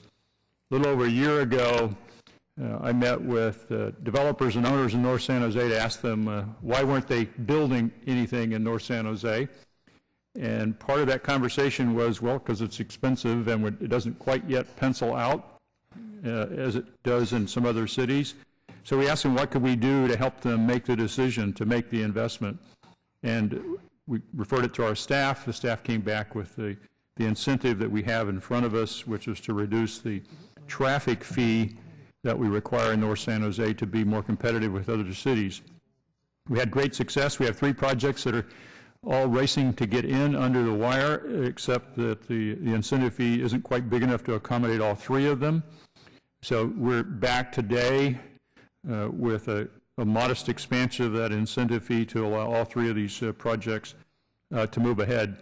The 3 projects amount to $300 or $400 million worth of investment, which will generate $3 to $4 million worth of tax revenues for the city. And we'd certainly like to see that happen. And we want to make sure that these 3 big, good corporate partners have a chance to build and invest in San Jose. And so that's why this is in front of us. We had criteria that the council approved a little over a year ago, and these projects have to get through the pipeline into a state where they qualify. They're all racing to do that. We think they'll all make it, and we need to make the incentive fee just a little broader than it was in order to accommodate them. And so with that, we have a recommendation in front of you that we'll discuss here. I don't think there's any additional staff report to go with this, but Joe Horvath is here, of course, to answer questions if anybody has any. Vice Mayor Nguyen. Thank you, Mayor. I just wanted to make a motion to approve your memorandum dated February 8, 2013. Second. I think that this is really a great economic boost. Obviously, this incentive is going to help retain these major companies that are making really tremendous sales tax revenues to our city. So it's a great memo. I hope that my staff will, my colleague will support it. Thank you. Councilmember Chu. Thank you very much, Mayor. First of all, I wanted to thank the Alias Partners, Samsung Semiconductors, and Cisco Systems for their investment in North San Jose, and also thank Mayor for your leadership to initiate the first initiative, the incentive program last year, and also drafting this memo for this council item. Because I wasn't involved in the discussion of this proposal, so I do have a few questions to ask. I feel bad for those community members that have been sitting there since 1:30 just to wait to speak at item 3.7, so accept my apology there. Although I applaud the company for doing business in San Jose, I'm very, very concerned about the lack of traffic impact fee collected to mitigate the impact, as well as the added traffic impact that it will bring to the already congested North San Jose. What we're talking about here is really not a moderate fee. We're talking about reducing the traffic impact fee from $13.54 to $5. So it's like $8.54 per square feet. And to talk about the additional of what was the additional square footage here, we're talking about what 250,000 square feet here will add up to a total of $2 million and $2.1 million on top of what we just approved a year ago. It would be a total of $10 million. And I just wanted to alert my council colleague here that this amount city really required to fund the cost of this required transportation improvement. And so if we cannot come up with that money when we have the project to go forward, then it would be a big impact to the general fund, as stated in the staff memo. And the other one, the other reason I feel a little bit uncomfortable of supporting this memo is I feel this. Well, first of all, the economic situation has changed. We heard that in the mayor's State of the City address, and we read it in the newspaper, and we also just heard it from the poster that the economic is really recovering. So I question that do we need what is the really need or strong need for a quote and unquote incentive program. When I co-signed the memo last January, more than 12 months ago, I was under the impression that this incentive program would be open to anybody. You know, so I'm really curious to find out for the first $8.5 million, the incentive program that we approved from last year, how many developers actually put in an application for that $8.5 million, and how many have we turned down? Because I understand that the Club Auto Sport put in an application, but that was the one that I encouraged them to take advantage of this incentive program, and they were pretty much they were rejected. So what is our outreach when we put out a pot of $8.5 million out there? What is the city's effort in outreach to everybody to invite them to come and take this incentive? Yeah. Councilmember Chu, Joe Hovell, Planning, Building, Code Enforcement Director. The economic development staff, the mayor's staff, and my staff, through the meetings we were having with the developers in North San Jose of office and industrial space, let them know that this incentive was available. This incentive is not available for commercial uses, it's not available for residential uses, it's not available for banquet uses, which is what the Club Auto Sport is asking to do. And so that's why that was not put in that regard. The incentive is for the equivalence of 100,000 square feet of new construction. And so as a part of that, both the Samsung and Ellis partners meet that objective. And as a part of what the Cisco projects have done for the 2 garages under construction today, and the third one, is that it is allowing them to go through and intensify the numbers of employees in those buildings equivalent to building far in excess of 100,000 feet. And so as we look through all the different options in front of us of projects that could benefit from these seem to be the ones that were proceeding, and as we see today, Cisco is actually building 2 of those garages right now. And Samsung is moving forward very aggressively to start construction this year on their building. So we'll have 3 applicants from last January, and all 3 get a share of the $8.5 million. Partial share. So the Ellis Partners project, which is included in this, and we're suggesting 440,000 square feet, their project is actually 660,000 feet. We knew that we could not achieve all of what everybody wanted to do, and so we already scaled back because we thought 2 buildings out of that project were probably realistic to get built. We didn't see that 3 buildings would be realistic to be built in the time frame required for this incentive, which is, I think, 2016 to be complete. At the time we approved the incentive program last year, there was none that it would be a first come, first serve, and there's a limit of square footage and also a time for them to apply to perform, right, which I believe was like 2015. Right, is that there is an amount of time for the developers to start their buildings, and then we recognized it was probably about an 18-month construction period to reach occupancy, which is the second trigger. Right. But we did go through and look at which projects out there that would benefit from the traffic fee and that were in a state of readiness to take advantage of it.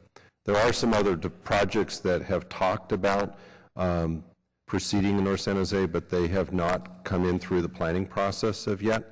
The Ellis project is a project that had received their planning permit last year, so they had already went through the entire design process, received their approvals, and are out actively marketing their property. There are other projects in North San Jose that have a potential coming out of the ground, but those are outside of the North San Jose area development policy, such as the adjoining Prop 2 projects to Ellis. I guess my point is that we allocate a certain amount of money and we advertise to say, hey, first come, first serve. This is an incentive program. Yeah. And I feel when the money is gone, then this incentive program is pretty much terminated. And instead of just adding more money to that pot, and which will create a very huge impact to the residents of San Jose. And also the second question I have is the economic. You know, what's the economic weather here? Is it better than 13 months ago, or is worse than 13 months ago? If we're in the worst situation, then we'll probably add another $8.5 million to it. But for all indication that I have learned is that we are on the path of recovery. And so do we still need this incentive program, which is really custom or tailored to 3 developers? I mean, it's hard for me to even call it an incentive program. I feel it was more like a handout, you know, to a very limited, selected developer. So that would be the second reason or third reason that would I will oppose this proposal. And I think that the other reason that I can think of is the risky that the city will have to take on the impact of a general fund. Right? As you stated in your memo, that if the city could not secure the appropriate funding from outside agencies, we're hoping that we'll be able to get some grant from the federal government or the state government to complete the traffic mitigation. And if we cannot get those money, then the city will be required to fund those improvements through our general fund. So that's really also a big concern of mine.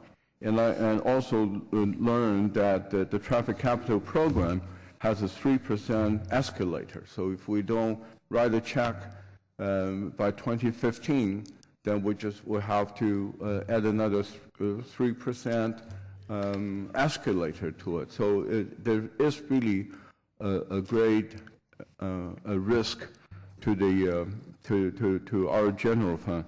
So as the council member that representing the North San Jose, I really encourage my colleague to not approve the recommendation to the North San Jose Impact Fee Incentive Program to expand by another 250,000 square feet, which amounts to $2.13 million of your general fund.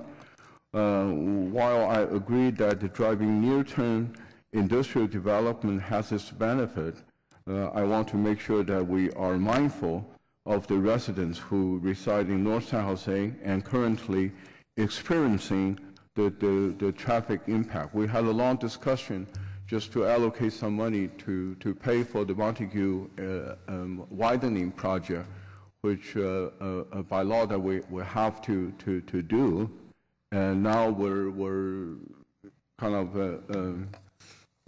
put $10.675 million of our general fund at risk to benefit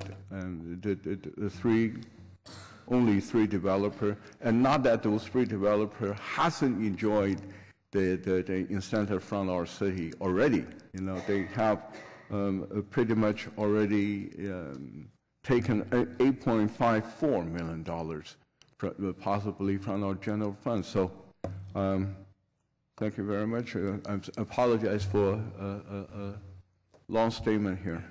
Let me respond to a couple of things. I want to just go back to a year ago when we adopted this incentive program. There were approximately a dozen projects moving ahead in cities around us and zero projects moving in San Jose. We created the incentive program to try to get people to make the commitment, do the projects. It was open to anybody, except they had to be industrial developments of 100,000 square feet or more. It was a very specific incentive to try to get people to invest hundreds of millions of dollars in order to generate tax revenues for us as well as jobs. So the incentive program was designed specifically, open to anybody, not for any particular developer, but open to anybody who met the criteria. And you can see in the letters from Ellis Partners, Samsung, and Cisco the importance of this particular incentive in their decisions to move ahead with hundreds of millions of dollars of development. If they don't move ahead with the development, we don't get the tax revenues.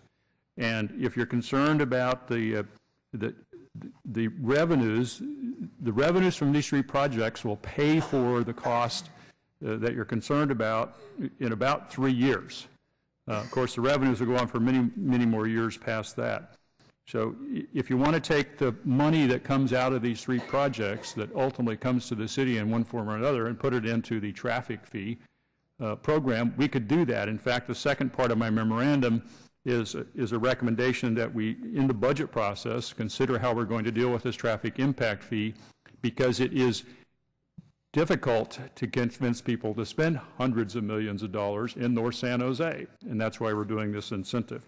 So it's open to anybody. Club Auto Sport would not qualify. We didn't design it for people who want to do that kind of activity. It was designed specific for driving industry companies, which we have many, many times learned that they drive our economy, and these are the companies that we need to expand here, and that's why we have the incentive.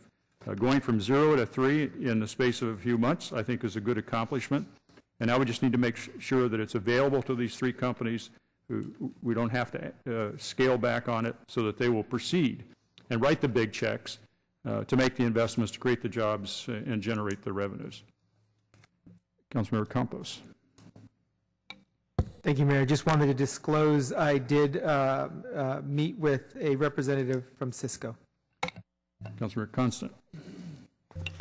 Thank you, Mayor. I want to thank you for your memo.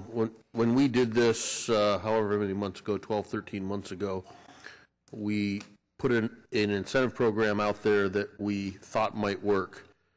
And sure enough, here it is. We have 3 real projects, 1.25 million real square feet of buildings, 400 million real dollars being invested, bringing construction jobs and related to San Jose. This 1.25 million square feet are going to be filled with real people doing real jobs, making real money, putting a real economic impact into our community. And that's not even counting the property tax and the flow through we get not only from the buildings themselves, but from any equipment that they decide to put in there afterwards. So I just want to congratulate whoever came up with this in the first place, because this is how incentive programs should work, and I hope all of them can be this successful, and I hope everyone, or at least the remaining of those, I know Councilmember Chu doesn't support it, but I hope everyone else does, because this is the direction we need to keep moving our city. Councilmember Liccardo. Thank you, Mayor. I appreciate Councilmember Chu's concerns, and I'd be happy to, if the maker of the motion is willing to accept a friendly amendment, to sit down with our Director of Transportation and Councilmember Chu to see how we can prioritize North San Jose projects in our attempts to secure OBAG funding and funding through MTC to make sure that the concerns, for instance, around Montague and 101 Mayberry and so many other projects are getting strong priority in our region. So if the maker of the motion is willing to accept that, I'd certainly be happy to. That would be fine. Thank you. And I'm okay with that, too. It's okay with the seconder, so that we have a friendly amendment.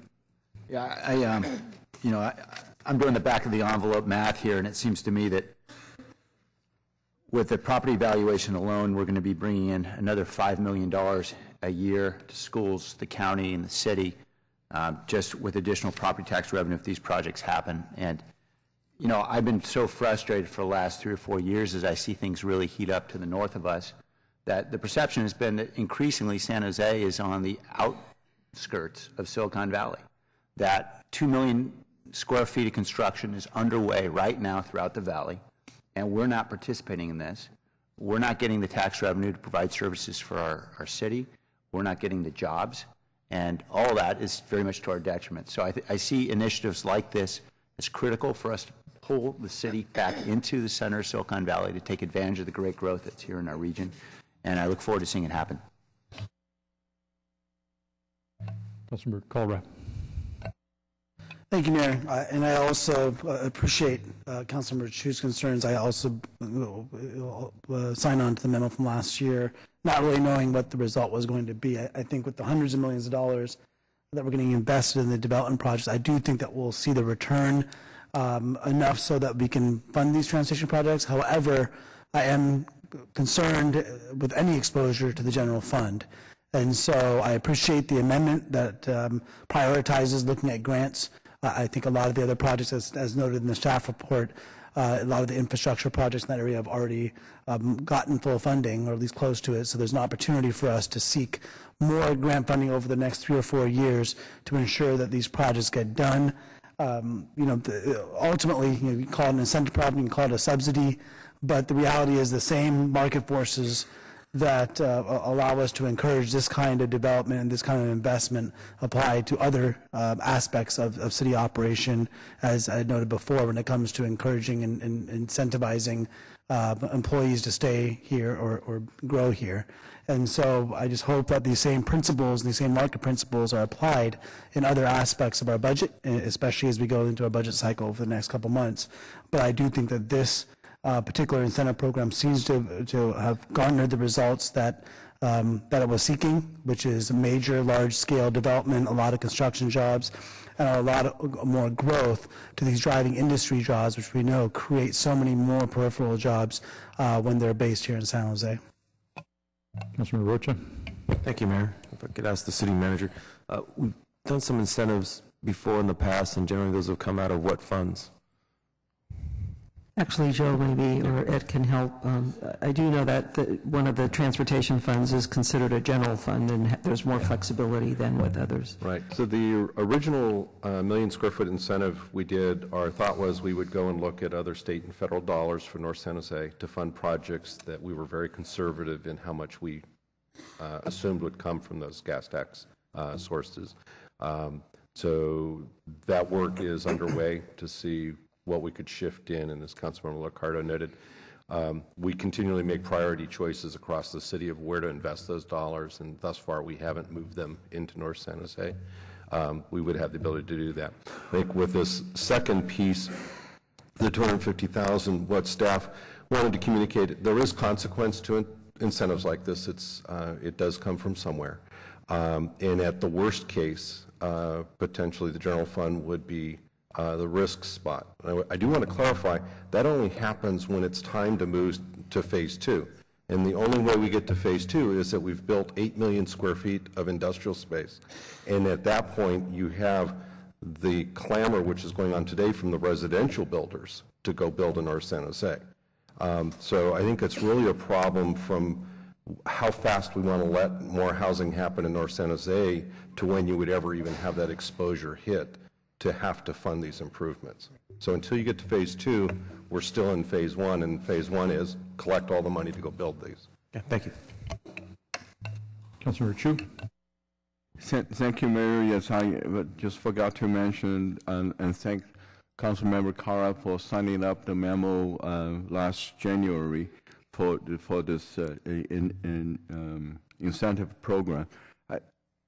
Joe, I didn't get an answer from, have we turned down any applicants besides the Club Auto Sport? I kind of interrupt you when I ask you that question. So the 3 out of 3, the only 3 that apply, and they all have a share of the Correct. So we're working on Club Audispo right now for a proposal that will stand its land use permit based on the merits of that project. Then that's how we dealt with every project coming through. Right. We're having discussions with a couple other developers for other office buildings in North San Jose. Yeah, Club Autosport is just one of the examples, just one of the applicants that I know of. But again, my opposition is to have kind of an open check policies. You know, so what is the possibility of you coming back in 6 months to say, hey, Cisco have decided to further intensify their campus, and they will need another, well, $2.13 million in incentive, so they will go forward. So we're back in the same discussion again, and I really wanted to remind my council member and the mayor here, $2.135 million. That was 6 year worth of the Team San Jose bonuses. You know, I did my quick calculation, and $675,000 will provide the Team San Jose a whole 30 years of incentive. So we're not talking about small amount. We spent so much time on just talking about the bonus check for the Team San Jose, and we seem to be able to make this $10.65 million item in much shorter time than the bonus check for Team San Jose. If I might, Mr. Mayor, Councilmember Chu, Ed Chicago, Assistant City Manager, just on behalf of the team, perhaps the way to characterize it is that the three applicants that are subject of discussion here have all acted expediently based on the original incentive, and that is what makes this somewhat unique. In the locker room among staff, we have discussed a number of, we'll say, ways that we could have approached this or going forward, ways to meter a program like this, whether it be by setting some pre-qualification on the front end, tapering it back on the back end once you reach the maximum or items of that or approaches of that type.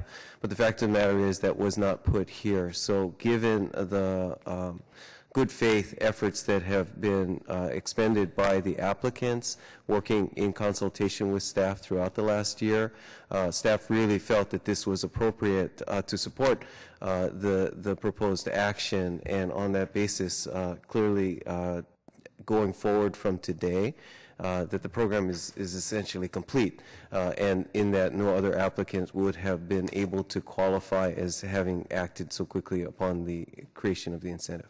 Thank you very much for your input. I just have one more question for the city attorney. Have we, in precedence, have we ever designed an incentive program specifically for one or two, in this case, companies, developers, or client? No, and if you look at the agenda language, it's not designed, it has to be generic, although the drivers are these three companies. So, and yes, you do have three companies coming forward wanting to take advantage of it, as the mayor indicated and Joe's indicated. They're moving forward to try to take advantage of this, but it is open to whoever can get into the door first, and so that's what's proposed to the city council. So any one of us expect a third party will come in and take advantage of this incentive program? I don't know that, but somebody could drop out, and it would be available to somebody else. Okay, because I'm reading Mayor's memo. You know, he specifically stated that three development projects are currently on the second paragraph. And again, that's what's driving it, but it is set forth for anybody who could take advantage of themselves. Okay. So we do know that there are three companies that are very interested and they want to move forward. Okay, I just wanted to know that I smelled something, and this doesn't pass my smell test. Councilmember Herrera. Thank you. I I think when we put this together, when this incentive program got put together, there was a discussion about what would happen if it got oversubscribed, and I think that's in the memo from staff. And I think the feeling back then was that that would be a good problem to have. And so I wish there were 2 or 3 more other companies wanted to take advantage of this, rather than worrying there might be one coming forward, because we need to have this kind of development. We're in a positive development cycle right now, as we've heard from economic development and other folks that have done forecasting, and that won't last forever. And so this is a time to take advantage of it and to get these projects moving forward. And we knew about these projects. They just didn't quite get across the finish line before our program ended. So I'm really grateful to the mayor for putting this together and moving this forward so that we can see this happen and help our economic development, also provide jobs, because that's my big bandwagon, and I keep saying it over and over again. And even though earlier we heard the unemployment rate for our MSA, the unemployment rate for San Jose is higher than that. And I want to see that unemployment rate go down, and I want to see more jobs here. So this means more jobs, more income. And as has already been stated by Joe, thanks for clarifying, that was going to be my question. Other question was phase 2 is actually when we'd have to ante up. So that would be when the general fund potentially could, when would that be? How far out is that? And well, can you it would talk be the about that? last recourse, and the estimate I give the housing developers is 5, more likely 10 years from now. And as we've already heard, with all the additional income and revenue generated by this project, that's very unlikely. So I think the small risk, the benefits definitely outweigh the small risk. But I'm really, I really do am empathetic to Councilmember Chu's concern about the traffic problems, because I live in a District 8, where we have a lot of that, being up against a hill with only a couple ways in and out. And so I'm glad that Councilmember LICCARDO suggested assistance on that, because I think it's important that we recognize when projects do impact areas that we try to focus some effort in resolving those issues for the neighborhoods. Thank you. Councilmember Oliverio. Thank you, Mayor Reed. I'm going to support this because in the overall picture, it's the right thing to do. But I want to also remind us that we took 2 separate votes on land use in North San Jose. One was for $3 million and one was for $8 million. We could have allocated both those funds to the road improvements that Councilmember Chu was talking about, but we as a council, and not me, discretionarily added it to something else. So sometimes we have to watch our levels of consistency here, but I'll be supporting this. Councilor Rocha. Disclose I had a conversation with the Representative Cisco. We have one request to speak on this, Mr. Wall. I'd like to thank Councilmember Chu. He's been right on everything. All the calculations he said is correct. And one thing, Mr. Mayor, you should change this from an incentive program to a gambling and gifting of public monies to international corporations who can come and go as they please. The amount of money that you save, $400 million or more, this is illusory. These corporations in time of war or what have you can go bankrupt. And what Councilmember Chu is referring to is on page 3, quote, in the event that the city could not secure appropriate funding from outside agencies, the city would be required to fund these improvements through other means, such as revenues in the traffic capital program or the general fund, period, close quote.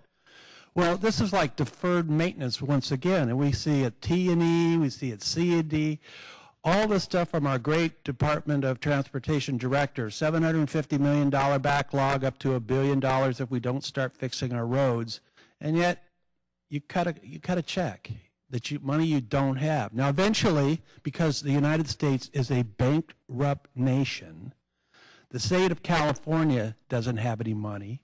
So where are you going to get these traffic improvement funds that'll keep it from going to the general fund? Now, you may. Okay, you may. Another hypocrisy that I do not see is that you confer developers where they don't have to have car parks and they can park on the city streets. Why then are you allowing 340,000 square feet of parking garages, 3 separate parking garages, if this isn't like one of those utopian urban villages where everybody like rides bicycles in a rainstorm and hugs each other? But you see, there's so much hypocrisy going on here that, of course, if it does pan out, Mr. Mayor, they'll build a statue of gold out there, right there at North San Jose. But if it doesn't, they're going to build a statue for other purposes. Thank you. That concludes public testimony. We have a motion to approve with the addition of the friendly amendment. On that motion, all in favor? Opposed? One opposed, Councilmember Chu. Motion carries. Taking us to the last item on the agenda, item 3.7, Proposition 8, amicus brief. This matter was added to this council agenda. I'm sorry. 9.2, agreement with the Gillick Family Partnership. I have a motion to approve that. I have no request to speak on that motion. All in favor? Did you want to speak on this one? Okay. 2, 3. Still got a quorum. All in favor? Opposed? I count none opposed. That carries. All right, now 3.7. This matter was added to this agenda by the council. We needed to hear this today because there's a time limit for when the amicus brief has to be filed, so we added it to this agenda. I apologize for the length of the agenda. We've all been sitting here, as have you, and I appreciate the fact that people are willing to sit through this in order to have their moment to testify. We have a lot of people that want to speak, and we'll want to make sure that everybody gets a chance to speak. Before we do that, we have some comments or questions from council members, starting with Councilmember KALRA. Thank you, Mayor. And I just wanted to, I want to, before I make comments on the merits, I wanted to allow the opportunity, with your permission, to allow the public to speak, but I do want to clarify the recommendation. First of all, the recommendation indicates that we join the City of San Francisco in their upcoming submission. It's really joined the efforts of the City of San Francisco to be more accurate. We're not actually signing on with the City of San Francisco. We're signing on to an amicus brief that will be filed by the law firm of Munger, Tolles, and Olson that will be filed in support of the position of San Francisco. And so prior, just so I make that clear, and prior to the opportunity for the public to speak, I do want to make a motion supporting the recommendation with that clarification. All right, we have a motion on the floor. Councilmember LICCARDO. Thanks, Mayor. Just 2 questions for Rick, and I will certainly support the motion, but I just want to understand more clearly. I thought the city already took a position when this was before the Ninth Circuit. No, we didn't. The city took a position in the Prop 8 case, not the Prop 8, the Prop 22 case, the one where Gavin Newsom and the city of San Francisco challenged Prop 22, and they were then taken to the California Supreme Court. Got it. Supreme Court threw it out. Prop 8 then went to the voters approved Prop 8, and then Prop 8's challenged. So we were in the first case with Prop 22, but we haven't taken a position to date on the Prop 8 case. Right. Okay, thank you. And so I recognize we're not on record yet on this litigation. In terms of, I'm sure there are going to be many amicus or amici, however you pronounce it. Amici? Yeah, amici, thank you.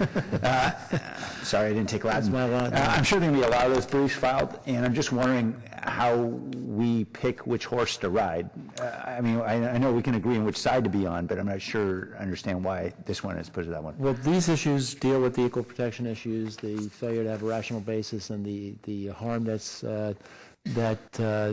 gays and lesbians face with the discrimination. There are a number of groups here that are part of this, including the San Francisco Chamber of Commerce, a number of bar associations throughout the state, both ethnic bars and county bars, the County of Santa Clara Bar Association, and it just seemed to be a good group. Councilman McCullough, I don't know if you want to add to that. You've had some conversations with them. Yeah, just to follow up, I know that Rick in his office, as well as Joseph Apaka from my office, have been in contact regularly over the past couple of weeks with the city attorney in San Francisco to determine which is the most appropriate brief to sign on to, and for the reasons that Rick stated, we felt that this would be the most appropriate one. It does have a number of other, many of the bar associations, as Rick stated, including Santa Clara County Bar Association and a number of organizations throughout the state, and I think it goes to the heart of the matter as to the constitutionality of Proposition 8. And but you're right, there are going to be a number of them, and we felt, I think the city attorney felt along with our office that this would be the most appropriate, again, with the council of the city of San Francisco as well. Great, thank you. I'll support the motion.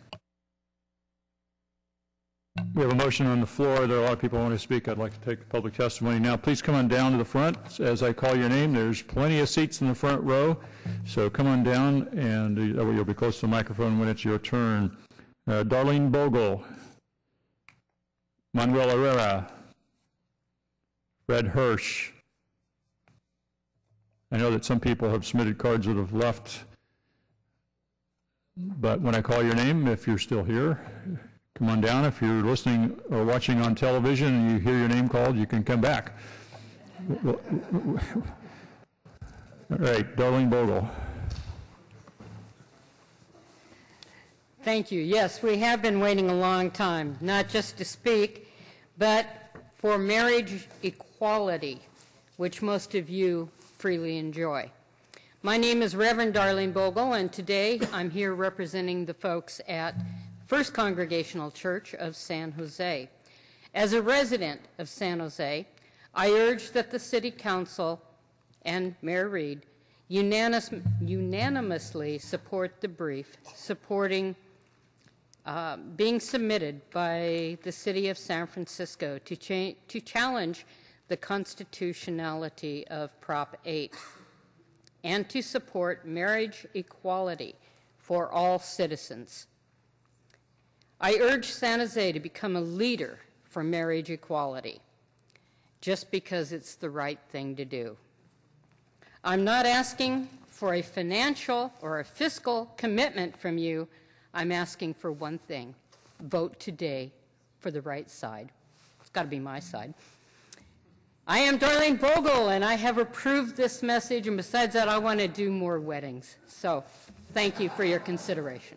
Fred Hirsch, Julie Rickard, Lisa and Bren, Jordan Eldridge. I was going to say good afternoon, Mayor and members of the council, but it's too late for that now. Good evening. We all stood up earlier and spoke out for liberty and justice for all. That phrase with the word all in it rings with the beauty of equality, nothing less, and without exception, always. I've been a union member for longer than most of you have been alive. And as a union man, I ask those of you who may oppose the right of my LGBT sisters and brothers to marry to reconsider the issue without prejudice or bigotry. Please vote to join the amicus brief to the Supreme Court. You would not take public opposition for unequal rights on the basis of race, on the basis of religion or ethnicity, and equal rights cannot be portioned out to some and not others. You spoke the words of equality in your Pledge of Allegiance. In your vote, you have to stand up for that pledge.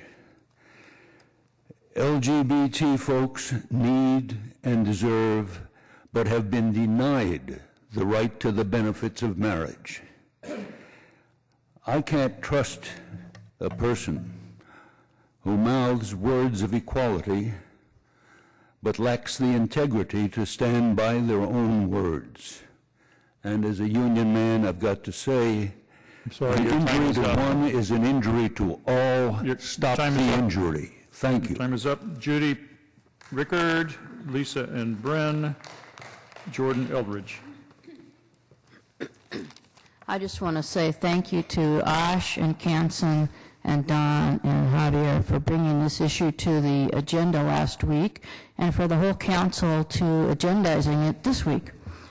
I'm very proud of the support you folks are showing for this issue, and I just really want to say one thing. All of you who have a marriage and appreciate your marriage, those of you on the council and those of you behind me, think about the folks that can't marry. Sign on to the brief. Thank you. Lisa and Bren, Jordan Eldridge.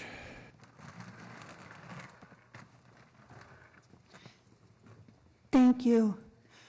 I came from the East Coast, and when I was living there, we had no rights. And I was told, come to California, you'll have all these rights with your partner to get married, whatever. I come to California, and I was only here for 4 months. and I suffered a brain hemorrhage. This woman saved my life, but at the hospital, she had no rights. She was almost escorted out by the police because she had no rights. I ended up coming out of the surgery, and I ended up going into a coma for 4 days. They were going to pull the plug on me. She stayed there those 4 days saying, "You're not going to touch her, you're not going to touch her," because I was still alive. But they wanted to pull the plug on me. I've never come to a state where I've seen so much discrimination by others, not only in businesses, but in schools and on the streets. And it saddens me. It makes me wonder, did I make the smart move by coming out here? Or do I want to go back to the East Coast where I have all the rights I want? But my lady here is a California girl, and I'll stay here. But all I ask is I want to marry this woman. She's my life. She's my angel. I wouldn't be alive today if it wouldn't have been for her. And I hope the council does the right thing. Thank you.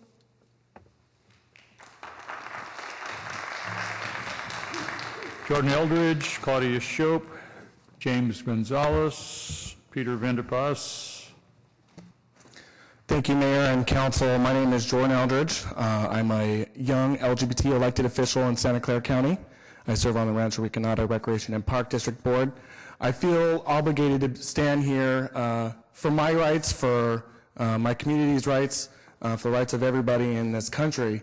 For some reason, our country hasn't lived up to the Constitution and the principles of equality, and if it's not one group, it's another group. So I am here to ask that you support adding San Jose to the list in support of San Francisco, and I really appreciate Councilmember KALRA, Councilmember Chu, everybody that's wearing their hearts. It's really important that we stand up for every single American in this, or every single person in this country and around the world, and I think this is a step towards that. Thanks. James Gonzalez, Peter Vanderpas, Rhonda Harper, Anu Mondavili. Good afternoon. I'm James Gonzalez, and I'm president of BAMAC. I'm joining you today in what was really a rare, nonpartisan opportunity for our city leaders to overturn 2 discriminatory laws at the Supreme Court level. Proposition 8 was overwhelmingly rejected by the San Jose voters in 2008. It was then overturned by the California courts. DOMA is in direct conflict with the spirit of San Jose's own policies regarding benefits for same-sex partners. Both laws have no place in our society. Silicon Valley leads the nation and the world in many ways, and equality should be no different. So many of us will be waiting and watching later on this year for the Supreme Court to finally afford equal rights to same-sex partners. Yesterday, the County Board of Supervisors, led by Ken Yeager, unanimously voted to join on to the brief. Certainly, our council should do the same. We now call on our mayor and the entire city council to follow the will of the San Jose voters and support equality for all. Thank you. Peter Vanderpas, Rhonda Harper, Anu Mondavili, Omar Torres.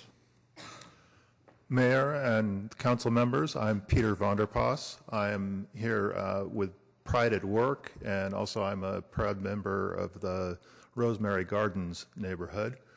And I want to remind us that today is the birthday of Abraham Lincoln, which at one time was a federal holiday, and that in Lincoln's time, the nation was drawn apart by a debate of the special rights that were afforded to 90% of the population, but different rights applied to 10% of the population. And that today we are faced in this nation with a similar moral predicament, that there is a situation where 90% of the population may freely enjoy the rights of full rights of marriage, whereas 10% of the population has a different set of rights. And I implore you to sign on to this amicus brief so that you will be on the right side of history as this unfolds in our nation, and marriage equality will be equality for all. Thank you. Rhonda Harper, Omar Torres, Joe Kinney, Sarah Julian. Good evening. My name is Rhonda Harper, and I'm from the San Jose NAACP.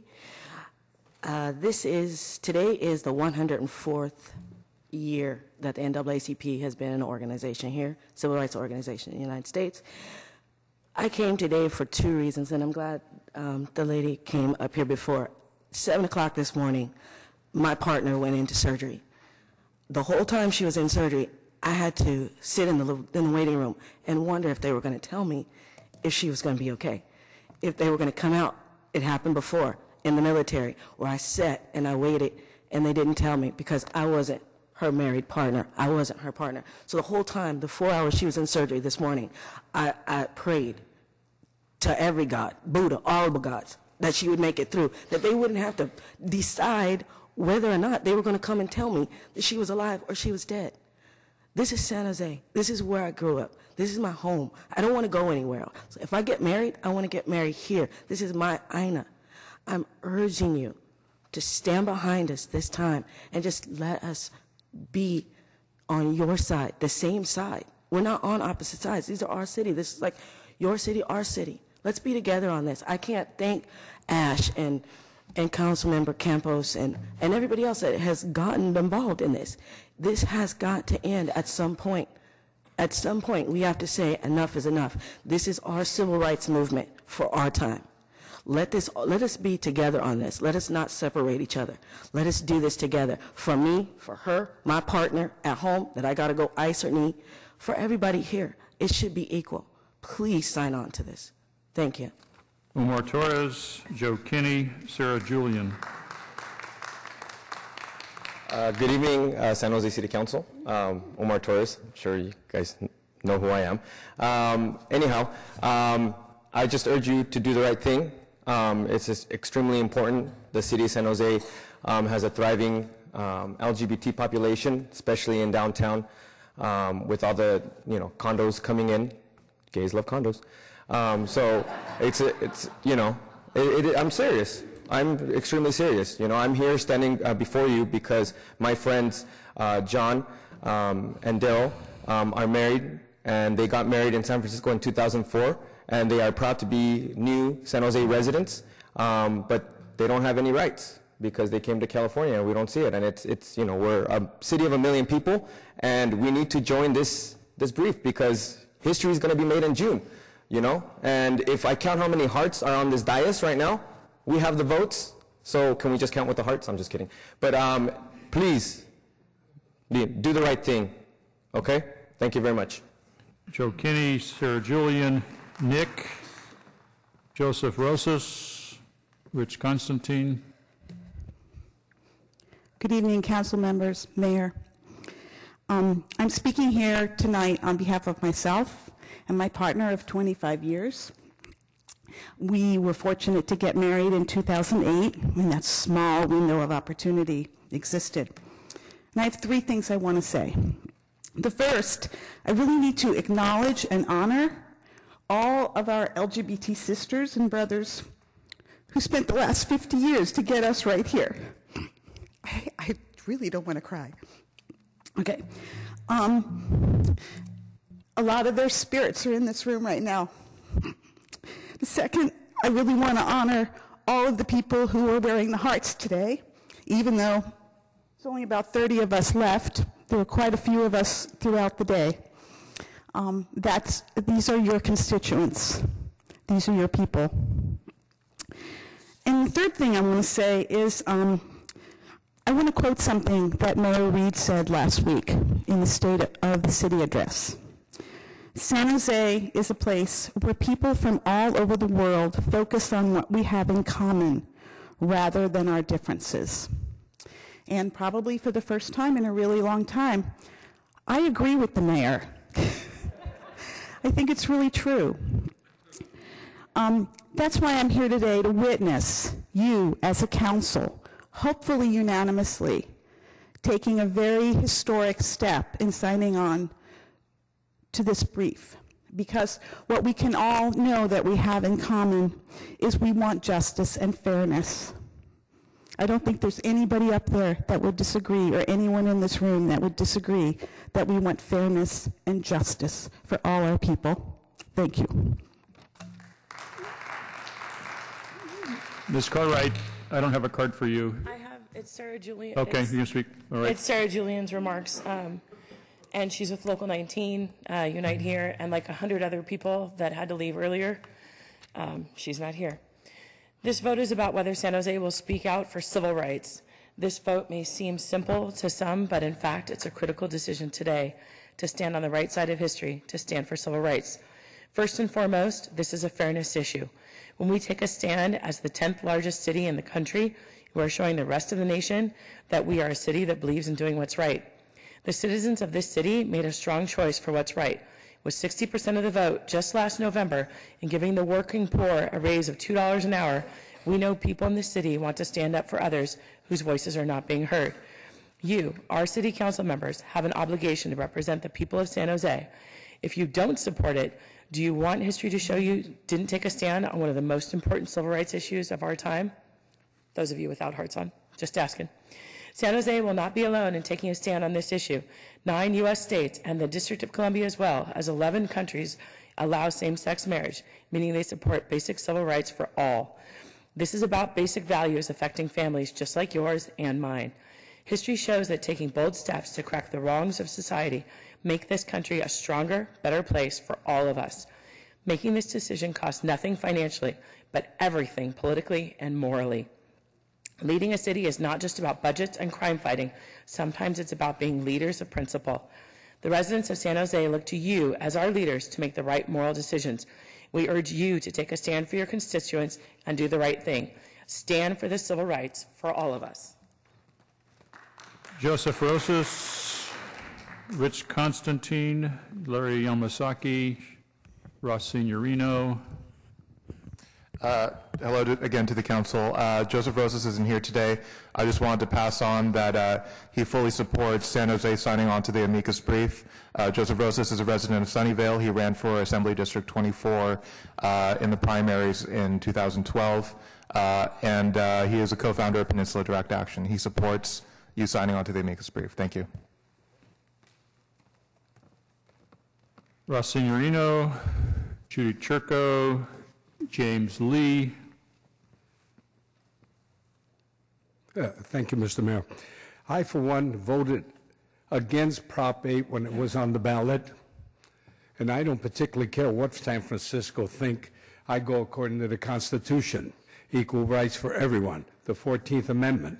I really don't see how the justices of the Supreme Court could read the Constitution and vote vote to say that Prop 8 is legal. And some say, well, the people voted for it, so that should be the law. Well, the people voted for prohibition at one time, and they took that off too. They were wrong at the time when they voted for prohibition, and I believe that they're wrong right now in denying people their constitutional rights. Life, liberty, and the pursuit of happiness. Now, what's wrong with that word? The pursuit of happiness. It's a simple word. It's a simple word that all of us want.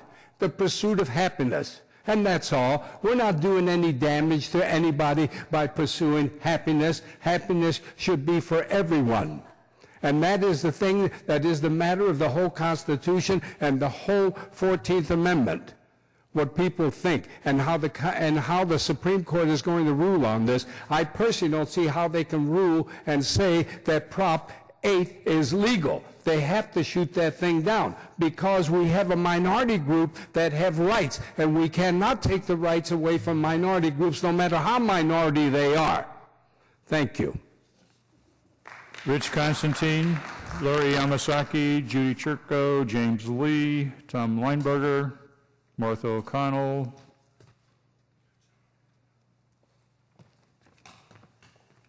So Council, I'm speaking as myself, as James Lee.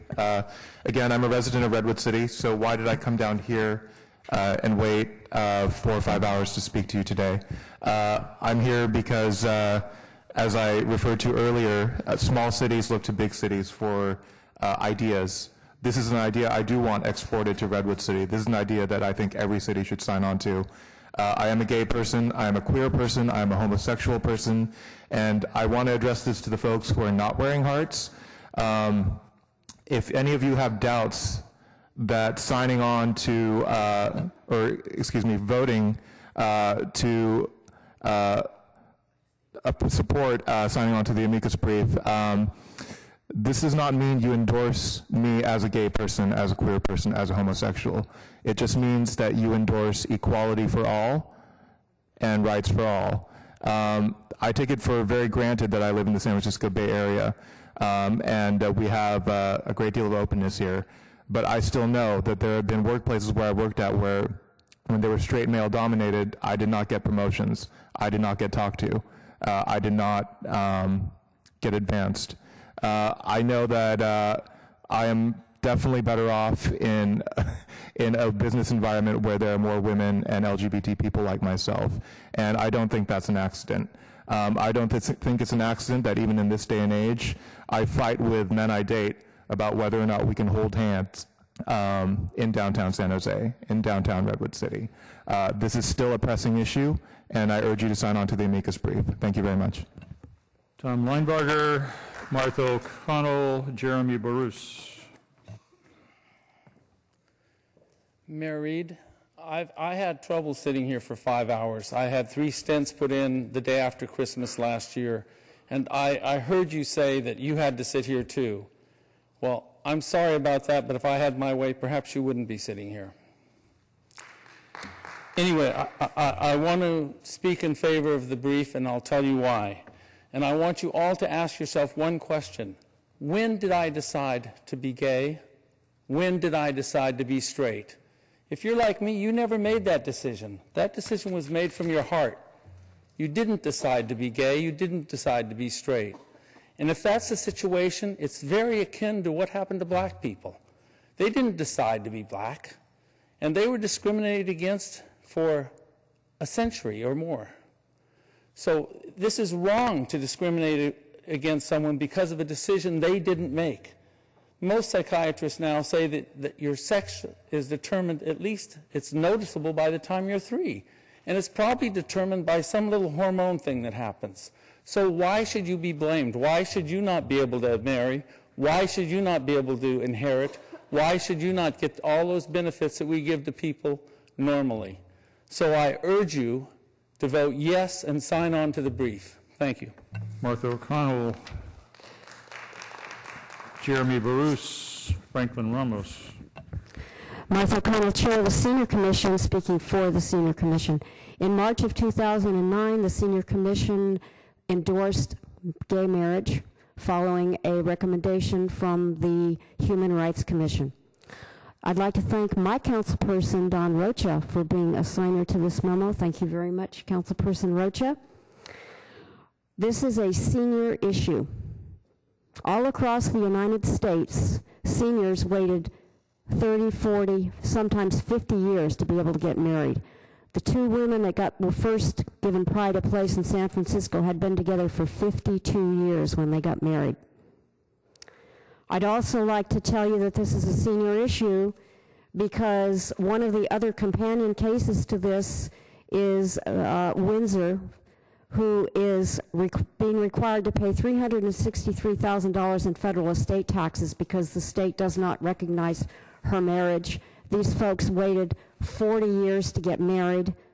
One of them died. The other one is now facing almost $500,000 in taxes. In the late 1960s, there was a famous court court case, Loving versus Virginia. It was an African-American woman and a European-American man who sued the state of Virginia for the right to marry. Richard is dead, but Mildred Loving has gone on record as saying, this is the new civil rights issue, this is the new marriage equality issue, and Richard and I'm quoting her, would be proud to stand for marriage equality for the GLBT community. Please vote yes. Stand on the side of history. Jeremy Bruce, Franklin Ramos, Steve Preminger. Good evening, Mayor and Council. My name is Jeremy Bruce, and I am a San Jose resident. I come before you tonight to ask you to adopt the memo authored by KALRA, CAMPOS, ROCHA, and CHU. Our gay and lesbian brothers and sisters are a beloved part of our San Jose community. They are doctors, lawyers, teachers, police, and firefighters.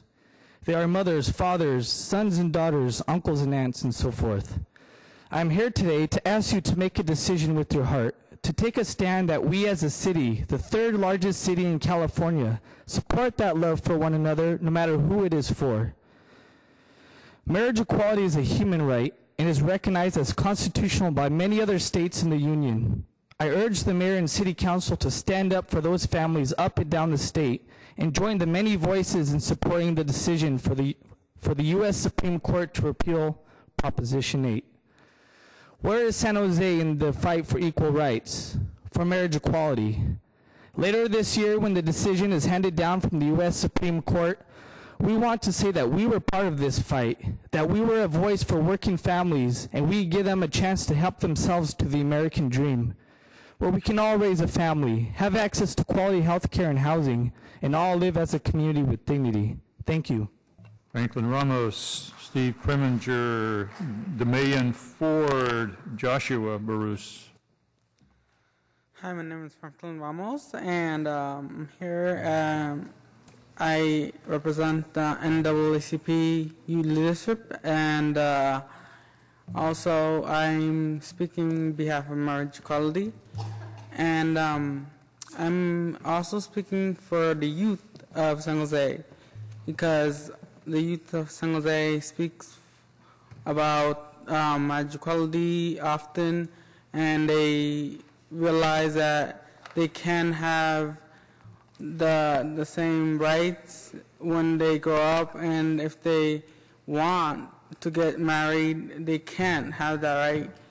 And they see couples, and they see that they can't be together as a straight couple. And straight couples can have this and that, and gay couples can only do so much and limited. And it's only right to, be fair in life, because it's justice. If you want happiness and wake up to a loved one next to you, why not? You want to love that person next to you. So when you marry someone, you say you're going to be fair to them. And why take away from us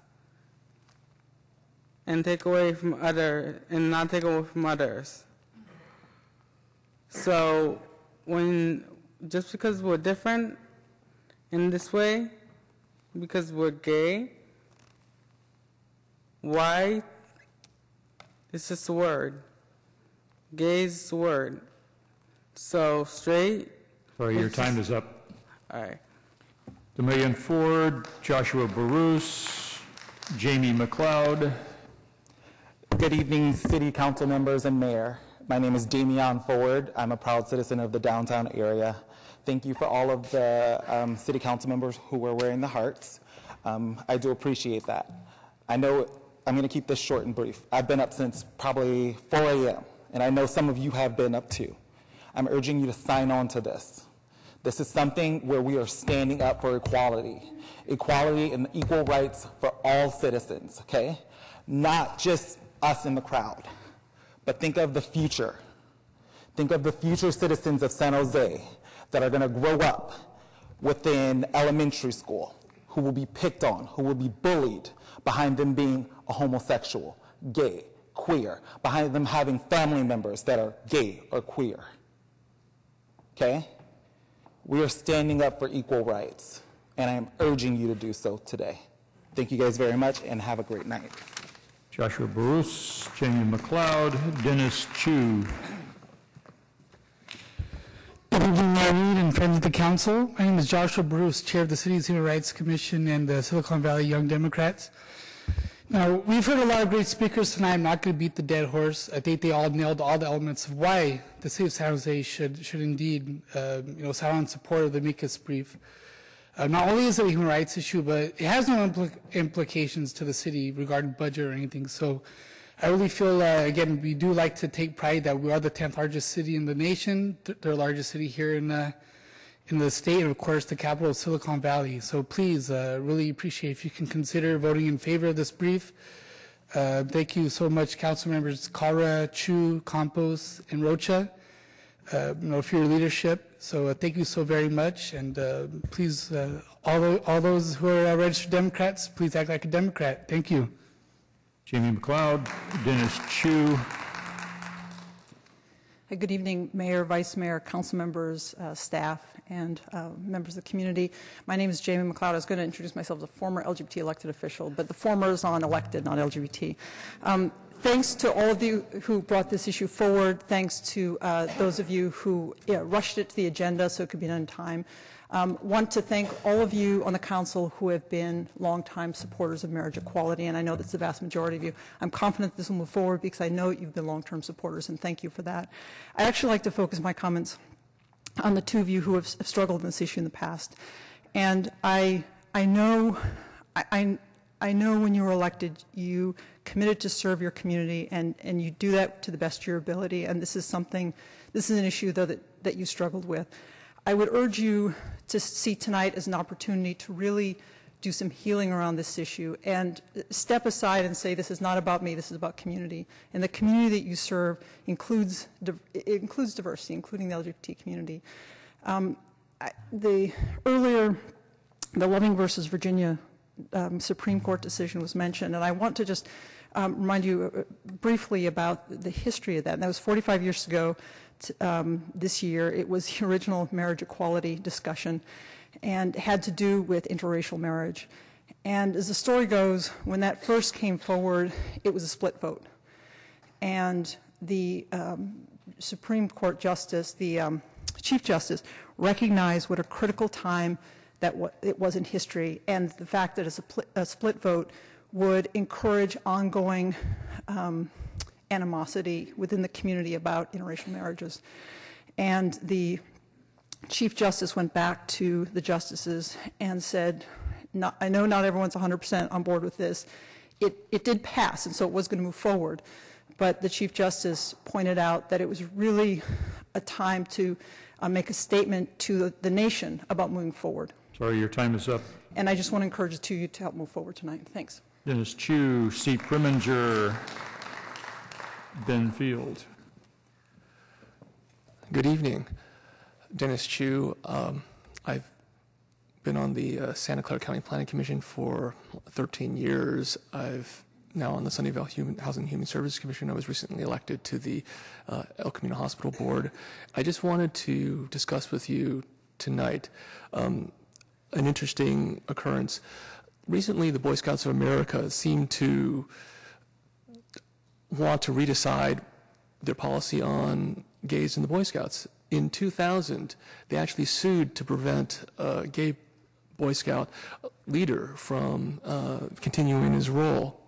It was a very unusual opinion, and Mayor Reed, as an attorney, and the other attorneys on the board, I know that if you've ever read the opinion, the majority opinion is very odd, so much so that Justice Stevens, in his dissent, wrote, "The only apparent explanation for the majority's holding is that homosexuals are simply so different from the rest of society that their presence alone, unlike any other individuals, should be singled out for special First Amendment treatment.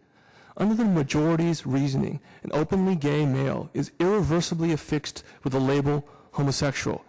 That label, even though unseen, communicates a message that permits his exclusion wherever he goes. His openness is the sole and sufficient justification for his ostracism. Though unintended, reliance on such a justification is tantamount to a constitutionally prescribed symbol of inferiority.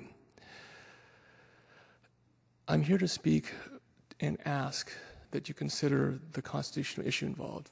When a brief goes to the U.S. Supreme Court, as you know, Mayor Reed, that it's an aspirational attempt to show what the Constitution should mean. In 1996 through 2000, when we used to sit next together at dinners and rubber chicken dinners, I wasn't out during that time. But I remember how hard you worked before you got elected city council, where every hand you shook every time. I just hope that you would extend to me, as you would to any other person that you know that was lesbian and gay, equal rights, and you would support this brief to the U.S. Supreme Court. Thank you. Steve Preminger, Ben Field. Thank you. My name's Steve Preminger. I'm a resident of San Jose. This is not a political issue. It isn't about one's personal beliefs, unless your belief is that all people should be treated fairly as equals. The principle is the bedrock to our democracy. It's why America was founded as a nation. Stand up and be counted as Americans who stand up for justice for all.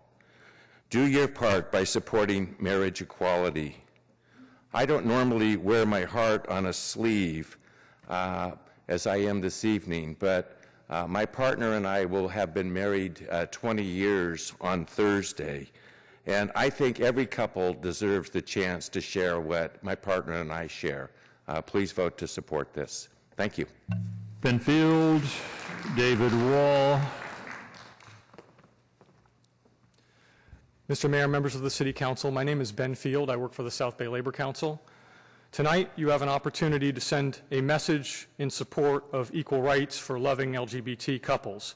Hopefully, you will send that message with a vote by a clear majority. At a time when the city often has been bitterly divided, we must seek out ways to pull our community together. The marriage equality cases now before the U.S. Supreme Court offer an opportunity to stand up for a group that is both the victim of long-standing legalized discrimination and also an integral part of our community. We have a moral obligation to speak out against the continued unequal and unfair treatment of loving LGBT couples. They are our family members, friends, colleagues, and neighbors. They are us. To sit silently by while they, us, are mistreated does damage to the fabric of our community. The memo by Council members KALRA, CAMPOS, Chu, and ROCHA is an effort to repair damage done by this mistreatment. The amicus brief will put the city on record in opposition to a legal system that arbitrarily divides us. It will give voice to the aspirations of loving LGBT couples, and it will strengthen the bonds of our community. It's time for you to take a stand for marriage equality. Thank you. David Wall, and then Sean Cartwright. Sir, from my remembrance, amicus curiae is a friend of the court. Before me sits 3 elected attorneys. And how could these 3 elected attorneys, knowing procedural issues, allow the amicus curiae brief to be tainted by bad faith? Bad faith, and it elicits today, as we see on the agenda, to be heard last. This is within the purview of the agenda setter, or the Rules Committee, which is governed by at least 1 lawyer. So therefore, we have a new form of discrimination that has not been talked about until now, because it's the fundamental right of all citizens to redress its government on passionate issues, or any issue for that matter. But to have artificial hurdles intentionally placed before them to curtail or retard that speech chills that speech. And I mean chill it, because each one of you council members that aren't on the Rules Committee or alternate have come before the Rules Committee to plead your case to get on whatever issue you wanted. So why didn't you come in there and plead to have this thing moved to the 1st, so the vast majority of the people that were here earlier had to leave? Now also, on top of that, you're shameless in this. It's shameless. Because it's procedural discrimination is what we have here. You got rid of people by putting this at the end of the meeting to where hardly anybody stays for one reason or another. And this has to change, especially when there's an issue that is of national importance. And look, you had the orders of today. You could have changed it at the last minute, but you did not. So be ashamed of yourselves. Very shameful. Sean Cartwright.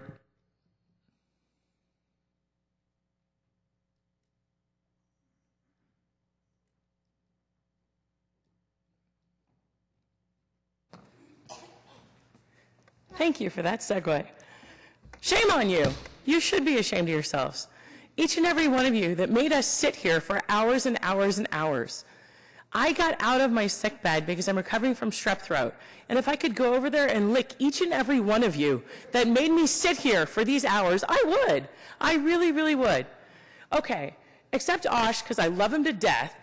Except Sam, because, well, he's my councilman and he's trying to help me get rid of a hooker house that's right near my house. So aside from those two, the rest of you who made me wait get to be licked. Line up right now. But seriously, you guys showed us no respect. There was at least 100 people here that were waiting to speak, and you knew because we were all wearing hearts.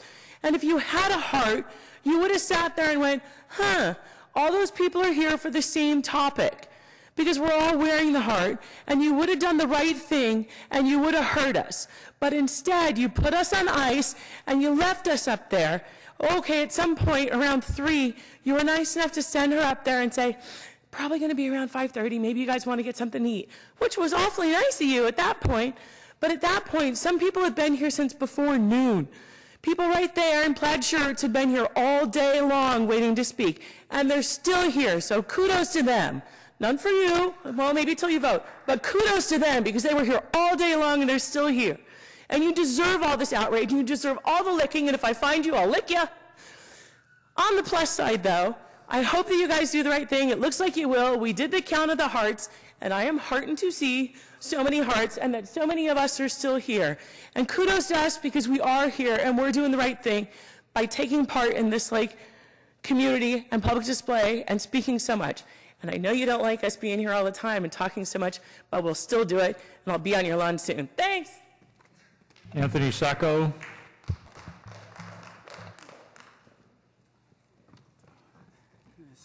Thank you, Mayor and members of City Council. My name is Anthony Sacco.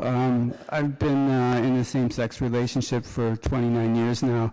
It really would be nice to get married. I just want to thank each and every member of the City Council for considering this motion to add San Jose to the amicus brief.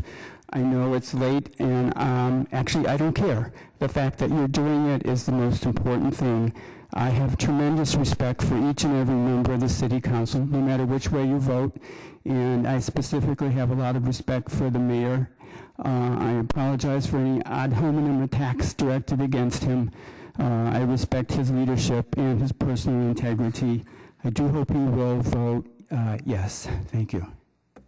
That concludes the public testimony on this item. I'm sure we'll have some council comments and ultimately get to a vote here, depending upon how long council wants to talk. I can't predict how long that might be, but you've waited this long, so I'm assuming you're going to hang out and see how this turns out. Councilmember KALRA. Thank you, Mayor. Foundational to the Equal Protection Clause of the 14th Amendment is the principle that the Constitution neither knows nor tolerates classes among citizens. In line with this principle, it has long been bedrock law that separate but equal treatment does not satisfy the federal Constitution. The very notion is a contradiction in terms. As this court has emphasized in Brown v. Board of Education, the Constitution's promise of true equality is necessarily breached by government-sponsored separation of a disfavored class. That's the opening paragraph of the summary of argument of the amicus brief that we now have the opportunity to sign on to. And I also apologize for all those that have waited, but I want to thank you so much for being here, and some of the words were so inspirational. and just make me so excited to have the opportunity to even be part of this with all of you.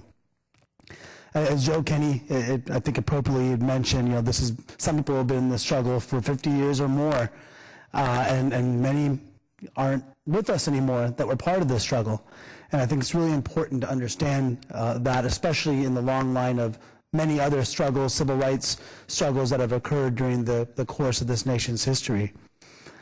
And, we certainly, have our hearts, that we need to allow us to be guided. But I think we also need to be guided by our mind and by our intellect, particularly when we're dealing with an issue that does have, that we need to focus on the legal ramifications, not so much just what, we interpret a religious text to say and so on. We have every right to believe in what we want to believe in personally.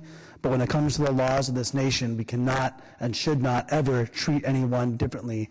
And so this vote and signing on to the amicus brief is not just symbolic. We are signing on to a legal document that's going to be published.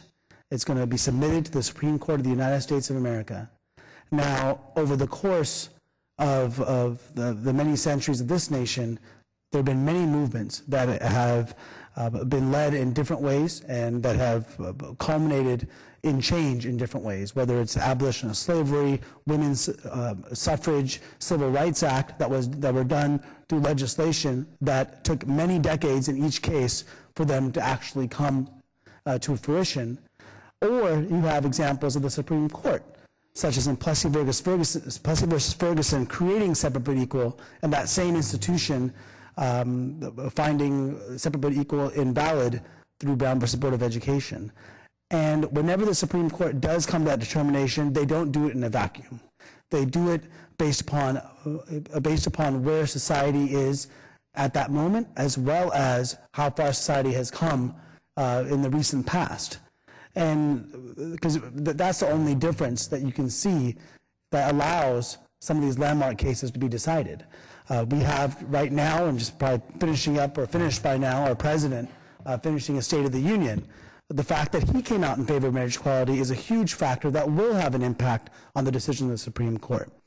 And the number of those that are continuing to show support for marriage equality makes a difference. And being the third largest city in the state, 10th largest city in the nation, having a formal legal opinion that we feel that marriage equality should be the land of the law. It was the land of the law in this state.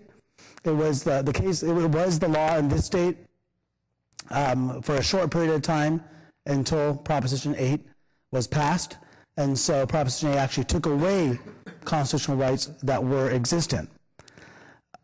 I also, in addition, I'm very thankful that I know we're going to have a majority here. Unfortunately, I'm not confident that we're going to have a unanimous vote. But other than the symbolism, or the legal arguments, the symbolism is also significant and should not be downplayed.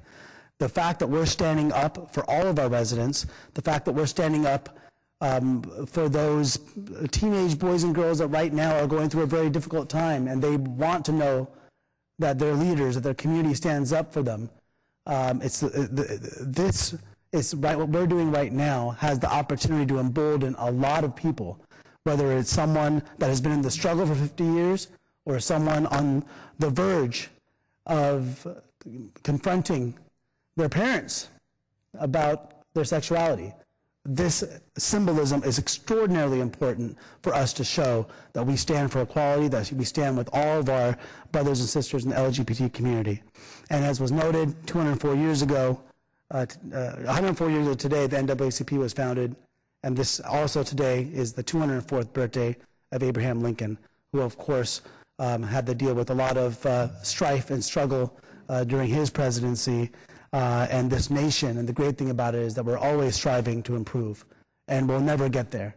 But we do know that together, with love as our guide and equality as our mantra, that we will always improve we will always improve on the quality of life of all of our residents as long as we keep those as our guiding forces. And so I'll leave with a quote from Abraham Lincoln, one that maybe some folks may not have heard of, but Lincoln said, "The best thing about the future is that it comes one day at a time." And so where we are today is a better place than we were yesterday. And I think with this vote, we'll be in a better place tomorrow than we are today. And when the Supreme Court finally hears this case, I'm confident they're going to find in favor of those that support marriage equality. And I think a lot of it will be because of the historic significance.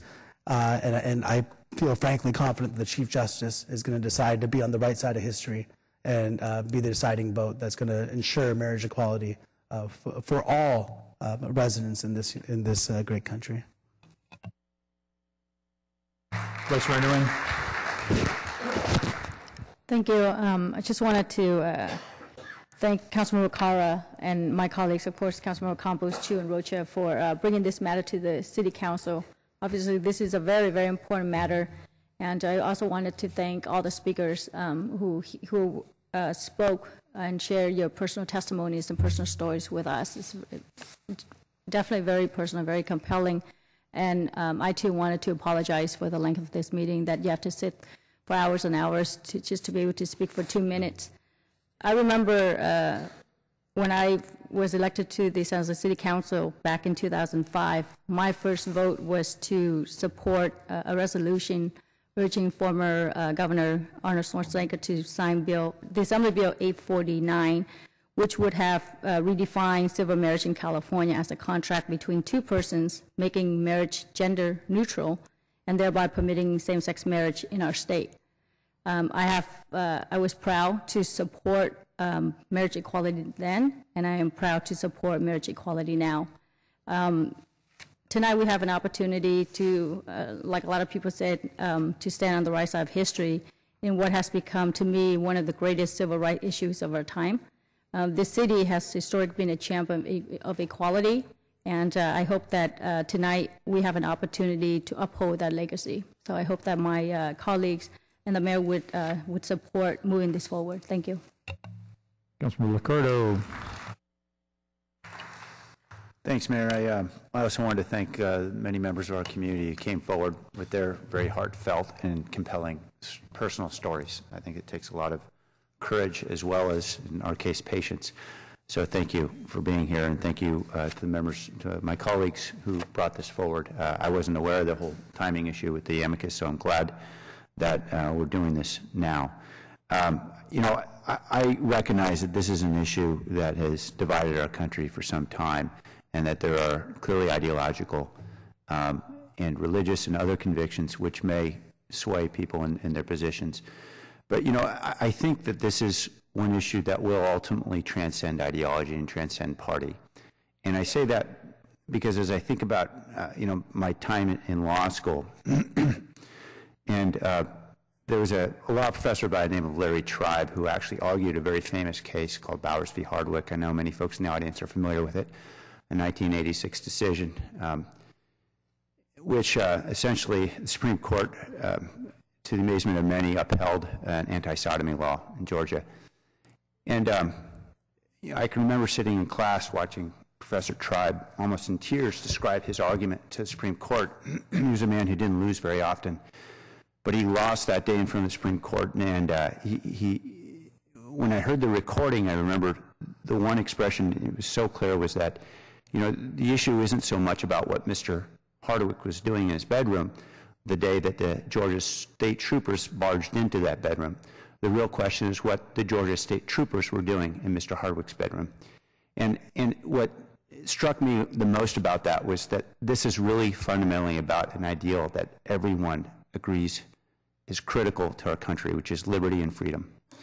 And I hope that, if not today, but I hope soon, that everyone in this country will embrace the fundamental freedom and liberty that is inherent in marriage equality. So with that, I again want to thank my colleagues and members of the public for raising this to us. Councilmember Consent.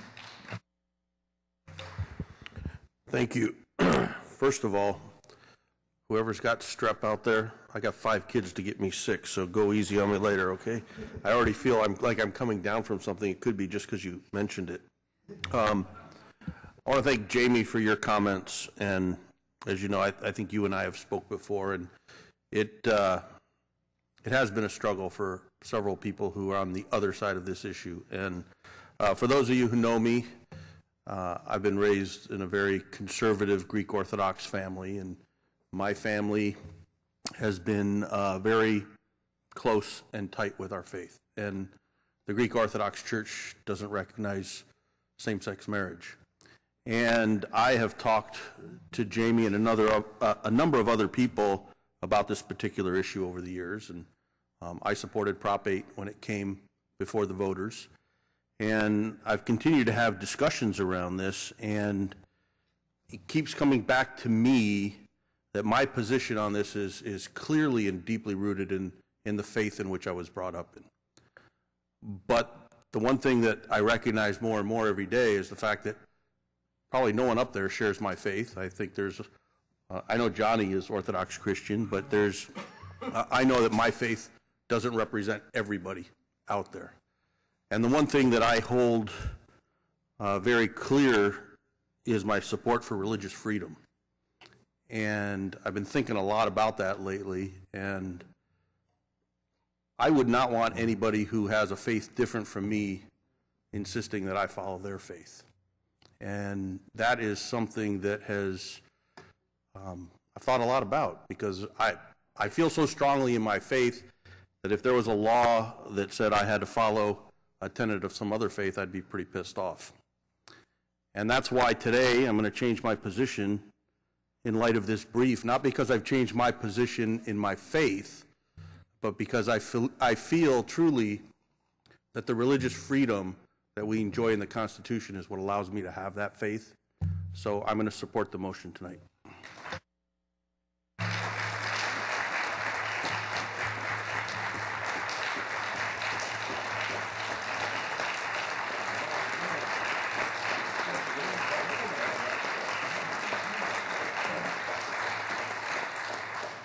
Councilmember Herrera. Wow, what an evening.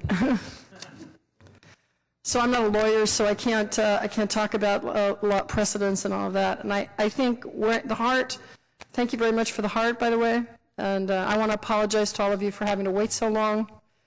Yeah, one of us should have spoke up about that, but we're all here now.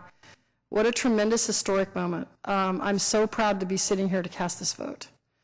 I wasn't able to vote on civil rights issues growing up. I grew up during the civil rights struggles of the 60s, marched for women's rights, but I was never in a position where I could actually make a difference in a public way like this and make a decision. So that's a very proud moment for me, just personally. And I think, you do have to think about this with your head, but I think the heart oftentimes moves the head. And your testimony tonight was just eloquent and wonderful. And I feel very privileged to have listened to each one of you as you spoke about how much this means to you. So really, I'm talking from my heart tonight, and I just feel very proud to support this. I think that the United States stands for, above everything else, human rights. And over time, since the foundation of this country, we have seen human rights expand. It doesn't happen always as quickly as we would like. We've seen definitely civil rights in terms of racial equality move forward, women's rights. There's still a long way to go. We're not there yet on those issues, but we're moving forward. And on this issue, we've seen over the last few years the public coming around. The polls keep showing that people are moving forward on this issue. And so I feel very hopeful that this will be behind us, and we definitely are on the right side of history here. And so I think of all my friends that I've known throughout the years, who the first person I ever knew who was gay was back in high school, who told me in a fearful moment, a young man confided to me he was gay in high school and was worried about how he would handle that. And this was back in the early 70s, until later on in life when I knew couples who were gay who I wondered, I felt bad for them because I knew they couldn't show their affection for each other in public. And I would be with someone and they could not be open in public with their affection. And so I've struggled with these issues for years, hoping and wanting to be part of moving this forward. So I'm just very proud to be here tonight personally, as an elected official, and as a resident of San Jose. And I know, and this is also for my residents in my district, both those who are gay and not gay, this is moving the needle forward, and I'm very proud to vote yes on this tonight. Councilmember Campos. Thank you, Mayor. You know, one of the speakers talked about the Loving versus Virginia case, and you know, as it just so happens that Sunday morning, HBO was rebroadcasting the documentary that they had done, and I was, you know, I flicked it on towards the end, and it was during the Supreme Court arguments, and to listen to, I think it was the Attorney General of Virginia try to make the case, you know, for the court to not accept the ultimate results. You know, you think about how much we've gained, but then at the same time you think about how much we haven't moved that much. And I think what we're doing is it's another millimeter in a step that this country should have done a long time ago. You know, as a child of parents who were Chicano activists that, you know, exposed my sister and myself to a lot of what you're doing here. You know, we were out there in the audience, you know, 30 years ago, and just seeing the courage that each and every one of you have is, you know, it's a testament to, you know, when the human spirit gets it right, it really does get it right. Because courage was not crafting this memo or signing on to this memo. Courage is each and every one of you all having the spirit to be yourselves and share that with the world and share that with your families. And that, you know, I mean, words can't describe how awesome that is. You know, so I just need to tell you that, and to be a part of this. You know, it's huge. You know, you think it's huge, but really, all of you are the heroes, because you're part of that fabric of the American spirit that continues this civil rights push for all people in this country. And it hasn't ended, and it's not going to end, because there's always going to be another struggle and another battle. And, you know, I look forward to joining all of you arm in arm for the next thing that we have to tackle, because there are going to be other things in front of us. But first things first, you know, this is an awesome day. Thank you. Councilmember Rocha. Thank you, Mayor. I, too, want to thank everybody that showed up today. Councilmember Campos described it perfectly in terms of how I feel, and Councilmember KALRA also spoke to it earlier. And I do want to thank Councilmember KALRA's leadership on this issue. But I hope he's not offended, but to Councilmember Campos's point, truly the leaders are the folks who are here today out in the audience. We're following you. So I hope when this story or history is written on this issue, is we were following your leadership, and thank you for all you've done.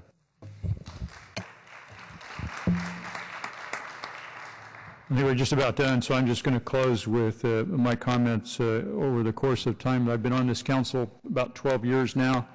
I've had several opportunities to vote on extending benefits and extending protection against discrimination to our LGBT community. I've supported those 2 or 3 times, I can't remember for sure. But on this issue, I think the people of California have the right to make the decision, yes or no, as they do in other states. The people have spoken with Proposition 8, so that is the law in California. And so I'm going to support the law whichever way the people want to go. And so I'm not going to support this motion.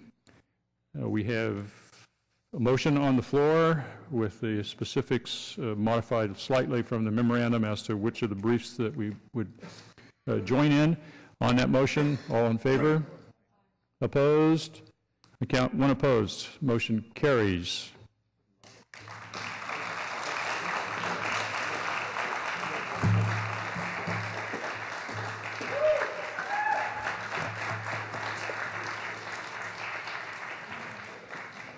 Last item on our agenda is open forum.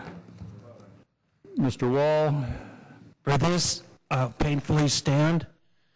Several times today, from one person, our city manager's peace and tranquility within her residence was threatened.